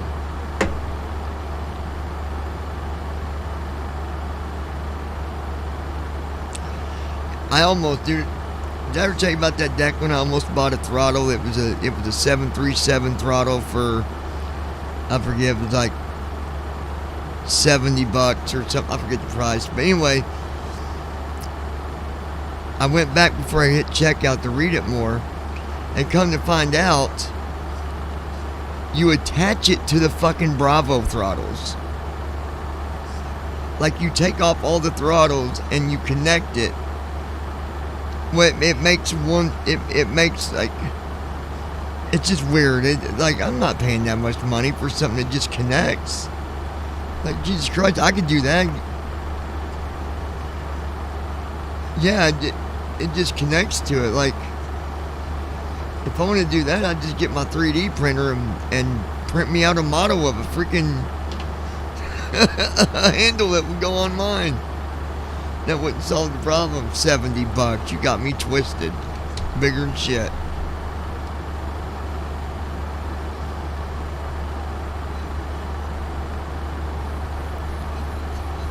I've been using my F3 key and it's fine. I mean, it works, but hey, I wonder if that would work, Declan. So you know how I got the Alpha connected to Honeycomb, right? Could I use, like, maybe one of the, like, two of the rocker switches? You know, well, you ain't seen the Alpha, have you? Anyway, it's got, on the left side, it's got two little rocker panel switches.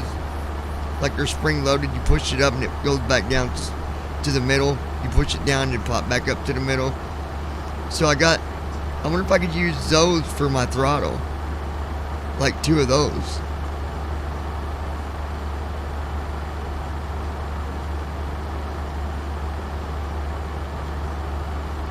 Would I do it in P3D or would I do it in Honeycomb, being that I use a profile? Because Honeycomb,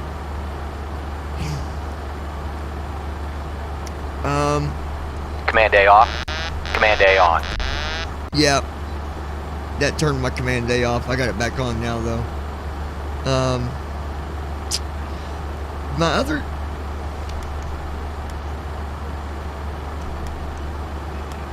So I don't know what these other two on the right side do, but when I push them...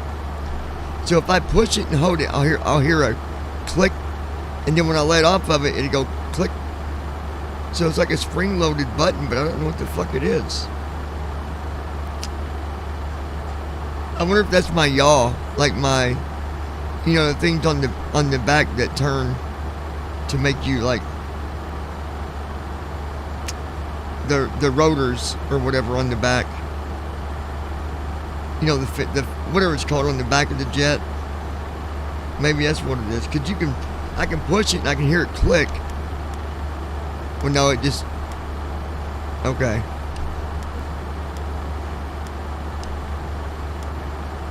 Yeah, no, it's just, I don't know what that is. But you got to remember too, the honeycomb deletes the keys in P3D when you activate PMDG. There's a thing there that says deactivate keys for P3D5, blah blah blah. That way you ain't got a yoke with, you know, keys that do more than one thing. That's why I thought maybe I had to do it through the honeycomb, make a key for it.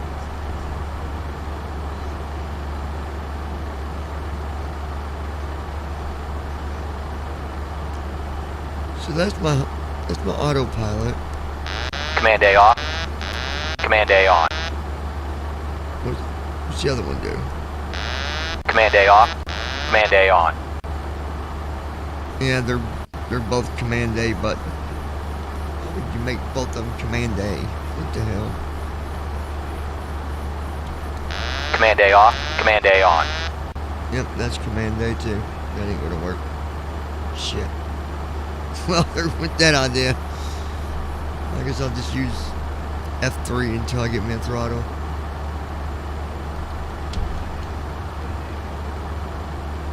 We're almost there, guys.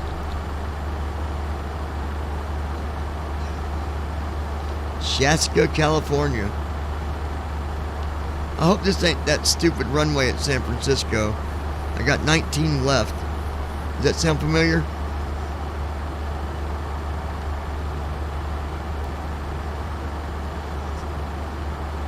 Because I thought one of them was kind of off. I thought there was one that was one you didn't want to land. Maybe it wasn't San Francisco.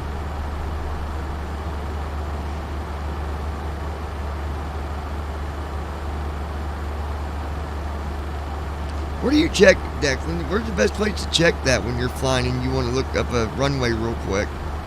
What do you rely on for your... Like when you're flying and you want to maybe check on a runway or something, look it up. What is the best program to do that with? To look up runways and stuff.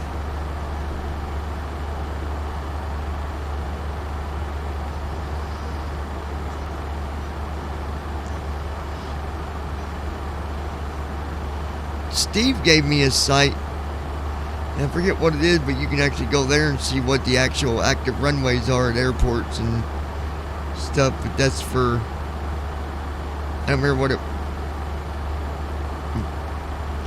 yeah, I don't remember what the URL was for that one. Oh, that's it, FAA ATIS or FA ATIS. Oh, okay. Let me see something.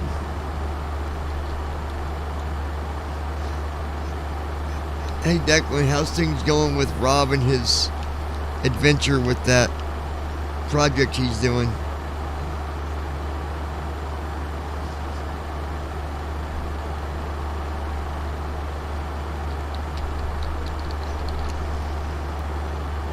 Uh-huh.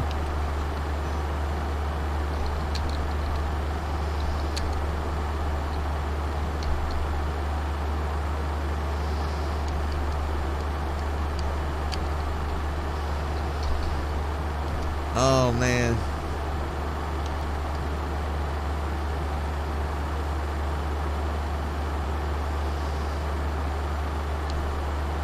Okay, Ezra, let's see what he'd sound. I'm encountering something weird with the views. When I press S, it toggles between tower view and spot view. To get to the cockpit view, Ezra, you need to hit, is it F9? This is a cockpit, or is it 10? Well, they both are. Hit F9. 9 is 2D and 10 is 3D, I think.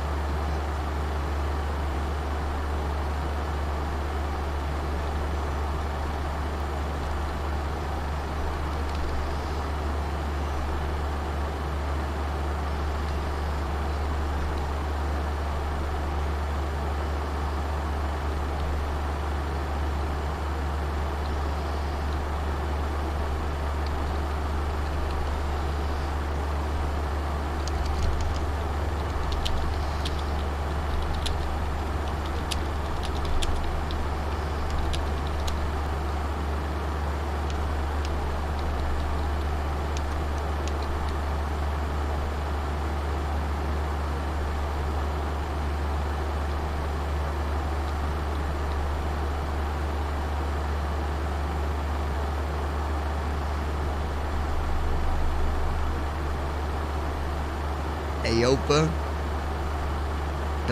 is one result it gave me for airport or pages.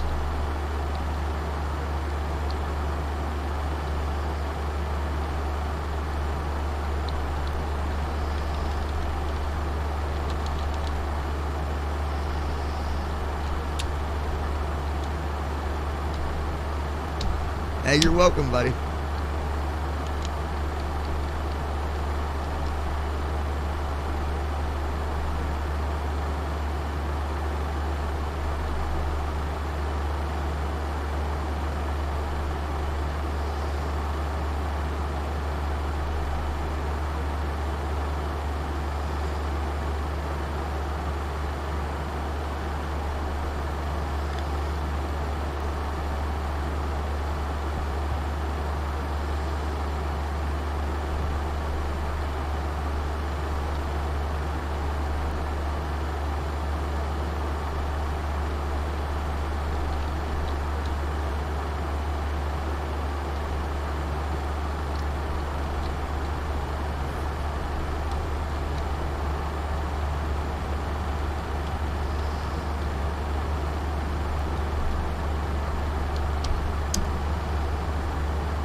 Oh wow, when I look up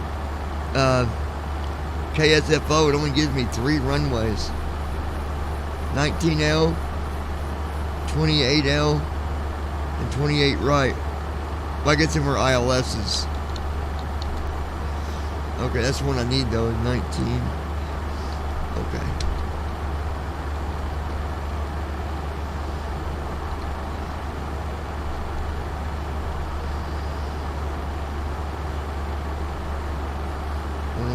.90, 193, 108.90, 193.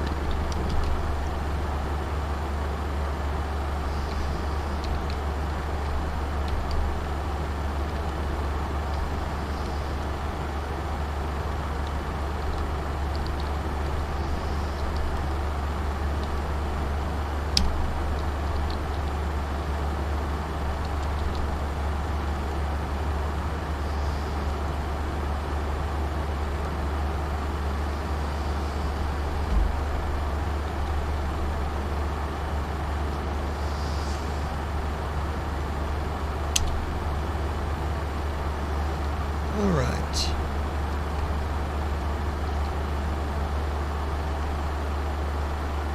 Almost there, guys. Getting ready. 50 miles till descent. Descent checklist. Pressurization. Set. Recall. Checked. Auto brakes. Set. Landing data. Checked. Altimeters. Checked. Approach briefing. Completed.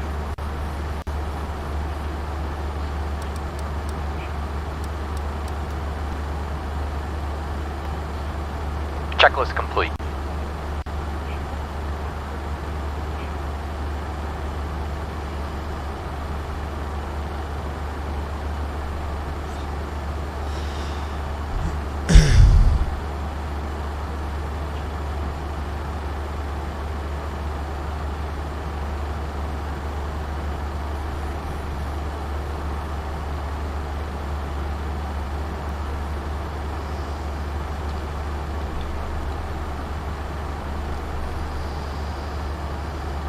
So it is 1911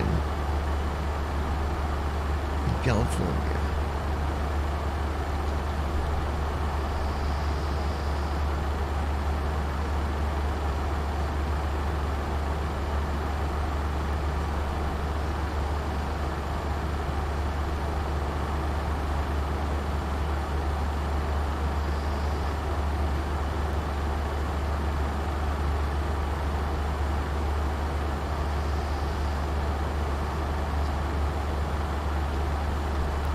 So it's almost 7:30 in California.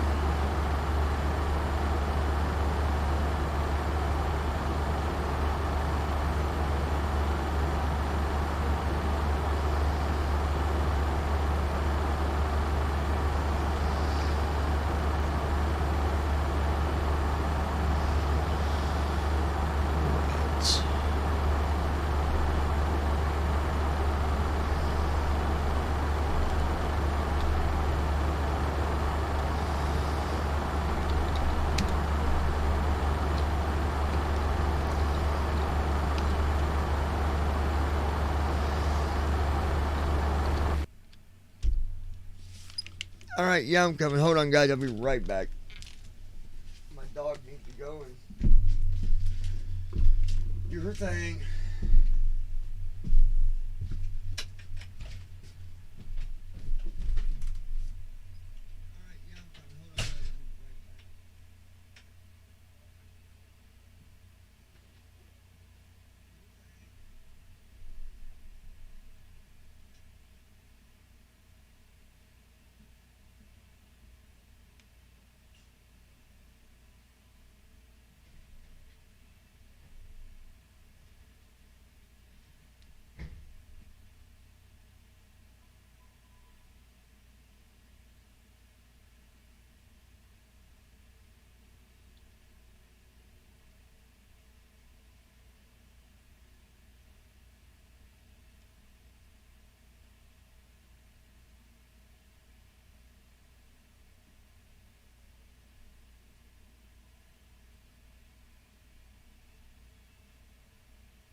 it don't matter.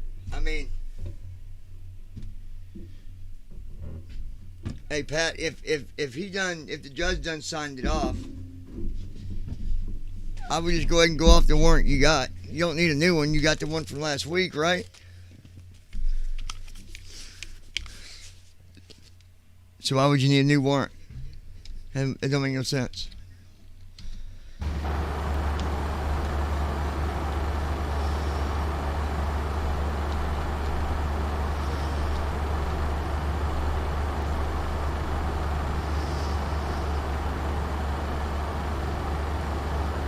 Alright, mate. Yeah, just get with me at the office tomorrow. But you got a warrant, so I mean, go pick him up. Or her, I mean. Alright, later.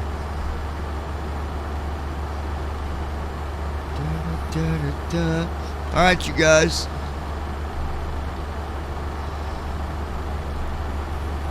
$229 miles ago.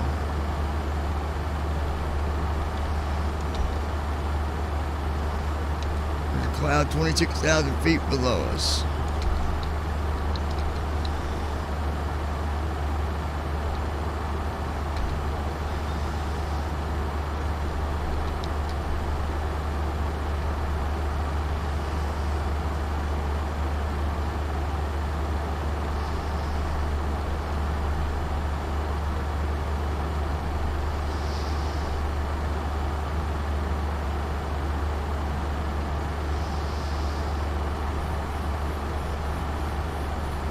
Alright, sounds good, dude. Have a good night, buddy. Yeah. Yeah, thanks, buddy. Well, with that said, I'm going to go and log into the other server here. Y'all. Alright. Alrighty. Let's see here, folks.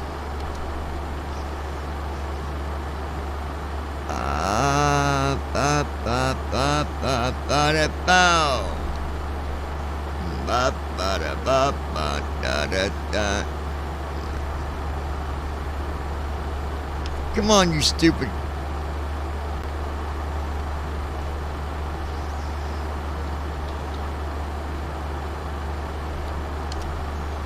There we go.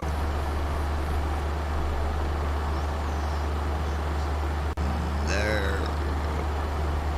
Alright. Yep. 14 miles to go. Here we go. What's going on, buddy?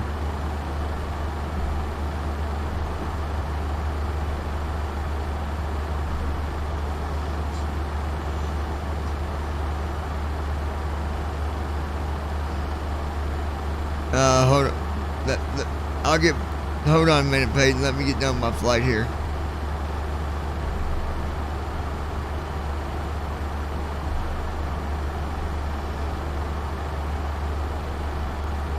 No, you're fine. I'm preoccupied. You're fine. Approaching top of descent. Alright, here we go, folks. Top of descent.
I'll meet you guys in a minute.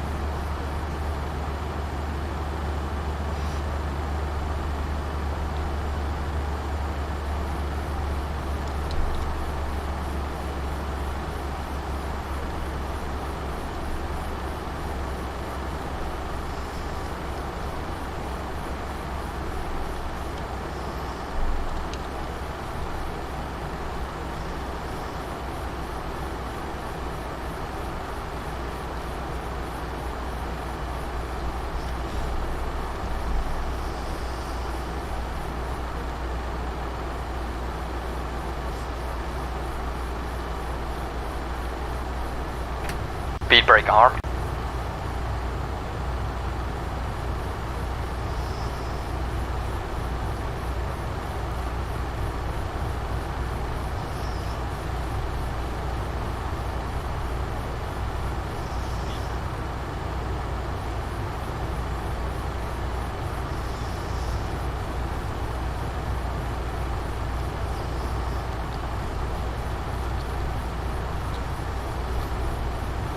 What is this thing doing? Yeah. Hold on, guys. Gotta pause for a minute. TFM's being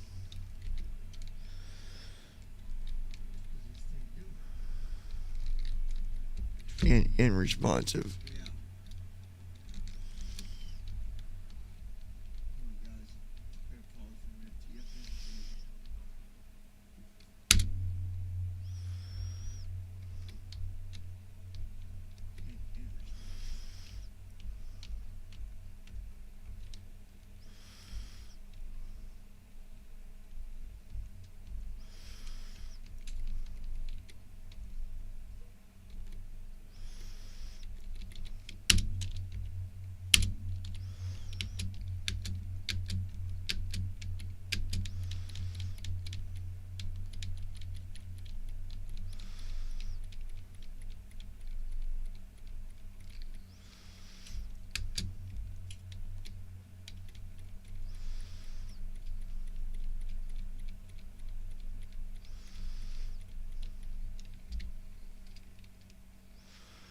Come on, what is this doing? Hold on, guys. I muted for a minute because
hold on, guys.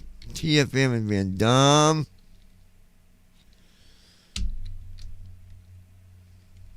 I don't know why.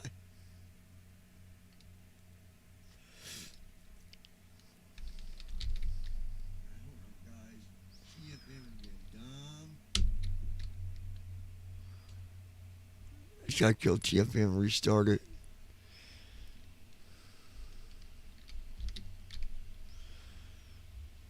Come on.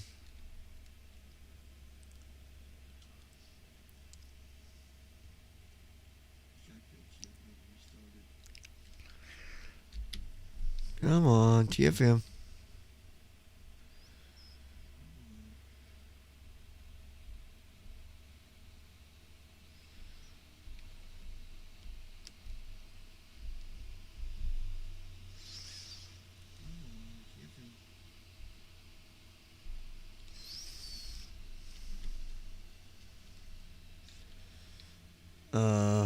It didn't show it, did it?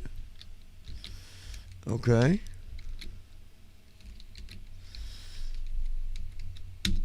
Alright, let's just go try to reload it then.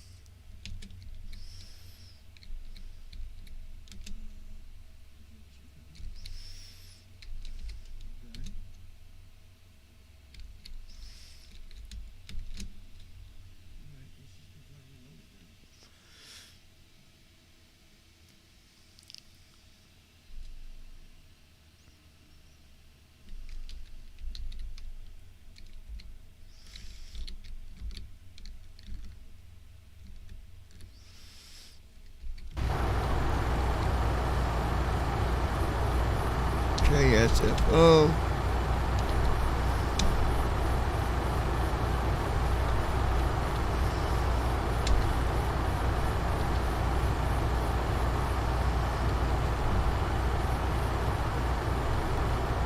Oh, 890, 193.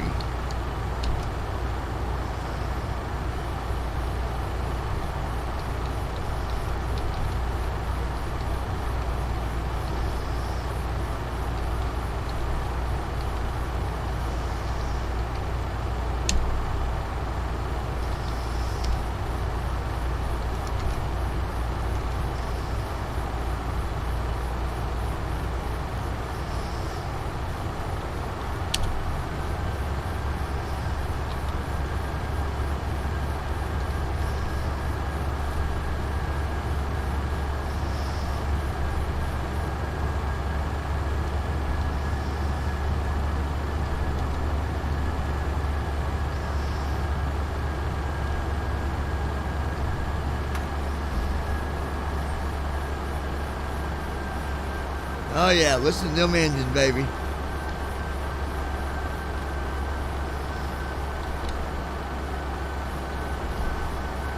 Alright, let's see.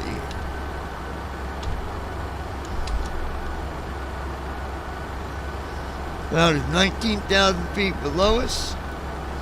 We're at 28, so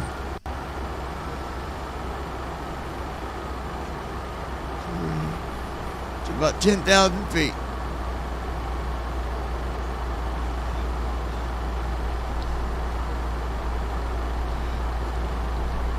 Speed brake armed. And what is it that would, like sometimes you just say left and right, FMC light on, then it goes off. Is there a message or something that it's giving me?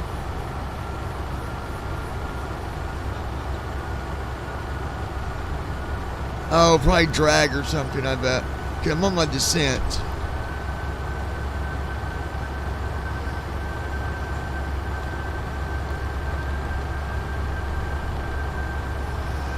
It says unable 280 k.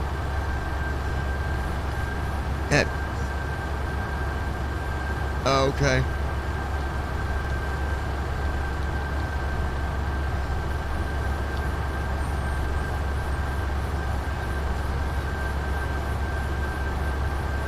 Oh, okay.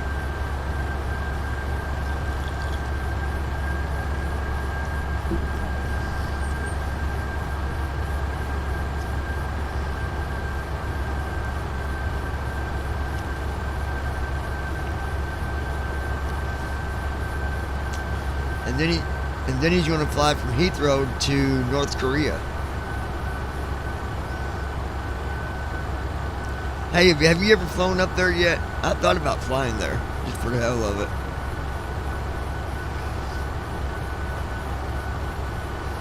I was told even the images in the sim look just as bad as it does when you're really there. Like it's not a good looking place.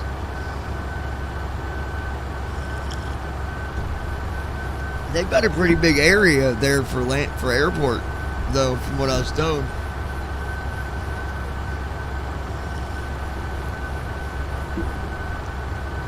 Hey Google, how big is the airport in North Korea?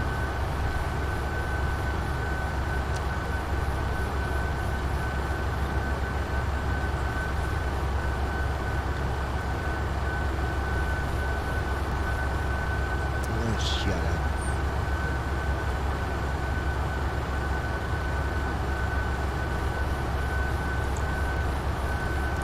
up. Are you flying like on, what are you flying? Or what, like what company?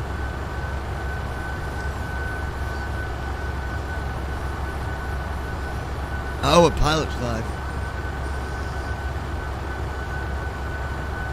I thought about setting mine back up, but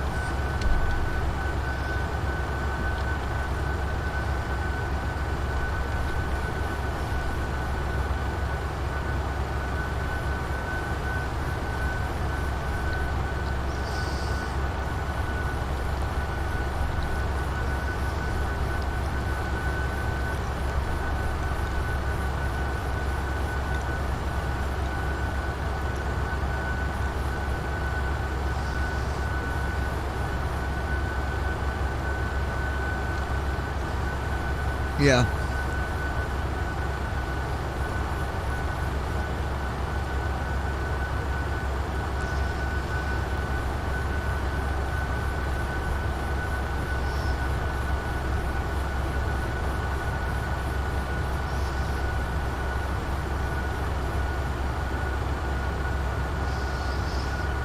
I mean, everybody else has one, so. And honestly, if it's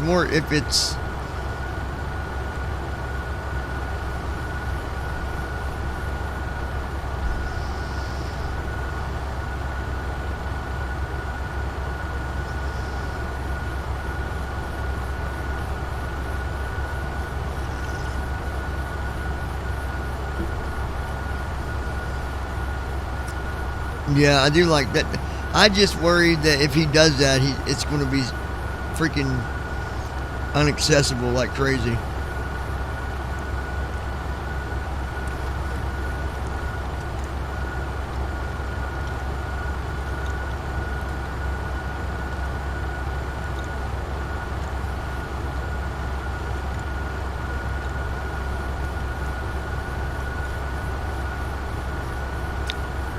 It'd be just for 2020 too. I mean, I don't think he should have left P3D5 behind or P3D behind just because of 2020. I think that was stupid. Because there's still a lot of people that fly P3D. Period. Like,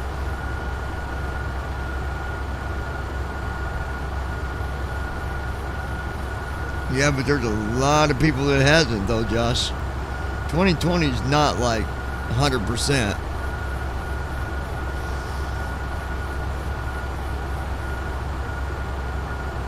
Well, I know developers. I know I know that.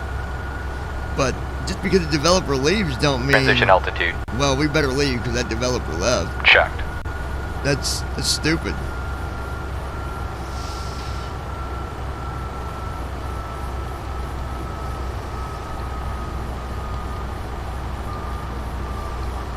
He only did it because of other developers, though, and that's stupid. That's a stupid reason.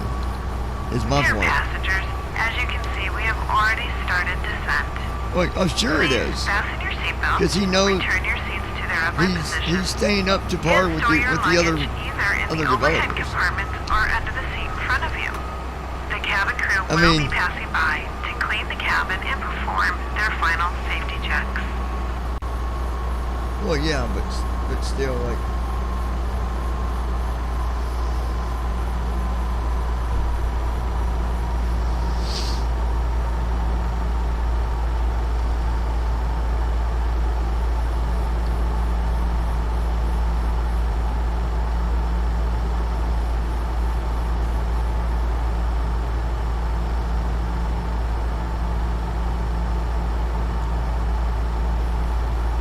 I mean, that like P3D5, like that's P3D5 is, you know, it's a new the newest one that P3D's came out with, and it's not, I mean, you don't see them fucking saying, well, we better just stop because of developers. Like it's silly.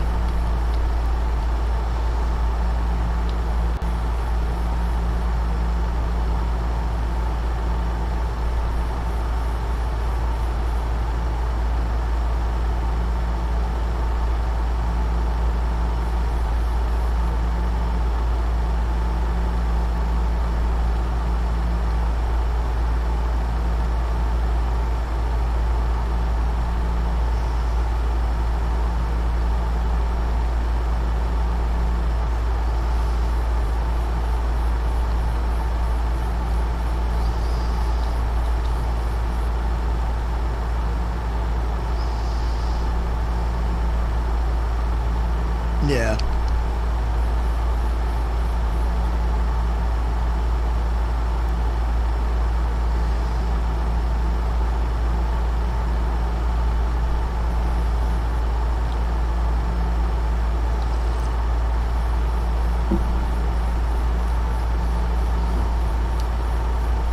Yeah, I should say 2022 is when, yeah.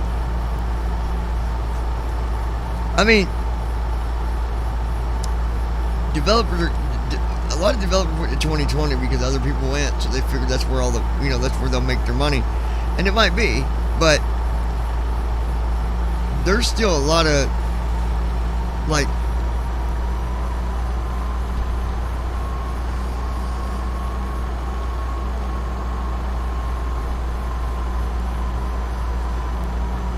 and I don't know why SLC, why they don't fucking get their shit together, like,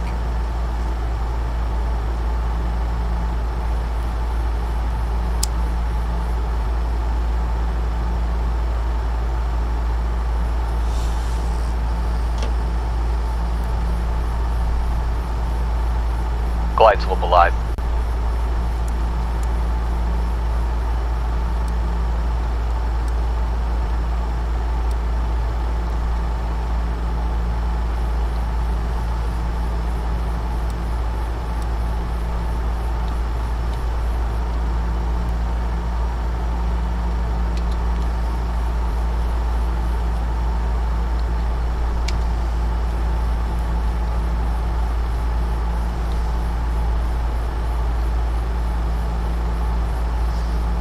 yeah, like, I don't know why he won't, like,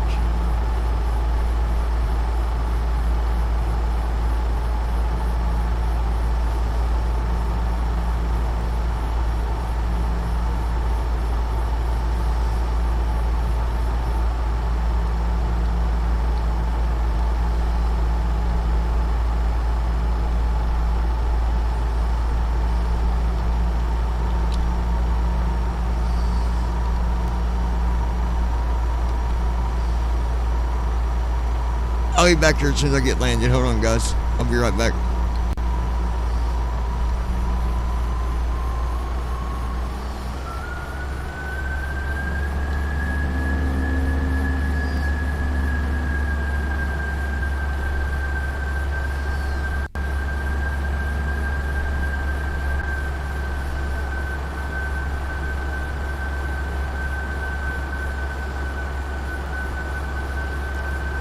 Now I seen you on here, Ezra. You was connected and then you left, but no, you leave that unchecked.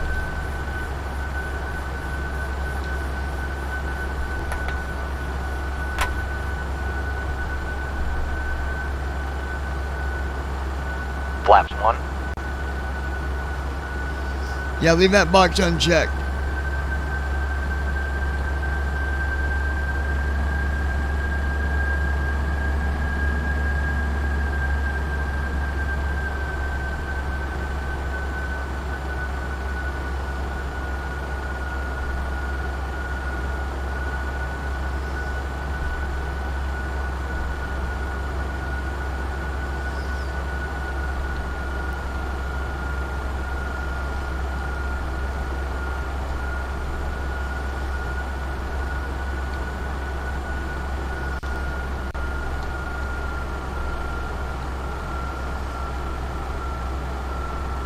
Dear passengers, We have reached an altitude that requires all electronic devices to be switched off, including video cams, laptops, CD and cassette players. Please make sure all of these devices Watch the airspeed. are switched off.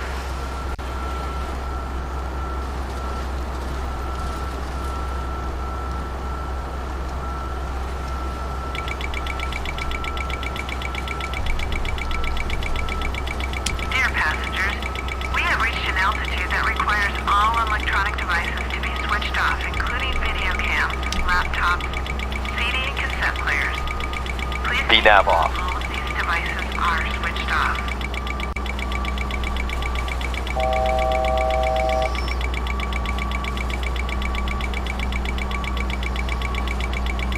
I don't know what happened here, Speed but brake arm.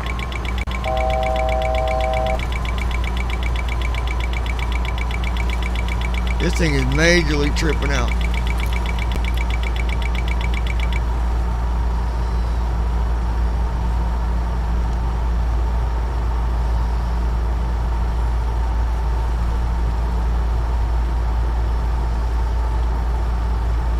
Approach, hold on.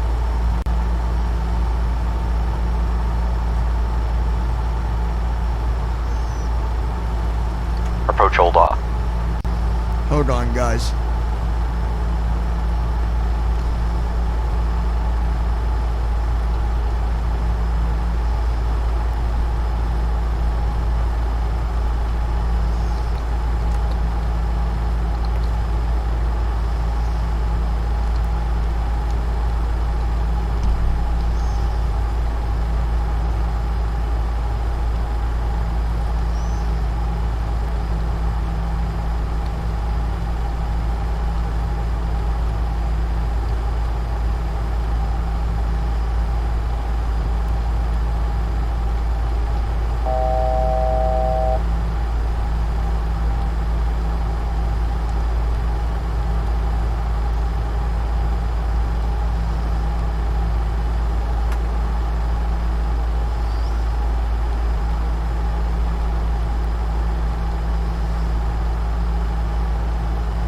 I gotta go to a holding position here for a minute, Ezra. Something went way off on my CDU here. I don't know what happened, but we're gonna do a go around.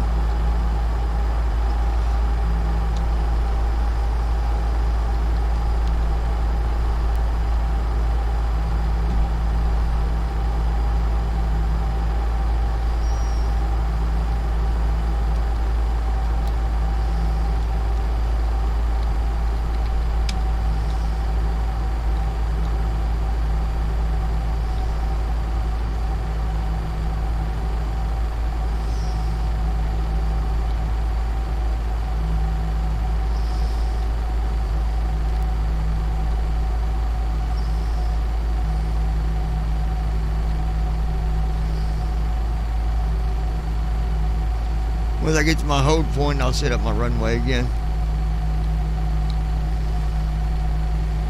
Airspeed low. Airspeed low.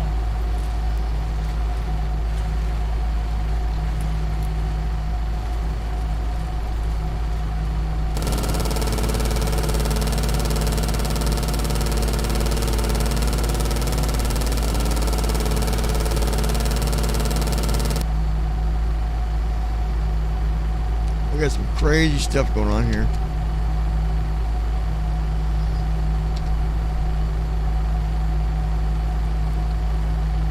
This should take us to 4,000 and hold.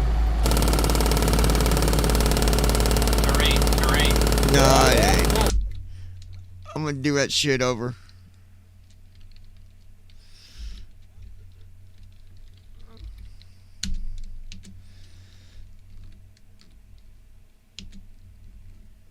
Did you get it, Ezra? Hey, Jesse.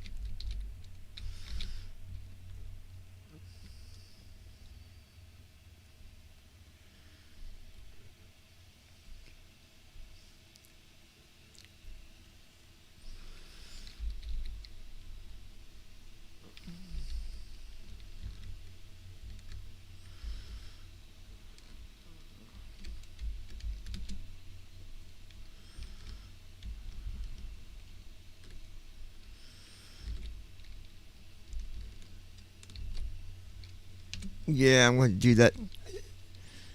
I don't know what the hell.